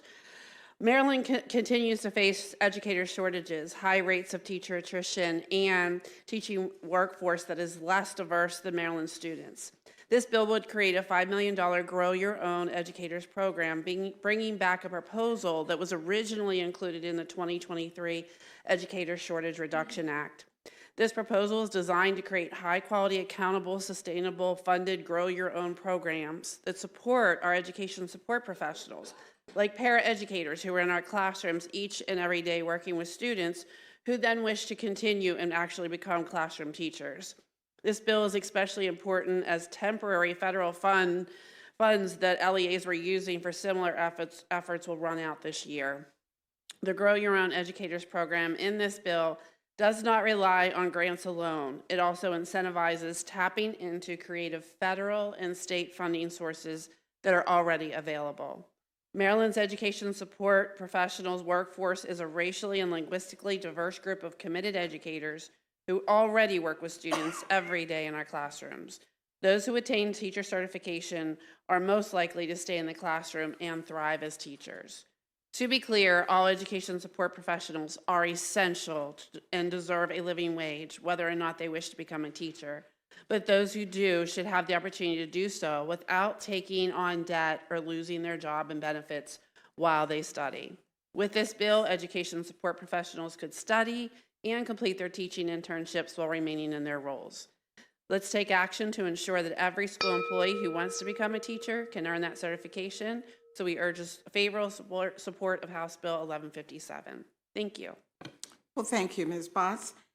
The next person is Sheila Jones-Wagner. Good afternoon. Good afternoon. My name is Sheila Jones-Wagner, and I am a first-year 6th grade geography teacher at Thomas Viaduct Middle School in Howard County, Maryland. I am here today to offer strong support for HB 1157, the Grow Your Own Educators Grant Program. This bill will provide grants for employees who want to become teachers in local school districts if they fulfill a service obligation in the state of Maryland. I have worked for the Howard County Public School System since 2003 as a paraeducator. Over the years, I dreamed of becoming a teacher, but as an adult who was still paying back student loans, eventually having a family of my own to care for, I just could not afford to go back to school. The school system did offer tuition assistance. However, I would still have needed to be able to pay the majority of my tuition. Howard County Public School System joined forces with Bowie State University, creating a grant that would not only pay my tuition in full, but also pay for my books and most expenses. The program lasted for 3 years. Classes were virtual, allowing for students to take classes from their homes after working long hours, while still being able to take care of their families. It was a realistic program geared towards school system employees with education experience. Paraeducators are the backbones of our schools. They often form the closest relationships with students, support many different teachers and staff around the school building daily, and have the greatest flexibility to be able to pivot at the drop of a hat. So many paraeducators want the opportunity to go back to school to teach, but just simply cannot afford it. Who better to be teaching in our schools than the staff who are already placed there, who demonstrate love for our students, who know the ins and outs of classrooms, and who dedicate themselves to the education profession every day? Paraeducators, that's who. The field of education is in crisis mode. Maryland should invest in their own by providing necessary grants to educators who want to become teachers during a time of teacher shortages, a decline in education morale, and a lack of support and funding. Bowie's para-to-teacher cohort opened doors for me that were unimaginable, including being here today to testify before you. Howard County Public School System invested in me and offered me a salary equivalent to a 10-year teacher as an incentive of my many years of service. This bill can help open pathways for employees who are already doing the work in our schools. I urge you to support the bill HB 1157 so that students can receive the best education from the best educators, teachers grown from within our schools. Thank you. Thank you. I'm sorry I missed the beginning. Where do you teach in Howard County? Thomas Viaduct Middle. Go Howard County. Go Howard County. Who's next? Good afternoon, Chairwoman Atterbury and Ways and Means Committee members. I'm Sally Murick, the Paraeducator Program Manager for Montgomery County Public Schools and a Vice President representing paras on the Executive Board of SEIU Local 500, which represents over 20,000 members serving Marylanders from cradle to career. I'm here today to speak favorably in support of the passage of HB 1157, Grow Your Own Educators. Education support professionals, sometimes called paraeducators, paraprofessionals, may wish to pursue teacher certification, yet they need financial and mentoring support to reach their goals. Research indicates that education support professionals who attain teacher certification are more likely to remain in the classroom than teachers prepared through other pathways, to reflect the racial and linguistic diversity of the students they serve, are more effective at improving student test scores in reading and math, and are more likely to remain in teaching compared to teachers who did not have prior classroom experience. In Maryland and in the U.S., education support professionals are more likely to be people of color than certificated educators. Providing pathways to certification for interested education support professionals is a promising strategy toward a teaching force that better reflects the diversity of Maryland students. The blueprint for Maryland's future identifies paraprofessionals to teachers, Grow Your Own Pathways, as a strategy to achieve Pillar 2, high quality and diverse teachers and leaders. It also notes that Grow Your Own programs can help recruit multilingual staff. Other considerations, all education support professional roles are critical to a school's success and daily functioning and should not be viewed as stepping stones to certificated roles. All educational support professionals deserve a living wage regardless of their interest in becoming a teacher.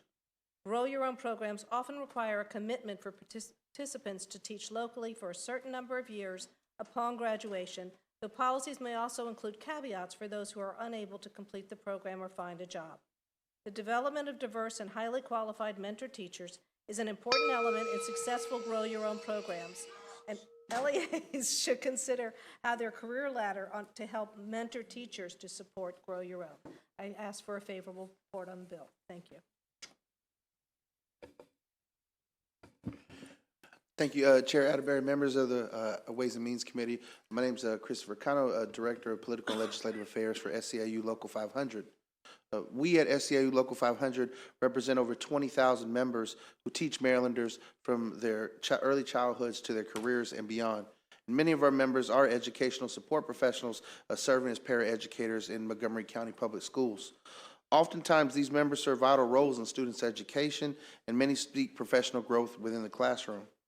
House Bill 1157, by establishing a grant program for school systems to ensure educational support professionals transition to full-time teachers without a major impact to their income while they're focused on their studies, is vital to meeting the goals of the blueprint for Maryland's future. The facts are simple. We need more teachers, and we simply do not have enough college-bound high school graduates majoring in education right now. But what we do have in Maryland is an existing workforce of professionals who already serve in an educational setting, interacting and helping students every day. Being able to meet the lofty goals of the blueprint means utilizing every available resource, including helping paraeducators become teachers. And so we ask for your favorable report on House Bill 1157, as it has our full support, and we know it will go a long way toward shaping Maryland's educational future. Thank you. Any questions from the committee? Okay, thank you very much. John Woollums, Kelly Meadows, Joshua Michael.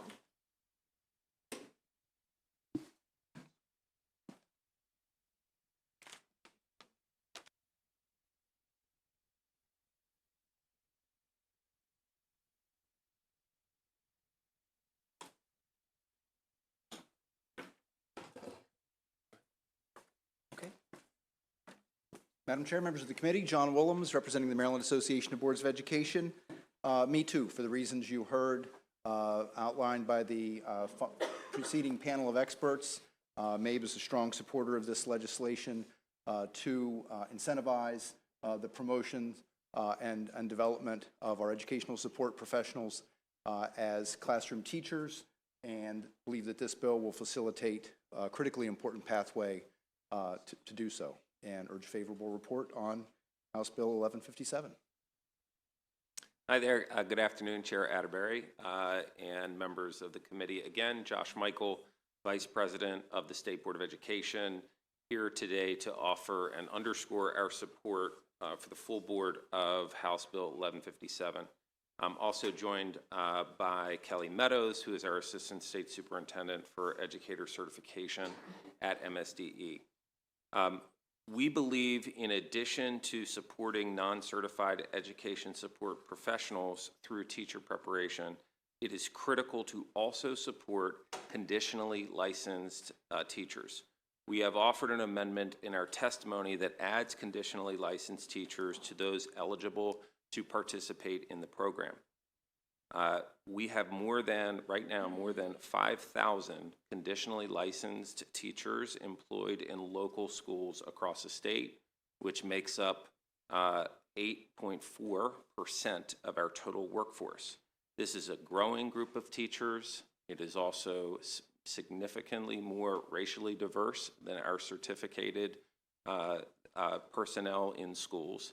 And I'd say, for benchmarking purposes, at the start of the blueprint, this was 1.5% of our workforce, about 900 teachers. So this is a significant growth, and it's something that we need support. So we're hopeful that sponsors and advocates will view this as a friendly amendment, merely aimed at opening up the program for more teachers who are already committed to the profession and are committed to taking next steps in pursuing permanent certification. Thank you. Good afternoon, Madam Chair, Madam Vice Chair, committee members. My name is Kelly Meadows. I am the Assistant State Superintendent for the Division of Educator Certification and Program Approval at the Maryland State Department of Education. And as Dr. Michael shared, I'm here on behalf of the department to lend support to House Bill 1157. Over the last 2 years, MSDE has invested a significant amount of federal funding in Grow Your Own programs through the Maryland Leads Initiative. 23 of 24 local education agencies focused on this strategy, which underscored a vision to create a diverse and sustainable cadre of educational professionals from the communities in which they live and serve. MSDE and the State Board of Education believe that in addition to supporting non-certified education support professionals through teacher preparation, it is critical to also support conditionally licensed teachers. As Dr. Michael shared, we have over 5,300 conditionally licensed teachers this year. Every single LEA across the state has at least 4 conditionally licensed teachers. However, some of our LEAs employ, a quarter of our LEAs employ up to 10% of their teachers are conditionally licensed teachers, and we have LEAs that are employing up to 20% of their teacher workforce with conditionally licensed teachers. Maryland LEAs has increased the number of conditionally licensed teachers since 2018, 251%. By including conditionally licensed teachers in the Grow Your Own Educators Grant Program, Maryland would be supporting those individuals who have already committed to teaching in Maryland LEAs as career changers. With this in mind, the MSDE and State Board of Education respectfully request amendments to House Bill 1157 that allow conditionally licensed teachers to participate in the Grow Your Own Educators Grant Program. Thank you. Thank you. Questions? Of course, Delegate Ebersol has a question. Delegate Ebersol. No, I just want to say, Mr. Willems, you're batting 1,000 today. Keep it up, okay?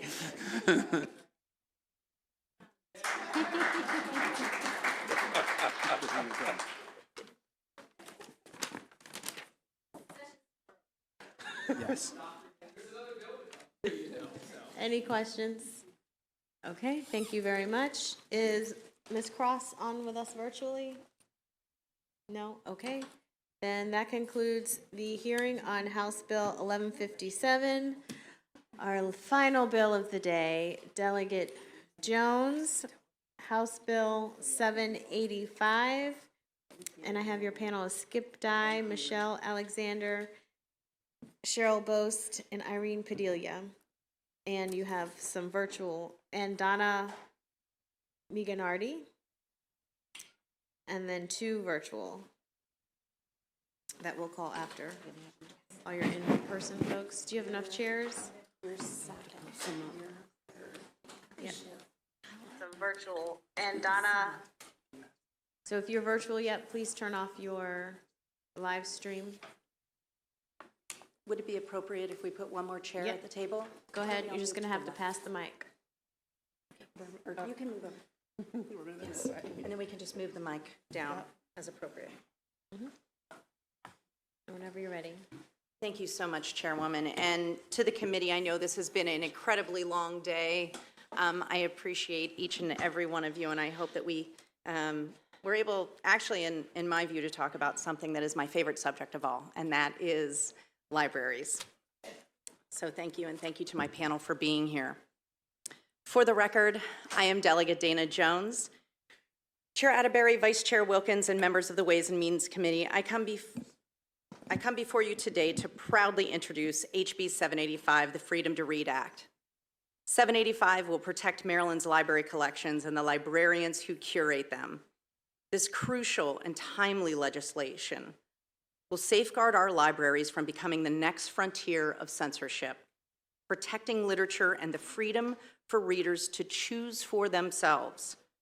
I am honored that the Freedom to Read Act is one of the first bills introduced in Speaker Adrian Jones's decency agenda, which will prevent intolerance and hate from taking root in our institutions and in our schools. I have authored HB 785 because the freedom to read is about the freedom of choice. It's about the freedom of information. It's about allowing individuals to decide what books they want to read and not having the decision made for them. It's about not erasing history. Maryland's libraries provide an outlet for knowledge and self-discovery crafted by certified professionals who are committed to maintaining a collection of literature that is representative of the world we live in and the communities they serve. Their collections provide people of any background access to visions of themselves, both real and fiction. They are critical for healthy development.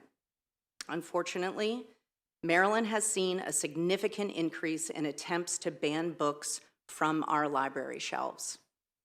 According to the Maryland State Library Agency, since 2019, Maryland's public libraries have seen a 133% increase in formal challenges to their collections and a 263% increase in informal challenges.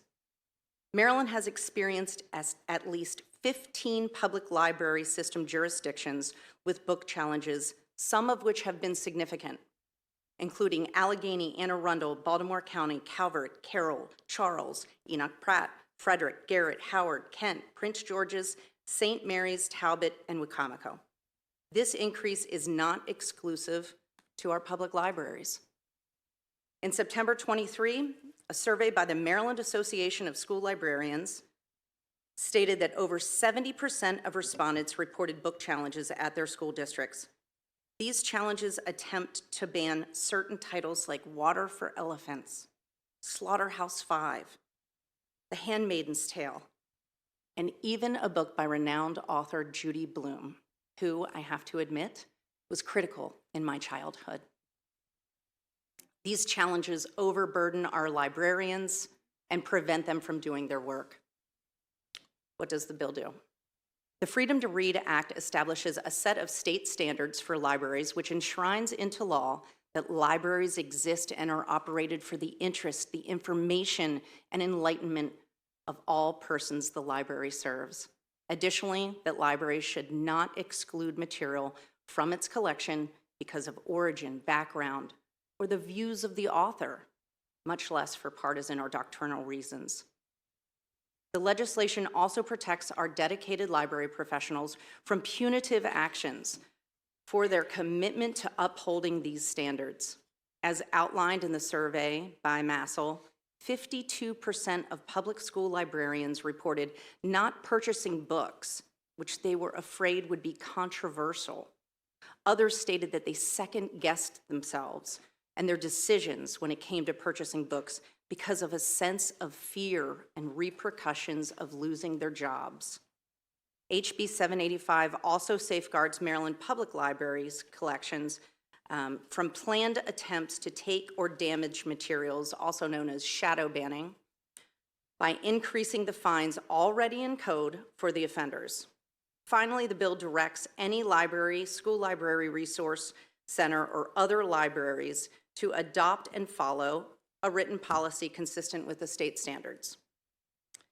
Collection decisions are not and have never been made lightly. From public school to local library systems, collection policies and decisions in making them, it's an extensive process with numerous levels of review and scrutiny. This includes book review challenges, processes that allow books to stay on the shelves while they are evaluated. The librarians making collection decisions hold advanced degrees in library science.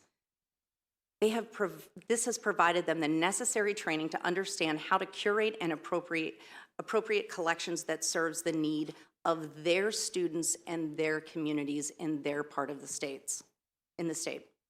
This system works, and it has worked, and we must trust these professionals, not individuals who often, when questioned on their challenge forms, have never read the material for which they want banned.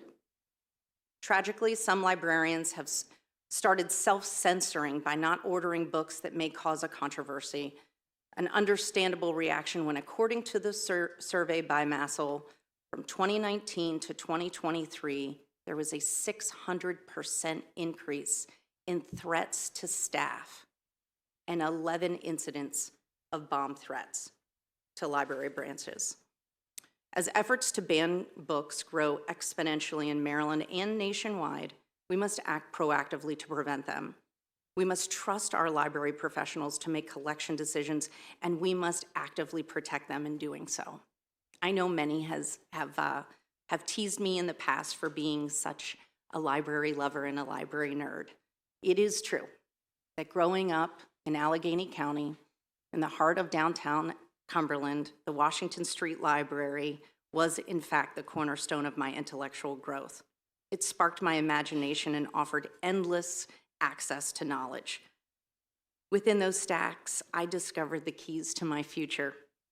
As a mom, I have quite literally spent hundreds of hours in our Anne Arundel County Library at story time and summer reading challenges and buying the t-shirt every summer with our child, outdoor programming during the pandemic.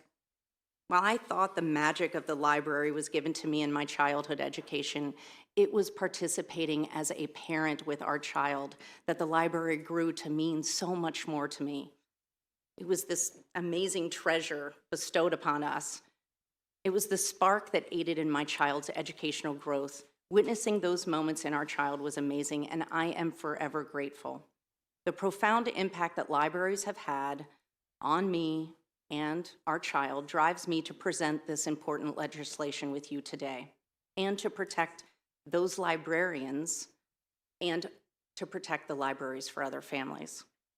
No matter what library you are in, one thing is always the same. In every library, no matter who you are accepted and you are never alone. I'm introducing the freedom to read to keep it that way.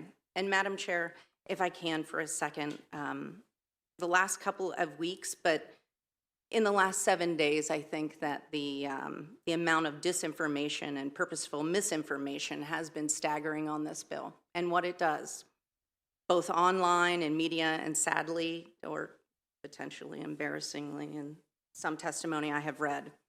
I need to borrow a line from our esteemed chairman, C.T. Wilson. Buckle up now. Read the bill.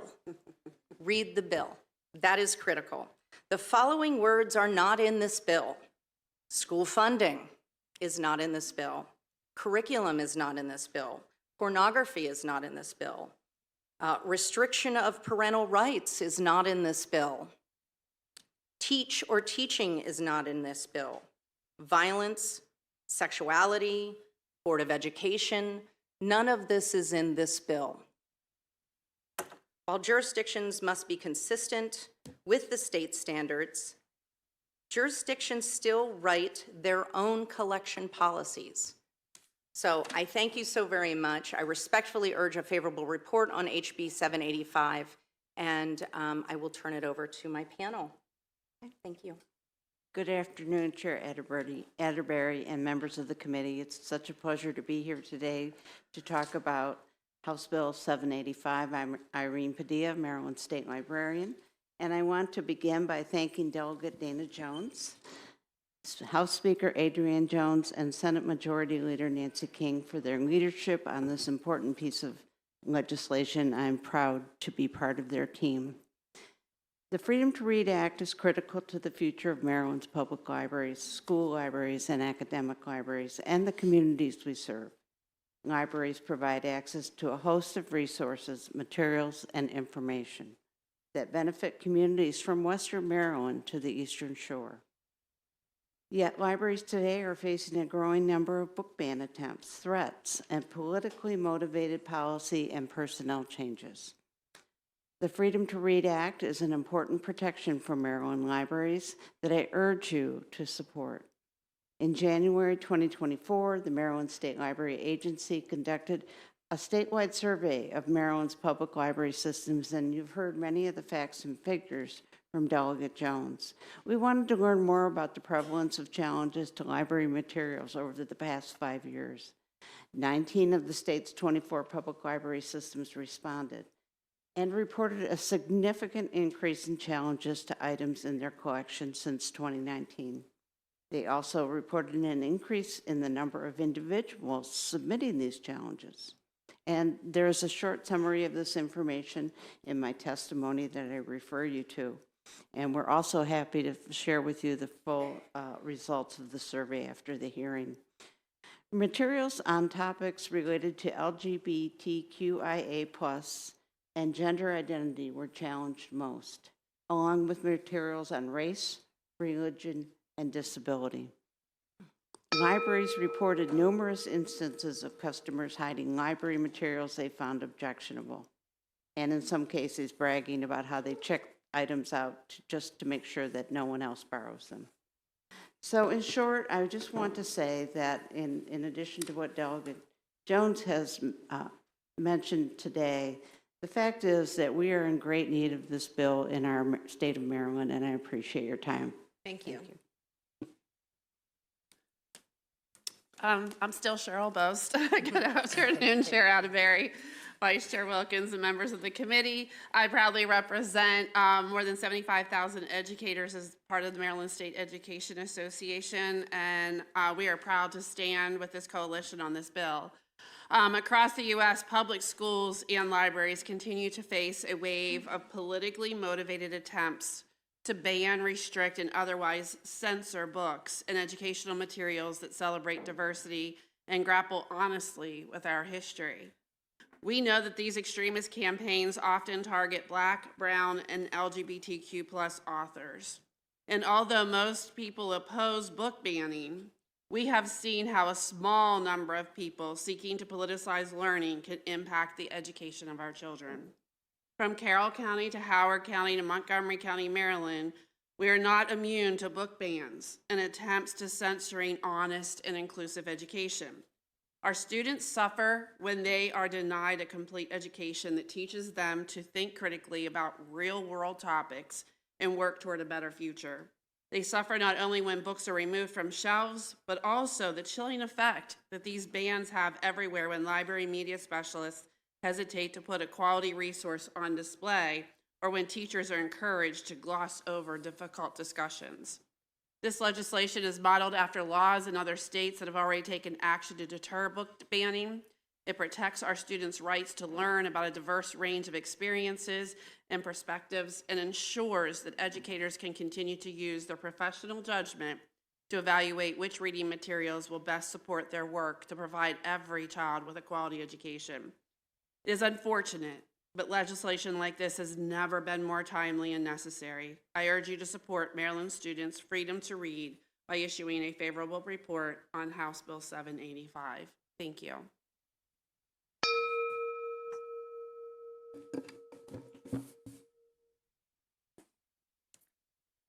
Good afternoon, Madam Chair Atterbury, Vice Chair Wilkins, and esteemed members of the committee. My name is Michelle Alexander. I am a school library media specialist of 28 years, working at Richard Montgomery High School in Montgomery County, Maryland. And my goal has always been that all my students see themselves in a book in my library, because I did not see myself when I was growing up.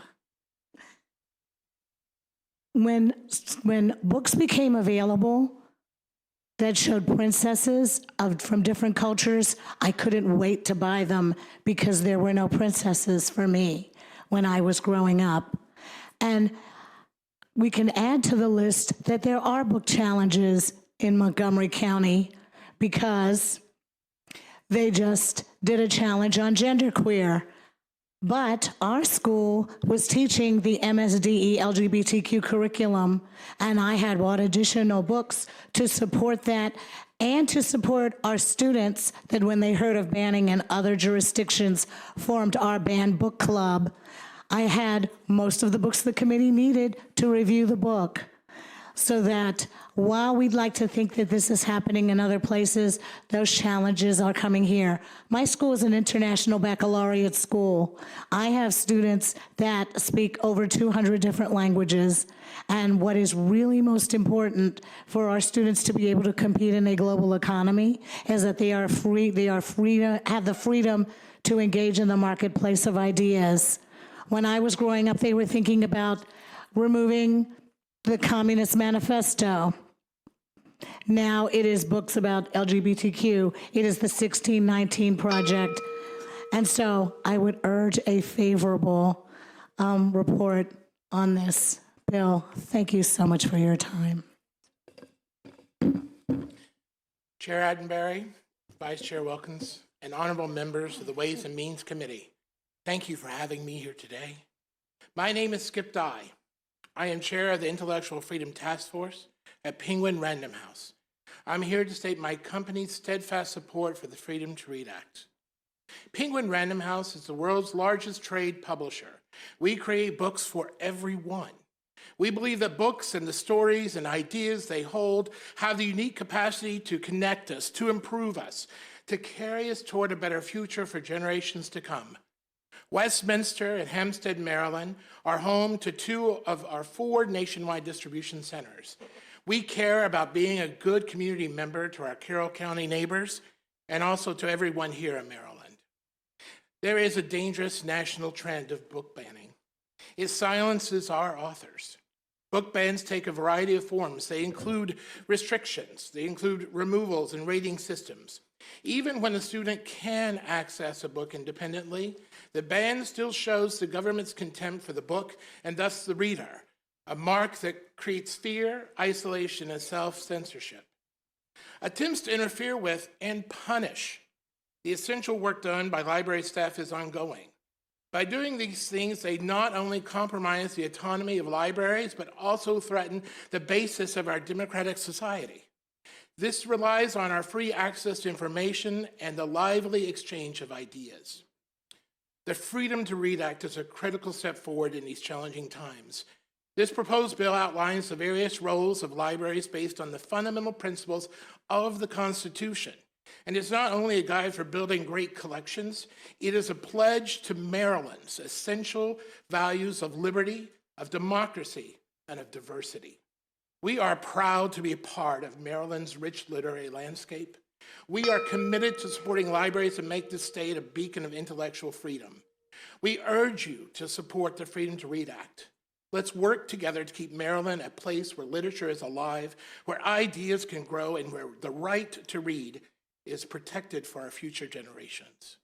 Thank you.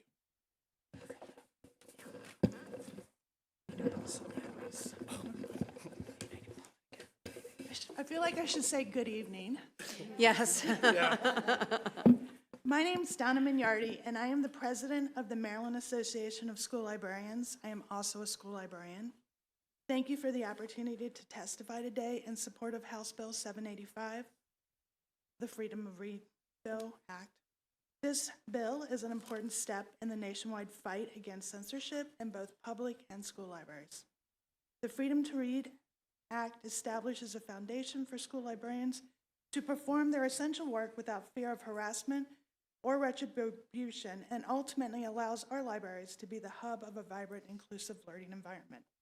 In the last 2 years, we have watched this politically motivated movement was repeatedly attempted, sometimes successfully, to remove books from the shelves of our school libraries. Some of us, including me, thought this would never happen in Maryland, but it did.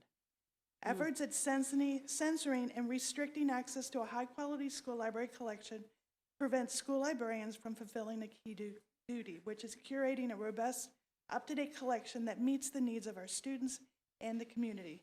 We take our collection development responsibilities seriously.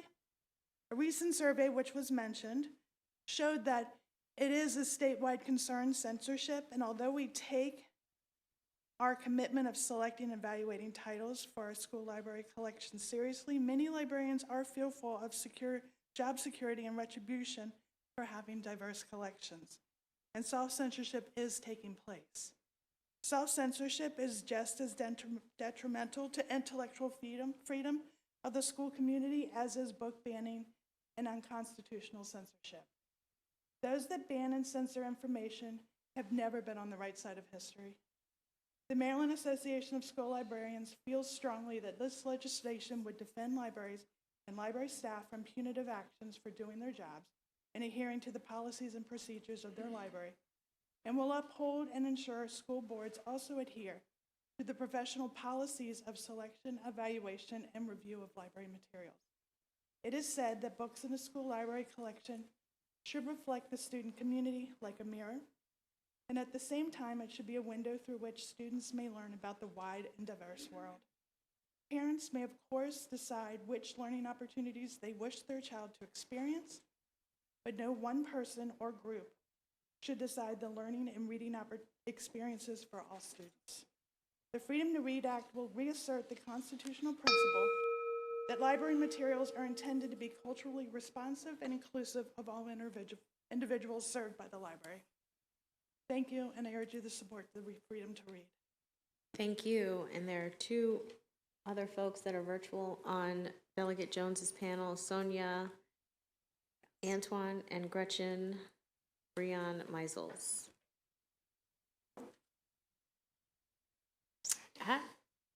Go ahead, Ms. Antoine, for 2 minutes, please. Oh, we can't hear you. Can you hear me now? Yes, go ahead. Okay, sorry about that. Good evening, Madam Chair, Madam Vice Chair, and members of the committee. I'm Sonia Alcantara Antoine. I'm the Chief Executive Officer of Baltimore County Public Library. I'm also the President of the Public Library Association, which serves nearly 9,000 members in public libraries across the United States and Canada. I'm here today to speak in support of HB 785. The freedom to read is a basic and fundamental right that all Marylanders enjoy.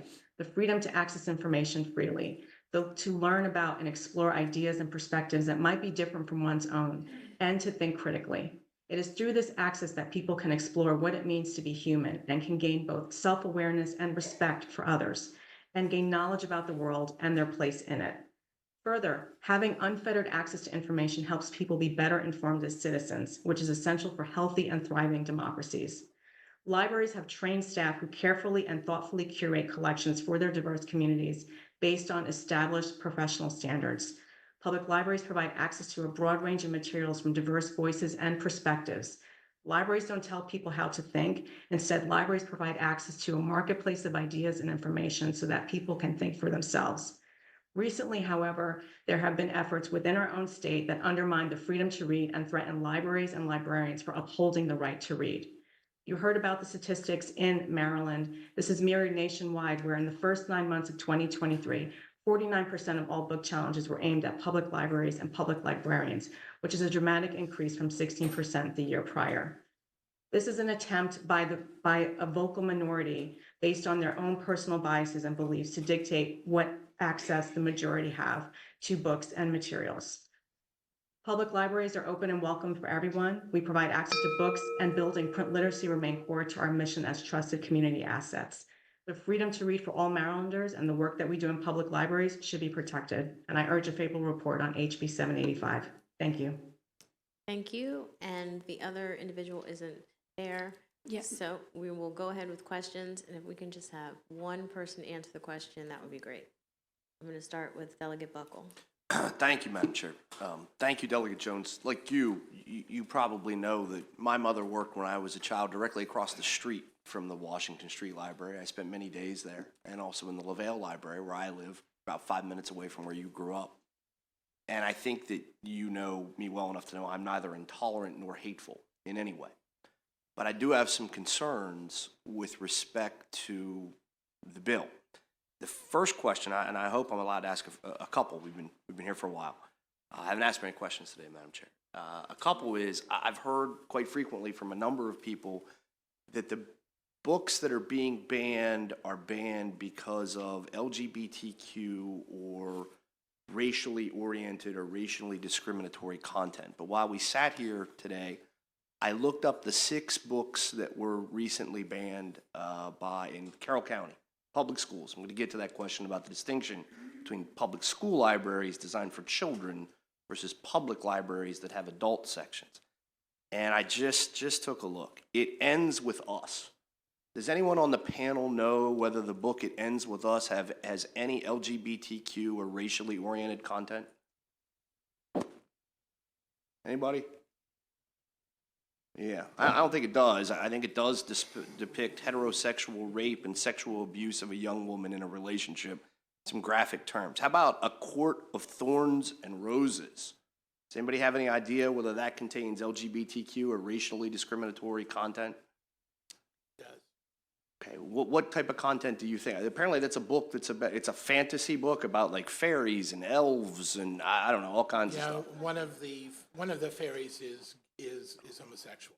Okay, one of the fairies is homosexual, but the reasons that were articulated in Carroll County for the description of it related to, again, acts of explicit sexual imagery and sexual violence in between non-LGBTQ characters. Does that sound correct? That's correct. That's correct. How about Water for Elephants? Does anyone know whether that contains any LGBTQ or racially sensitive content? No answer.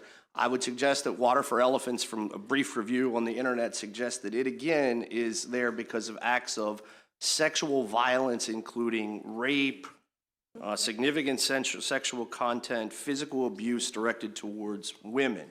How about the book Doing It, which was banned in Carroll County? Does anybody know whether that relates specifically to, and these are the Carroll County public schools. This isn't their public library for adults. This is books that are accessible to children. Does anyone have an idea about Doing It, whether that relates to the issues that you've discussed? Yeah. Excuse me, but you've brought up several titles, and it's obvious that most of us have not read those titles. Sure. But one of the important issues when a book is challenged is that the person who's challenging it has to have read the whole book, not just picked out anything that they think might be sexually explicit or otherwise. And what we found in many of the hearings that have taken place across the state, people come and they say, oh, this is sexually explicit, and they'll read that portion of it, but they have not read the whole item, the whole book, and they do not have the context in which that occurred. Sure, I understand that, but I guess I'll just finish with Doing It. This is a book this is the Carroll County Public Schools, not for adults. This is from the publisher's blurb. Doing It works as both an educational introduction to sex as well as a guidebook for those who are already sexually active.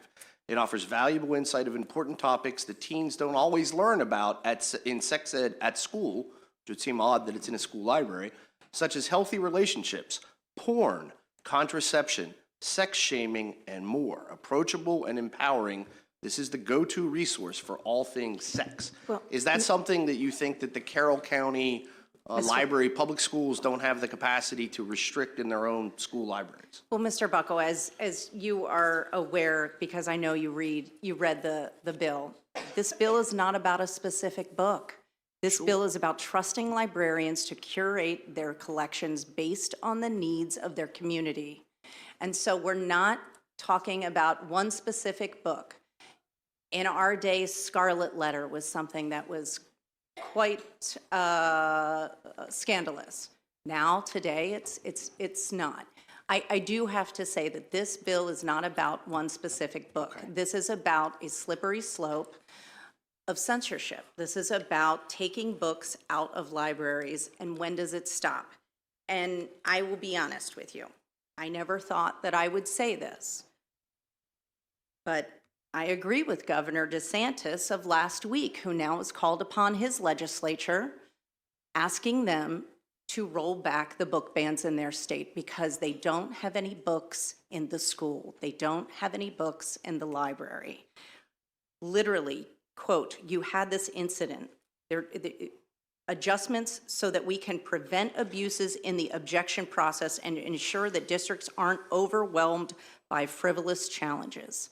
This will be probably the only time Mr. DeSantis and I agree on something, but he had to have a press conference because it is so out of control. The slippery slope has gone too far in his own state of Florida. And so I appreciate that. And so let me get to the substance of the bill then. So my understanding of the bill will be, because you said librarians have to have the authority to select their own books and curate them. But for the examples I just gave, that's the Carroll County public school system. I assume they have public school librarians in Carroll County. And that seems to be their judgment and their decision of what is appropriate or not. And so my question would be, under your bill, from what I'm reading in, I don't have the paragraph, or the page numbers aren't on this copy, but it says the State Library Board shall develop policies for the operation of libraries that align with the state standards for libraries. So are we essentially delegating public school libraries, which I view as very different than public libraries open for adults and having books of adult or more mature nature? Are we now saying the public school library standards are going to be governed not by the educators, but by the State Library Board? They'll determine the policy. No, that is not true. So who will determine the policy for the public schools then? You're the There expert. is, each school district has their own selection evaluation policy. So does this bill then not apply to public schools? But if you didn't like one of those books, there is a reconsideration process.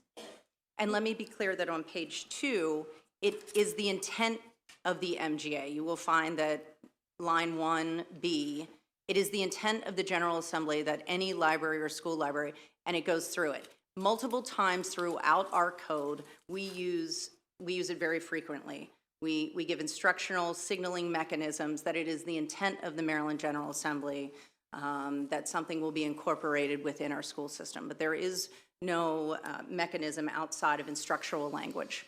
So is the position, I mean, we're making the legislative history here for the inevitable challenges to come. Is it the position then on the bill that the state library board has no ability to set a policy for county public school libraries that is enforceable within those county public schools? You can't, a lot of the bill talks about the hammer of the bill is if you don't follow the policy, we don't give you any state money. And so is it going to be if a county public school entity says, we're out of line with your policy, are we going to withhold their money for the public school library? No, that's not what the bill says, sir. It says that for the public library system. There is no financial mechanism for the school library system. So if it's just the public libraries, then I heard testimony from Ms. Boast and from, I'm sorry, ma'am, I can't remember your name at the end, that you're with the Public School Librarians Association, correct? So these policies that are being put into the bill wouldn't apply where Ms. Boast's members teach, and they wouldn't apply to the entities, the administrators where you work. They don't apply to public schools. That's not correct. I didn't think so. As the state librarian, it will be my responsibility to ensure that each entity, each county library, school library system, and each county public library system has a collection development policy. I'm not going to dictate what exactly is in that policy. Right now, as was mentioned, each school has their own policy, but we are going to require that there are parameters within that policy that guide the selection of materials and also any challenges that come up. And one of those issues I mentioned earlier as far as the challenges, whoever challenges the book has to have read the book and have concrete criteria for what they see as the problem. Then there is a review process that we will expect each library, public or school, to have in place. That's what the State Library Board will approve. We will check into that every year, make sure that they have what they consider the best policy for their library, whether it's Cecil County's public schools or Hartford County Public Library. They will have the policy that they choose that's approved by their board and or their, whether it's a state or school board or the library board, and they will then operate under those policies. And But you'll determine, ma'am, the state librarian, the state library board, I think I'm reading this correctly.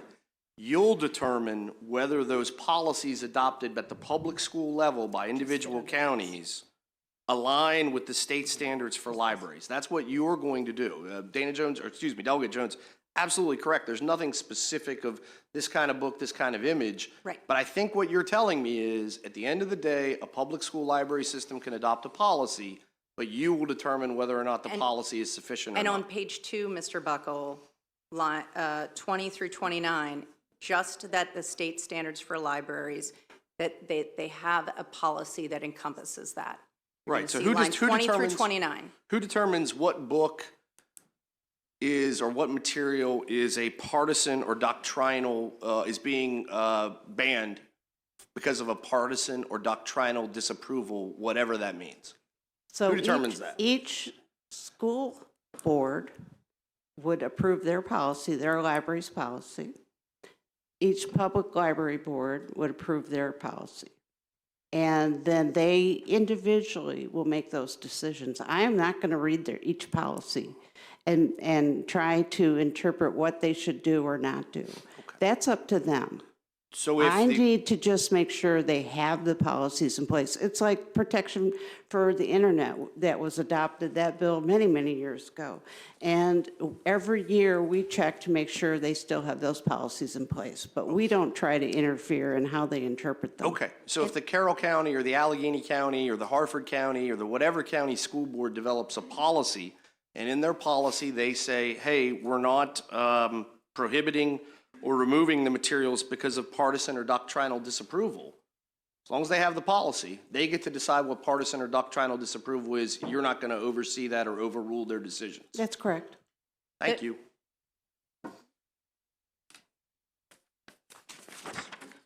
Okay, Delegate Miller? Thank you, Madam Chair.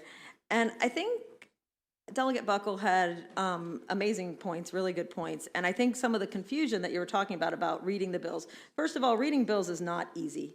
And so it's very easy for the public. It's very easy for me to get confused. And I read a lot of bills, as do you. So when you put school library under the intent statement of the General Assembly, and then you say that any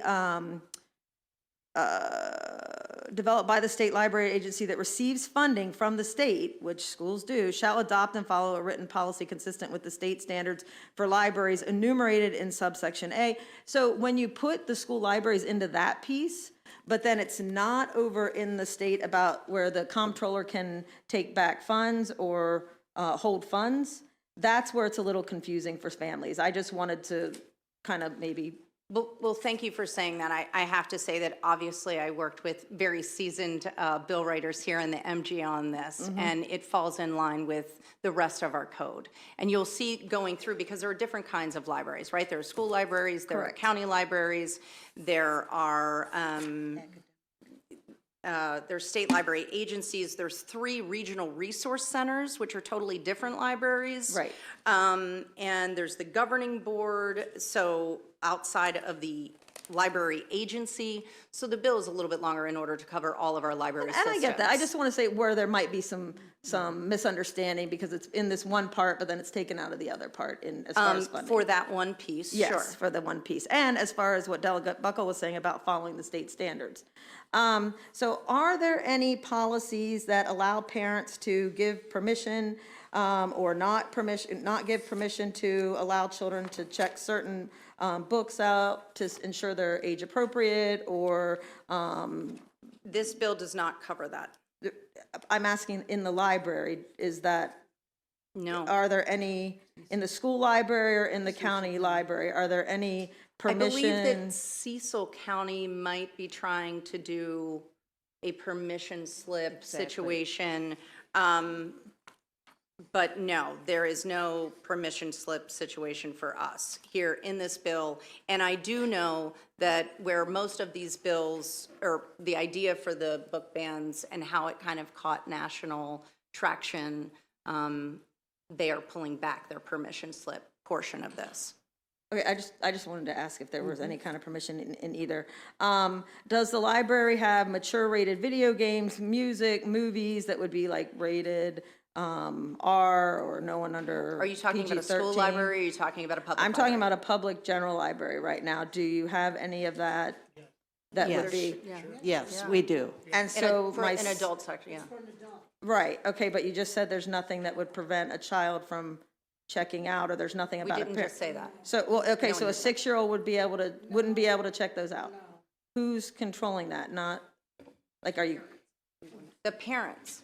So that's the great part about the parent's choice. So when I go to the library with my son, I know what he's checking out. I know what he's reading. A lot of times they go to the library on their own. They walk down to the library. In our town, the library is fully walkable. So if That sounds like a family conversation. That's not one for us to legislate. Would a 7-year-old be allowed to check those materials out if their parent were not there? Would an 8-year-old, if they were on a group? And how do you determine that if it's not the parent that is giving permission? Is it the library or someone else that is giving permission? Each county public library system sets their own rules of procedure along with their library board. So I wouldn't be able to answer that specifically. Could you give me some examples? That would be really helpful. I think That would in be the great. case of the school libraries, they just don't carry those materials. So Yeah, they don't have that. Okay, so, and then is it only apply to those media type materials, excuse me, or would it also be books? Like if an 8-year-old wanted to check out like 50 Shades of Grey, or the book, some of the books that Delegate Buckle was talking about, would they be able to do that if their parent were not there? We're going to have to get back to you on that, but those would not be, those books would not be in the children's or young adult collections, which they would normally. Right, but I mean, children can go all over the library, right? They're not like carded at the adult section or anything, right? Correct. Okay, so I'm very curious about the statement where, I think it was you on the end, said something about ensure school boards will adhere to the selection criteria. So we've heard a lot about different selection criteria. What exactly did you mean by that, and how, because we're having some conflict about adhering and what adhering means and who's making them? Well, once you have a Oh, yeah, that's okay. Sorry. I'm sorry, microphone. So once you have a selection, evaluation, policy, and process, I mean, you're very careful, you're curating for your community. If it is reconsidered, it goes through a process. And if the process says, and this is community members, students, everybody's on a reconsideration committee. If the process says the book should remain on the shelf, then the book should remain on the shelf. If the process says the book needs to be pulled, then the book needs to be pulled. Okay. So it's not necessarily banning, it's reevaluating books to see if they fit the goal, the mission of the school library or whatever library it is, to make sure. And then it will either be re-put back on the shelf, or it will be not accessible to students if it's deemed that that's not appropriate. There's a policy and procedure in place to Okay. make And the that. counties develop their own policies and procedures. Yeah. Yes. Okay. She's speaking for the schools, yeah. Sorry. Okay, yeah, yes, I wanted to hear about the schools. Are the selection criteria for general libraries the same as school libraries? And I think we kind of went over that. And do you follow the ALA's guidance? I don't know whether there's ALA guidance involved. I would have to check with our library directors. I believe that they work more from the goal of providing what the community needs. Okay. Because that's what, so the ALA guidance on school library selections, general criteria is that it be appropriate for the subject area, for the age, emotional development, ability level, learning style, social, emotional, intellectual development of the students for whom the materials are selected. And a lot of times, those do really go into the realm of parents and parent knowing a lot of that. So I would definitely be interested in seeing if there is different selection guidance that I'm not aware of, particularly for the schools. So for instance, in my hometown, we have a pre-K through 2. We have a 3 through 5, a 6 through 8, and a 9 through 12. I would expect that those books would be very different in all of those situations. So, so I'm curious about your thoughts about that. Okay, so each county has their own criteria. However, like for Mr. Buckle, when you talked about the doing it, in Montgomery County, there is a human sexuality department. So even those books that would come into the library, anything that deals with human sexuality goes to a separate department that is evaluated, that has a committee that meets to evaluate those books. And then if those books are deemed approved by that separate department in the school system, then they are open to be purchased for the library separately. To answer your question, like tomorrow, all the high school media specialists are meeting. We have what we call collection building. We will get together and we will talk about different policies. We will also bring to each other and recommend different books. If there's anything that we think is inappropriate, questionable, if it's valuable, if it's not valuable, we evaluate it, we read it, and then we can bring it to each other and say, you know, this book is not that valuable. We don't think it belongs in the collection. There's those groups for middle school, there's those groups for elementary school. And actually, the elementary schools break them into 2 groups because it's so large. But the thing is that you can put different labels on books. You can put books in different areas. For example, when Carolyn Cooney wrote a book called Burning Up, There was a character that was an Arab American character that was characterized as a terrorist. It was offensive to Arab American members of our community. We reevaluated the book and we pulled the book, but we put it on the back on the shelf with a label so that if a student wanted it, we could say, this book is available to you, but here is a caveat about the book, where we can have a conversation about the characterization of a character in a way that we felt was offensive to the community. So those are some of the things that we as librarians do when we're making those evaluations. We have conversations among ourselves. We look at vetted professional journals like School Library Journal, like Book List, but we read, and we have to have a second signature by a professional staff member when we approve a book, whether it is another librarian or if it is like nonfiction or something for a curricular area. Then we would ask perhaps, like in my school, the social studies department chair to look at that book and evaluate it so that it isn't sort of a willy-nilly process where we just grab stuff and put it there. We look at it and also, most of us are parents ourselves. Are there parents on your committee? Yes. Okay, thank you for that. And it does sound like there's going to be a lot of local control over this, which is what I'm very happy to hear, because some of the wording does not quite reflect that.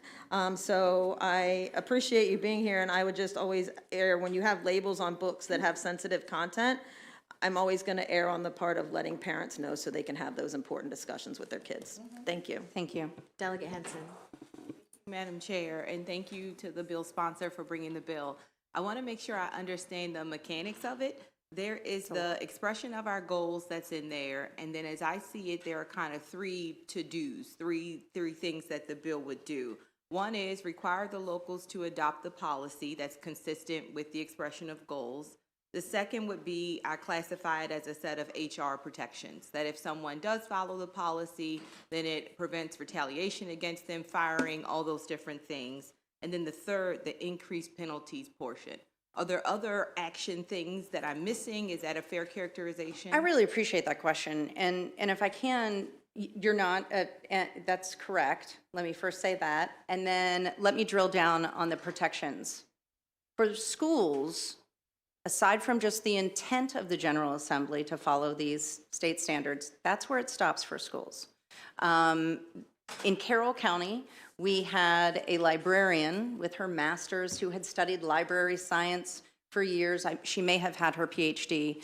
Due to the attacks on her job, her library, her school, she was reassigned to be not for which she had studied her entire life and trained. She then was reassigned as an English teacher. And this bill, as far as schools are concerned, it protects punitive damage to school librarians, to regular librarians, so they can't be fired or reassigned. So thank you for bringing that up. Thank you. I have questions about each of them, but I'll go to the HR protections portion. Okay. So I want to understand the nature of most of our library employees. If they're contractual and it says this is when you're hired, this is when it's done, these are your terms, or are most of them at-will employees? That's a great question. I'm not sure if Sonia wants to speak to that from Baltimore County. I can talk about those school people. Okay. Is that, did you mean the I'm school sorry, people? I didn't fully hear the Both. question. It's a complex Could you repeat bill yourself, that- Delegate? Could you do it once more, Delegate Henson? I apologize. Thank you. I'm trying to understand the employment nature of the library employees that are referenced in the bill. Are most of them contractual employees where they have a definite, this is when your contract begins, this is when it ends, this is how much, or are they at-will employees? Okay, thank you. Thanks for repeating that. I think it depends on the library system. In my library system, all of our librarians are employees of the library system. We do not have contractual employees. I think that's just going to depend on the library system. It's going to depend on the school library in terms of how their staff is structured. Is that consistent with the schools In the as school well? system, they're full-time employees, and they advance in the salary schedule and part of our bargaining units. It's only when we cannot find school librarians that there might be any type of contracting services. But and in the elementary school, they often do a lot of they teach classes of students. In the secondary schools, they are a resource often to students, but they are all degreed and longtime teachers. So, and employment law is not my area of expertise, disclaimer. But it's my understanding that in Maryland, it's an at-will state. And so it sounds like that's consistent with our libraries, which means you could be fired for any reason or no reason at all, as long as it's not discriminatory, as long as it's not the result of retaliation. So it is not like you have a contractual employee where, you know, you have these performance metrics specifically, and then if not, you violated your contract, we can terminate and you're gone. But with, I'm sorry, I am getting to a question. But with at-will employees, it sounds like this bill would kind of alter that structure, and it would put a different element in there that even an at-will employee, it now says that they could not be fired if they act in a way that's consistent with the state policy. So it's making an alteration there, almost making another protected class, if you will, for our employees. I wanted to know who would enforce that structure there. Would it just be through civil law, where if you are fired for that reason, you file a civil lawsuit? Would it be Maryland Commission on Civil Rights, where our employment law is handled? Like, who would handle that kind of fundamental change in that at-will structure? I'm not sure if we're on the same terminology of contract and at-will.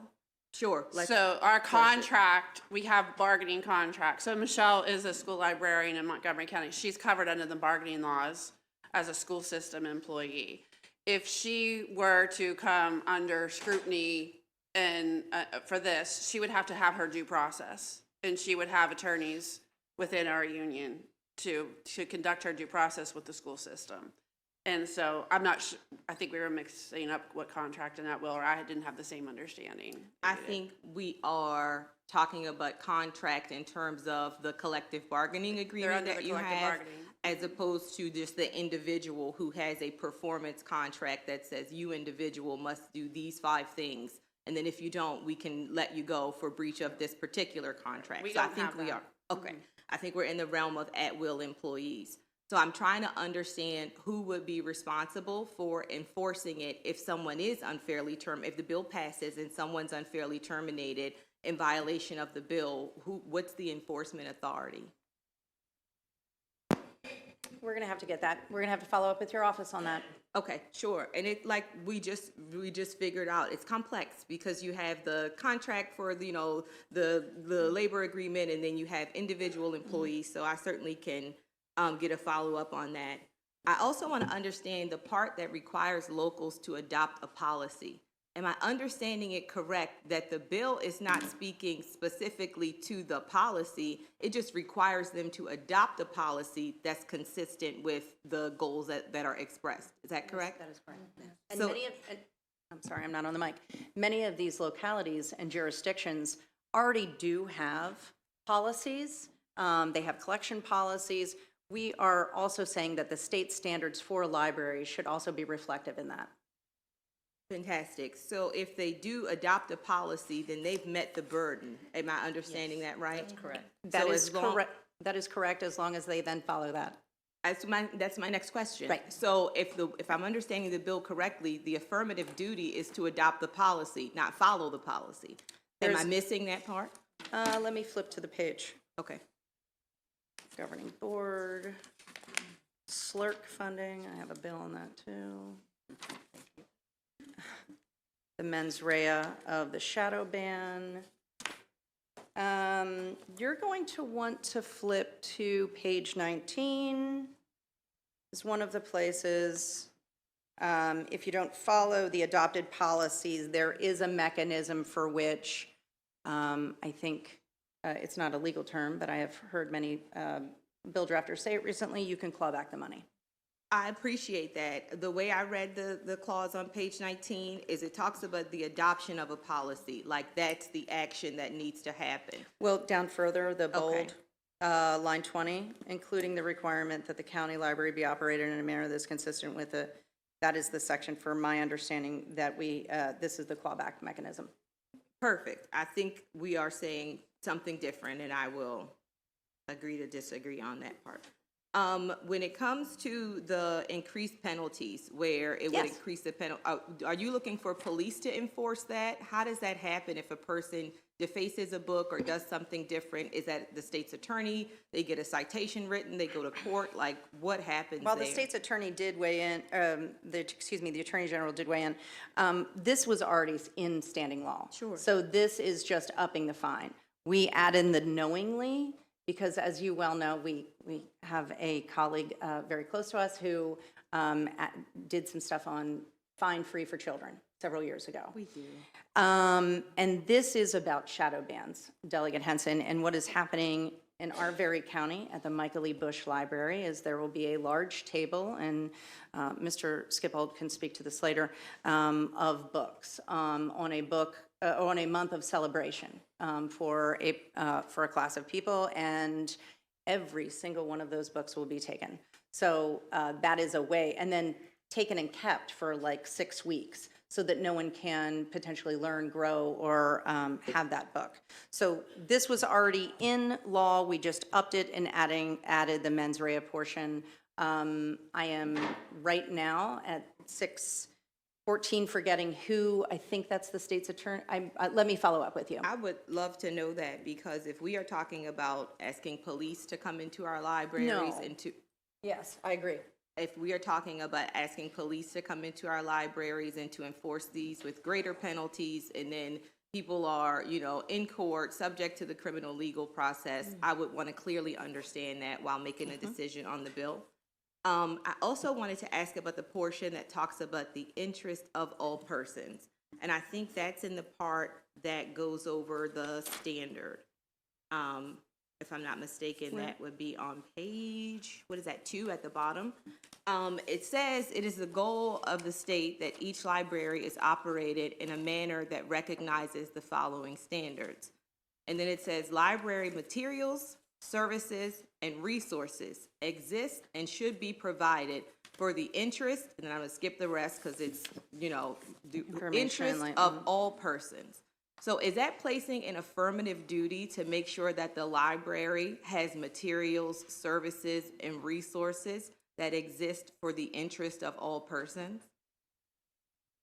That's what we strive to do. And that's what they strive to do now, ma'am. And we have, if somebody comes in and they can't find some material that reflects that, then we are willing to order something for them to meet I that can need. appreciate that.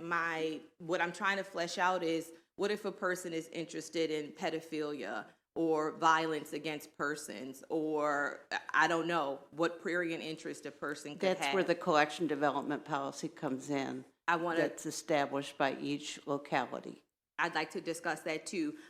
As it relates to the purpose and intent of the bill, having the benefit of having the crafters of it here with us, when it comes to the interest of all persons, I just want to be clear. Are you saying, so all persons is not exclusive of any person's interest? We do mean all persons. Is that right? We do, but there are limits on what each library system puts in their collection, and that's based on their collection development policy.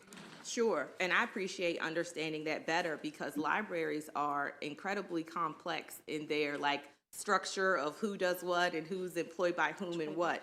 And I heard several times in the testimony that we trust our librarians to curate collections based on the needs of their community.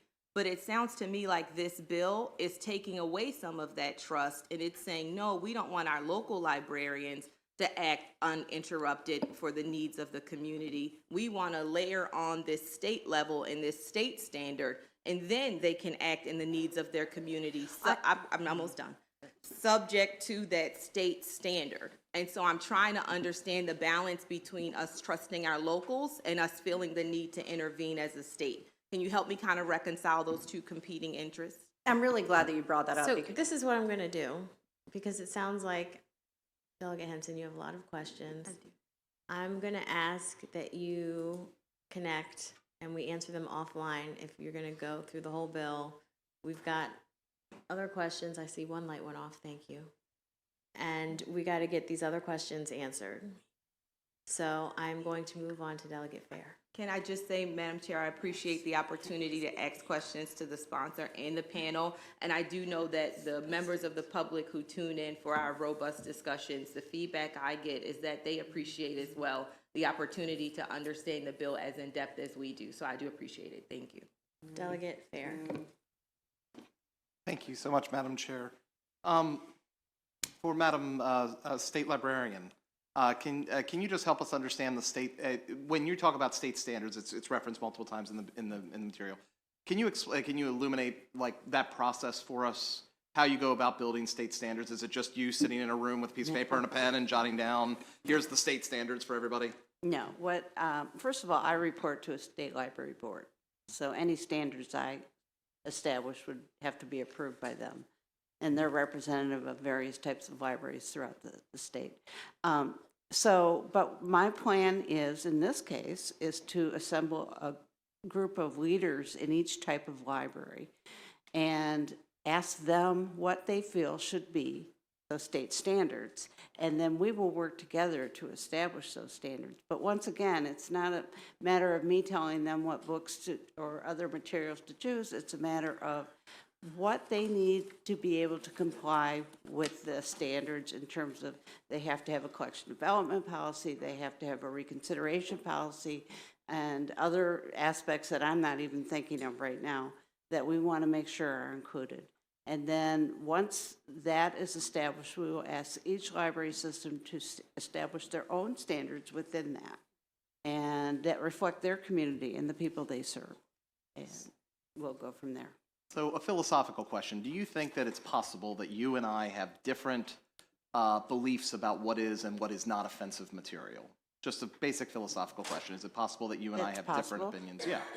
So when we build these panels for discussion and these panels of experts to discuss these bills, that is the opportunity for countless individuals to come together and kind of hammer out a consensus of what they see deemed to be what are the best standards for libraries to look at these things. That will start at the state level, and then it will go to the local level, and they will hammer out and get approval from their boards of what their policies are. And I guess that this would convert over to a local board level question. At the local board level, do they ask these questions in a vacuum of only one or two individuals, or is this usually a conversation happening between multiple professionals when they're having conversations about what their curated library and library books look like?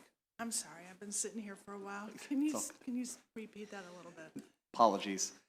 So we're moving to the local level, right? The state level set a set of state standards, and then my question was simply, does the local library then just one, like I asked the question earlier, does one person sit in a room with a pen and a piece of paper and decide what all the standards are for that local library, or is this a community-based effort?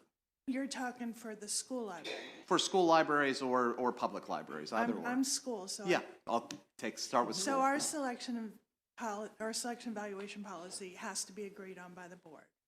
So even if like one supervisor kind of worked, or a couple supervisors worked it out with librarians, it still has to be approved. By the Board of Education, which includes public hearings, opportunities for testimony, et cetera, et cetera, et cetera. It has. And I believe that Sonia has her hand raised to also answer your question. I just wanted to make sure that we saw that. Yeah. Thank you, Sonia. Thank you. Thank you, Delegate Jones, and thank you, Delegate Fair, for the question. So it's similar in public libraries. All of our public libraries have governing boards who approve all of our policies. And so any policy, any new policy, any change to an existing policy has to be approved by our governing boards. And all of our meetings are open to the public. And we heard a lot of testimony today about offensive books and very weird things. So just a quick set of questions here. I promise quick answers. Can a child walk into a local convenience store and purchase a book that includes themes on sex, relationships, abuse, and other strong topics? Potentially, yes. Yeah. Of any age, potentially, including Well, and then age there's 6? the whole subject, have you looked at their search history? Yeah. Do we have any documented evidence at all that young people have sex, get into relationships, or experience abuse? We do. Okay. And can books help young people understand safer sex practices, what healthy relationships look like, and when and how they can report things like abuse through reading through these books? Yes, they do, and we have instances of it over and over again. And we have instances of children who see themselves in literature and know that there's a better tomorrow, and they know that it gets better, and they know that they have a brighter future. So thank you for the question. Thank you very much. Thank you, Madam Chair, for the time. Thank you. Committee, there are other individuals signed up to testify, so just putting that in your ear. Delegate Hornberger. Thank you, Madam Chair, and appreciate everybody's patience tonight. I just wanted to flip the process around a little bit here. Let's say I'm a publisher and I'm local in my community. What does the process look like for me petitioning a book to go into the collections? So we don't really petition for a book to go into collections. What we do is we try to make our books available to reviewers like School Library Journal, to the professional reviewers to go through and review the book. Then we talk to educators and to librarians about new books that are coming out and let them decide what's best and what works best for their community for consideration, for them to start the process of consideration. And based upon their individual collection development philosophy, they then look at the book and decide, based upon outside influences, their own reading of it, the needs of the community that they serve, if they adopt it. Not to cut you off here, but my concern is that you all, as a consortium, are picking the books that go on the shelves.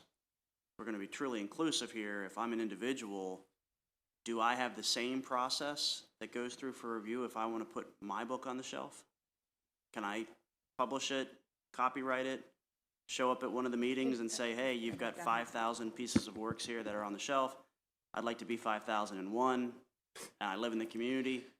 What, is the process the same for me as it is for the intake that you have?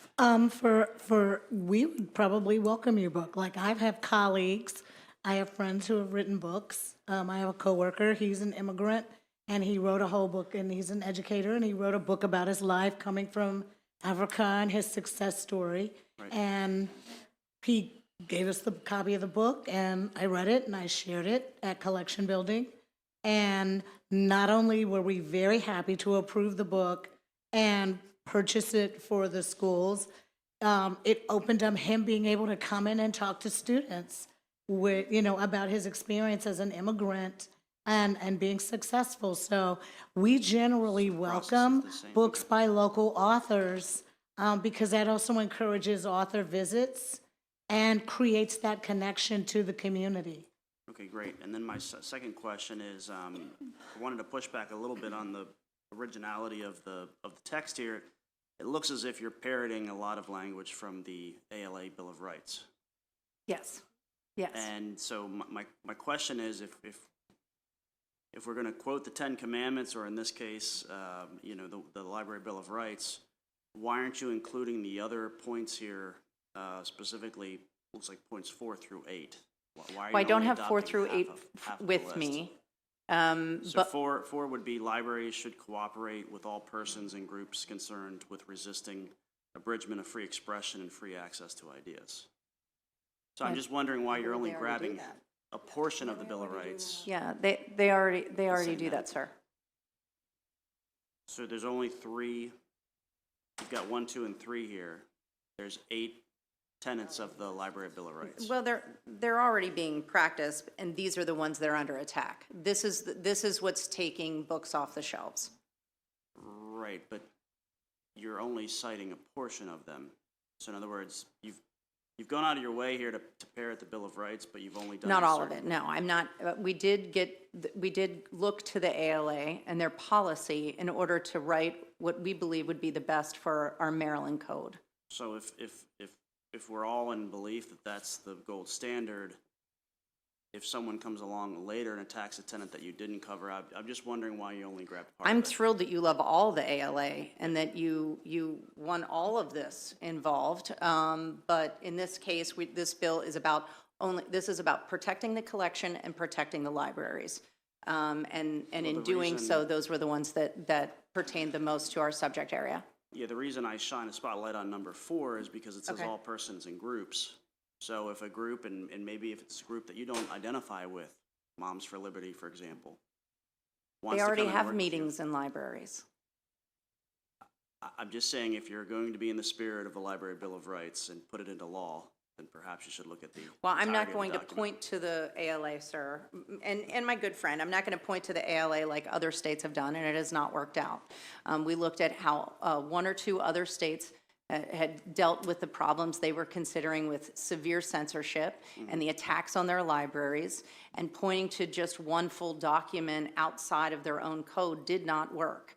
And it wouldn't work here in the state of Maryland, also because our budgetary system is completely different, and the way we go about stuff in our code is totally different. So in this bill, we truly look to protect the collections, and this is about the books on the shelves and librarians being protected from punitive damage.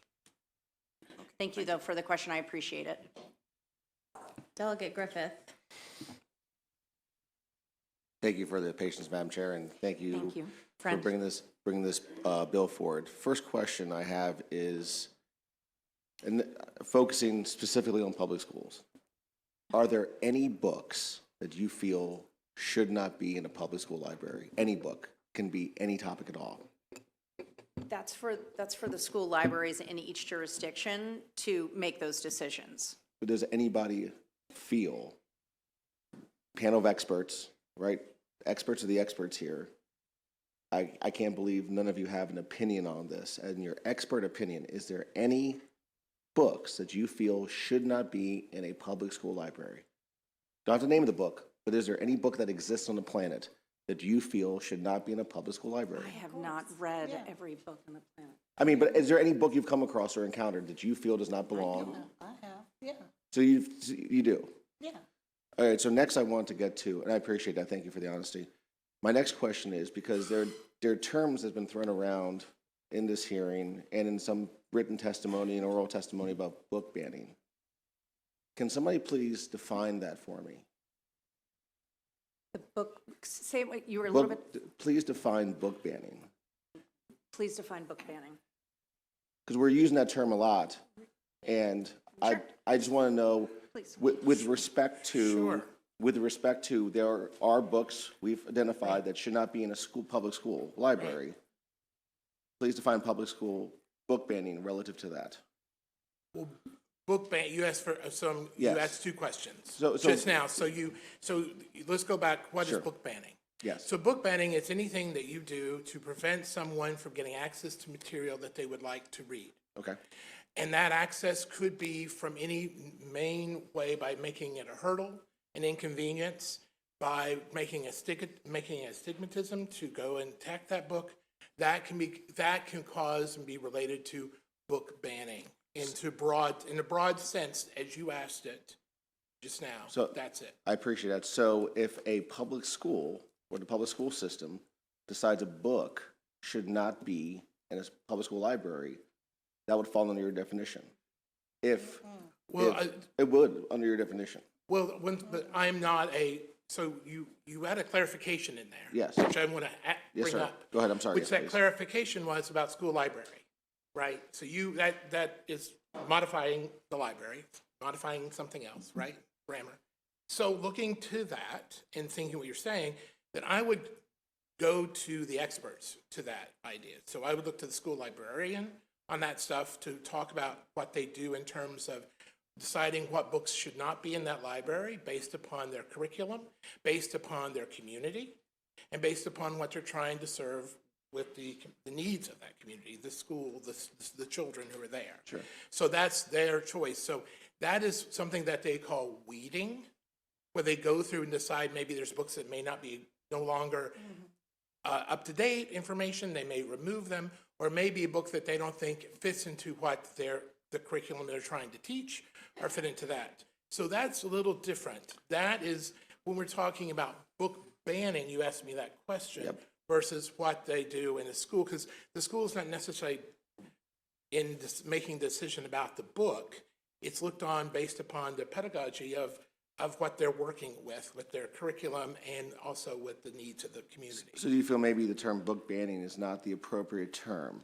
Because under your definition, anyone who stigmatizes or prevents a book from being accessed by anybody is book banning under your definition. So if But what we've seen is, pardon me, but Yes, sir. what we have seen is actually in certain cases, in certain states, in certain situations, and in Maryland, where we've had situations where people go in to take out books, have them removed from a school based upon an ideology that may be served to a few, that may not be looking or meet or go against the school curriculum, or maybe goes against what the school, when they decided to choose that title for their curriculum, or to have for their classroom library, or to have for their school library. So, and I don't want to belabor the point, it's important, I think, that when we're speaking in terms, we define them and come to a mutually agreed upon definition, because it's hard to, but so you're saying book banning is only when it's based upon ideology? I'm saying book banning is based upon one notion, and that can also be other notions as well. One seems to be is ideology. It could be also partisan, which may not be necessary ideology. It may be religious, which again may not be necessarily all those things. So I think it is a complex issue, just like you're bringing up. And I think that's part of the great thing about this debate, to talk about and trying to define exactly what it is. But ultimately, what we want to do is have access to free information. Well, I mean, I feel like, based upon your definition in this conversation, I feel book banning may not be the appropriate term, because under our laws and our policies, anybody can restrict access. But I'd like to turn the page a little bit to going back to stigmatizing books. And ma'am, you mentioned about if you identified a book that may have some inappropriate content, you'd put a label on that, correct? You referenced with the book, and please, if I'm mischaracterizing this, please forgive me. It's been a long day for all of us. But there was a book that characterized someone who is, Arab or Muslim as a terrorist, and that's obviously inappropriate, and you put a label on there, on that book. That therefore stigmatizes that book. Would that fall under the definition of book banning? No, because it was a decision made in response to members of the community coming to the school system, and specifically to the library media department, where the media specialists, the librarians, read the book, reviewed the book, talked to parents, and came to an agreement of it wasn't removed totally from the library, but there was a label put on it. We've also done it for age-related ones too. Right. Like if we have a book that we really think is really only suitable for like an 8th grader, we put a label on it for 8th graders, and we don't let a 6th or a 7th grader check it out.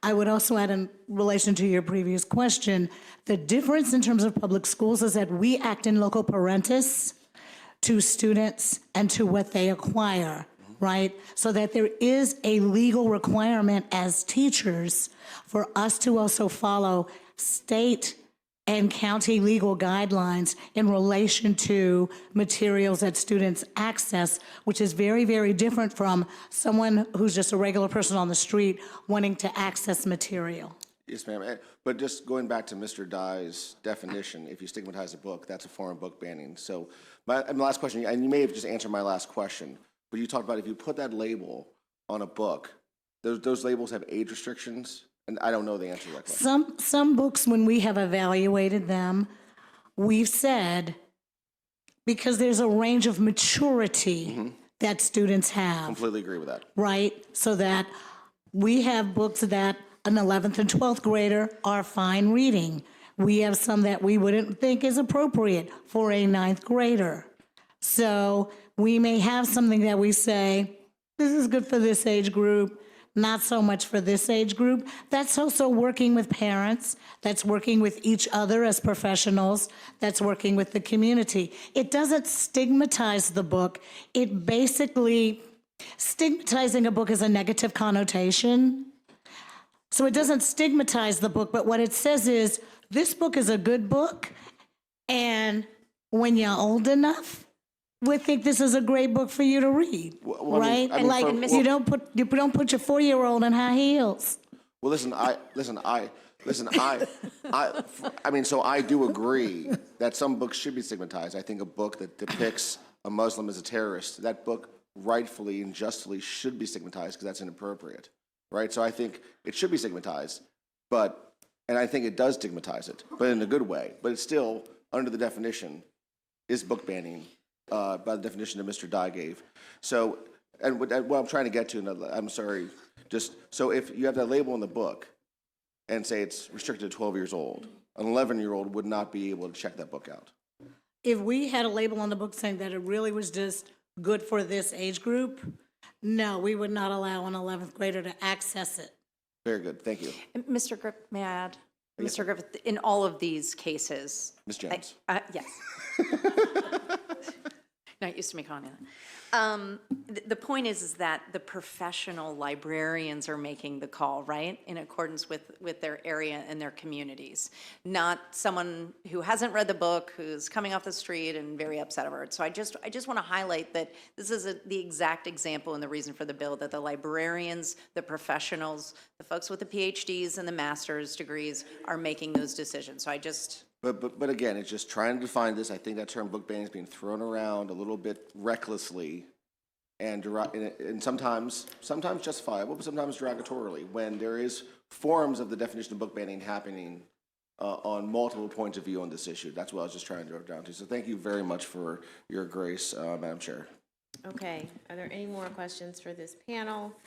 Just super quickly, would you agree or disagree as to a definition of book banning that is a form of censorship when private individuals, could be government officials or organizations, remove books from libraries, school reading lists, or bookstore shelves because they object to their content, ideas, or themes, and is a violation of free speech?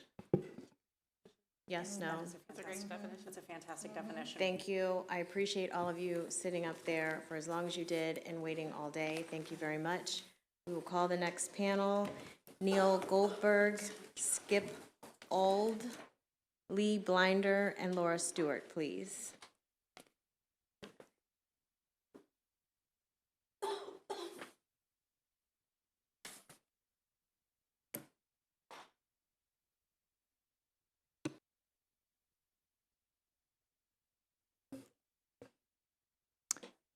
Should we just jump in? Chair Atterbury, Vice Chair Wilkins, and esteemed members of the Ways and Means Committee. First of all, thank you for being here all day. Amazing. I am Skip Auld, Chief Executive Officer of Anne Arundel County Public Library. This bill is one of the most important I've ever testified about. Why do I say that? I'm a librarian. When I was a branch manager in Carroll County in the early 1990s, I volunteered to serve on the school system's curriculum council. In those days, we sometimes had books challenged, but the overwhelming majority of our council understood that librarians were selecting books and placing them on the shelves for the good of the students. That's what we're trained for. That's what we do. We read reviews, learn our community, support our students and customers of all ages, and use our judgment to select books to meet those needs. So what has happened in recent years to cause Carroll County to remove 50 books from its collections in the school libraries? In large part, the amplified negativity of the world of social media has caused us to fear one another, to fear the dangers to our children and families, to fear made-up dangers that have divided and polarized us, even in our General Assembly, where we see bills that would codify this fear alongside great legislation like the Freedom to Read Act. There's good reason that Speaker Adrienne Jones prominently highlighted this bill in her decency agenda. She ended her introduction of the agenda saying, quote, "We need to stop allowing our worst instinct to drive the conversation." I'm just asking all of us to show a little bit more decency, a little bit more respect, and a little bit more patience for the beliefs and identity of our fellow citizens. That's exactly what the Freedom to Read Act codifies.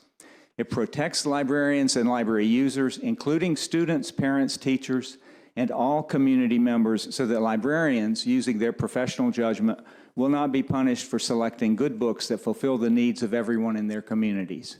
Thank you.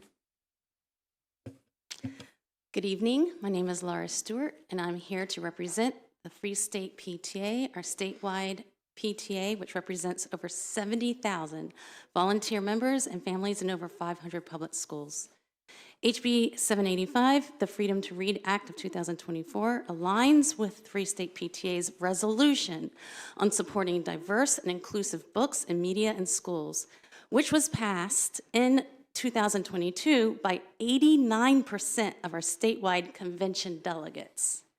In the resolution, the Free State PTA points out that in 2020, the top 10 challenge book lists, 6 out of 10 most challenged books are about race and racism and by authors of color, most of whom are Black, and 41% of these books included LGBTQ characters or themes. We also believe that books for young people should serve as both mirrors and windows to reflect and represent children and people in our society and world. This helps young people see themselves and feel valued and provides opportunities to learn about the experiences of people who are different than they are. For these reasons, Free State PTA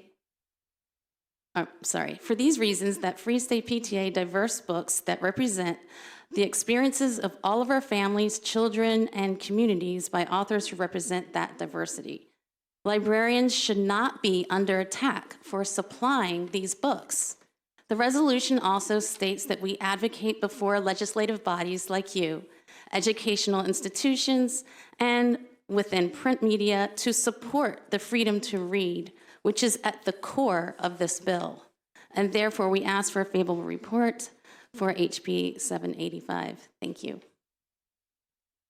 Hello, and thank you for allowing me to speak today. My name is Neil Goldberg, and I live in Carroll County. I'm the father of 2 sons, both of whom attend Carroll County Public Schools. I'm here today to speak in favor of the Freedom to Read Act. Let's be honest, book banners have never ended up on the right side of history. You've got the People's Republic of China, Nazi Germany, the Soviet Union, and now groups like Moms for Liberty. Now, you may think I'm being hyperbolic, but to that, I say we're not being concerned enough. In Carroll County, Moms for Liberty's had the pride flag banned from schools, installed their choice of candidates onto a school board with the help of the 1776 Project, infiltrated the Family Life Committee to create their own Christian nationalistic family life curriculum, and now they want to ban books. Additionally, CCPS wants to hold media specialists personally accountable for each book they inventory in their media center. Media center specialists must read and personally sign off on every book they add to their library. If someone challenges that book and that book is removed, the media specialist's livelihood could be threatened. CCPS has already pulled over 60 books off of its shelves, and all of them have reconsideration requests submitted by our Moms for Liberty chapter, and none of them had been read by them. The school system isn't supposed to remove any book until they've been through a reconsideration process, but for some reason CCPS disregarded their own rules and removed them all except for one instance, one. To test the limits of CCPS's disregard of its own rules, I challenged the system and requested the Bible be removed for reconsideration. Despite 60 books being removed without reconsideration, based purely on requests in this instance, CCPS and their attorney determined the Bible had special constitutional considerations and would not be removed. When pressed for more information and to explain how one book has more constitutional protection than another, I was ignored. The inconsistent and indefensible example of how some books are removed without reconsideration calls out the need for equitable and transparent state policies and legislation, such as the Freedom to Read Act. As a parent and taxpayer, I trust the people hired by CCPS to do their jobs and act in the best interest of educating our children. I trust the media specialists, I'm almost done, to curate the media center to the best of their ability and to allow their students to learn and grow by reading the books they choose. I don't believe the boards of education, parents, activists, and zealots, guided by their insecurities or personal religious beliefs, should make that decision for me, my children, or any other parent. Their parental rights end where mine begin, and I urge you all to vote in favor of the Freedom to Read Act. Thank you. Questions? Burning questions? Delegate Hornberger. Thank you, Madam Chair. And this more so for probably the gentleman on the left, because you're actually one of the folks that's on the board. What I'm not understanding is why we need this bill. So if these groups that come to you and say, we want this book removed, can't you as the board tell them no? Are you looking for additional protections or strength from the state? So I'm ex officio on the board of the Anne Arundel Library, but I'm the CEO, and so therefore I work for the board. Sure. So we have a collection development policy in place. It's adopted by our board, and so we basically do exactly what is required by this law. And is that unique to just your county, or do all these I think counties have that that ability? pretty much most of the 24 public library systems have that, and if I'm not mistaken, the school systems have it as well. But that really is, I think that in the case of Carroll County, from my limited knowledge of it, they have used a process that really does not conform to what is the standard practice in these policies that we have. Basically, if somebody is concerned about a book, typically what happens in our public library, they talk to a staff member, and our staff are trained to kind of talk through it with the customer and hear the concerns, and if someone is really, really concerned enough, then they can sort of escalate it, complete a form, and then it goes to our collection development manager. So there's 5 people who select everything. Every one of them reads the book. They read book reviews about it, and they make a determination whether it should be moved to a different section of the library, whether it should be completely removed or what. And the public schools I'm not quite as familiar with. Okay, thank you. You're welcome. Okay, with no further questions, first, I want to really thank all 3 of you for being here all day and remaining to testify. It shows how important it is to each of you, and we really do appreciate it. So thank you very much. Thank you to all of you. Thank you. Thank you.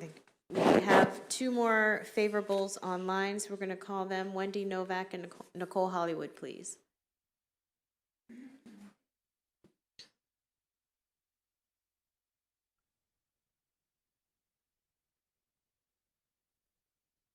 Okay, Ms. Hollywood, for 2 minutes, please. Chair Dr. Atterbury, Hollywood, Vice Chair I'm sorry. Dr. Hollywood. Chair Atterbury, Vice Chair Wilkins, and members of the Ways and Means Committee. My name is Nicole Hollywood. I'm a member of the Maryland Commission on LGBTQIA+ Affairs, and I'm testifying on behalf of the Commission.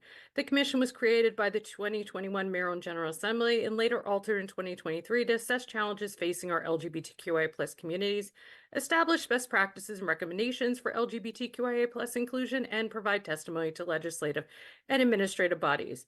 The Maryland Commission on LGBTQIA+ Affairs is in very strong support of House Bill 785. Preventing book bans is a top priority for the Commission, and this legislation is vital in ensuring that libraries across Maryland uphold the principles of inclusivity, diversity, and intellectual freedom.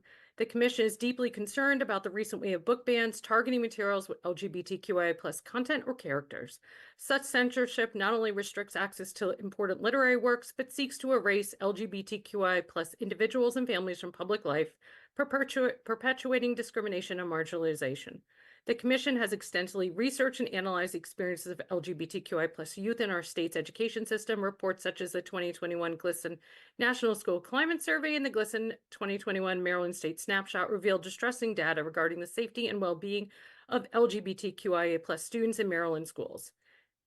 Moreover, the presence of anti-LGBTQI+ groups in Maryland and across the nation further exacerbates these challenges, spreading misinformation, advocating for harmful policies that endanger well-being of youth.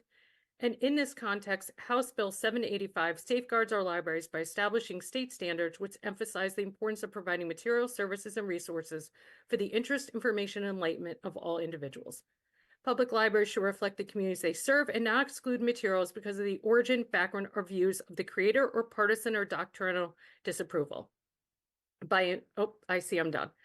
Thank you for your time. Thank you. Ms. Novak? I'm a mom, a Sunday school teacher, and a passionate reader.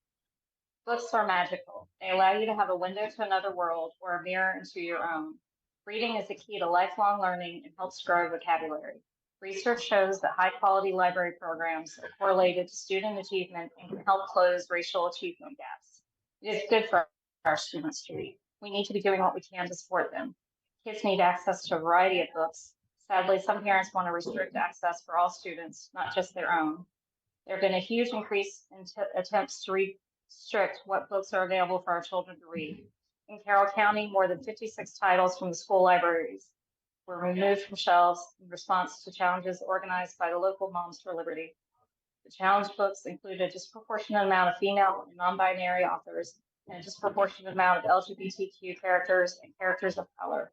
Books that are frequently used for APA curriculum and exams were included on that list, such as Slaughterhouse-Five, The Bluest Eye, and The Handmaid's Tale. Parents are determining what is available in our library. Parents that believe our LGBTQ students are not appropriate for their kids to know they exist. Parents that believe discussions about trauma should only be shared with a counselor. Anyone that talks about their trauma is open to ridicule, believes books written by survivors of trauma or pornography. These parents are not qualified to determine what should be available in our schools. Carol created a sexually explicit materials policy that is so vague it is likely it will be biased against our LGBTQ community and or students of color. It's not fair that a student in one county might not have access to materials that interest or represent them because their county will not allow it. Our librarians are trained to curate a library. State standards will allow librarians to create the high quality libraries our students deserve. I request a favorable report on House Bill 785. Thank you. Thank you. Are there any questions for either of these? Okay, I want to thank you both for hanging on there with us until the evening and testifying. Thank you very much. Okay, we have two unfavorables signed up to testify, Susie Scott and Lorna Henry. If you have hung in here, please come forward.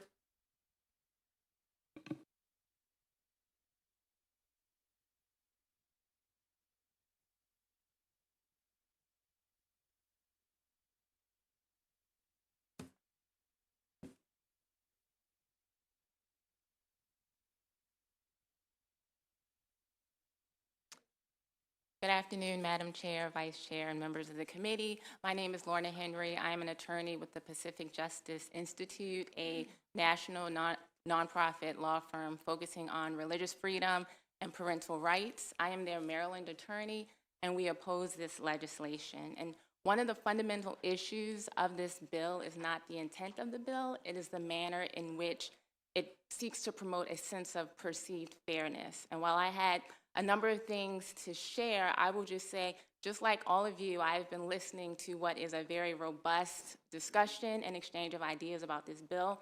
And it's clear to me that the language of this bill is not clear and is ripe for legal challenges in its current form. And two of the main issues that I see with this bill has to do with the ability of libraries to have local autonomy over the selection of their books.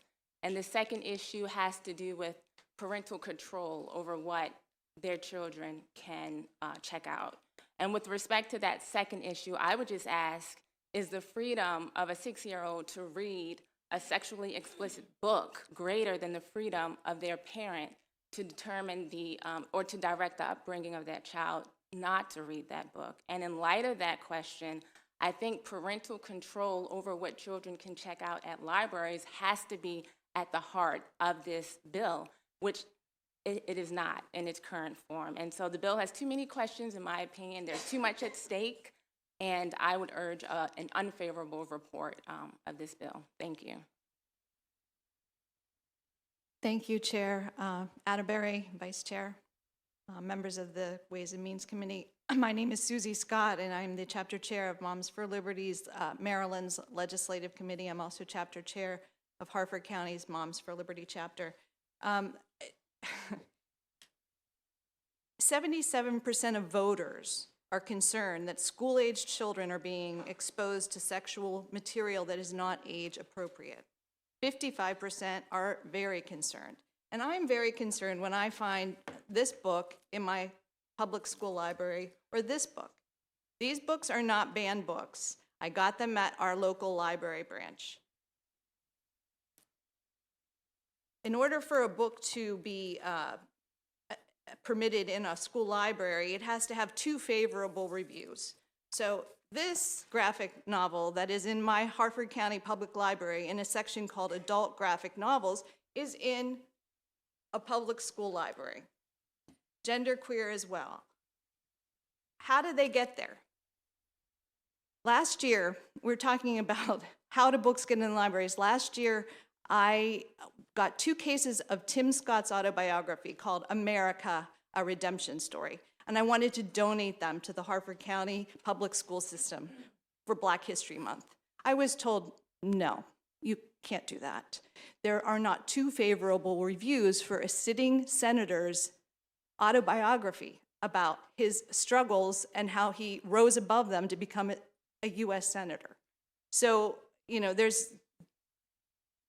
there's a clear agenda here to keep these kind of books in the library because there's 2 positive reviews. But when I want to donate a book for Black History Month from a prominent Black U.S. Senator, I'm told no, it's not possible. So I'm not a book banner, I'm a concerned parent, and I oppose House Bill 785. Thank you. Are there any questions from the committee? Okay, seeing none, I want to thank you both for staying until the evening hours as well. Thank you. Thank you. All right, that concludes the hearing on House Bill 785, and that concludes today's hearings.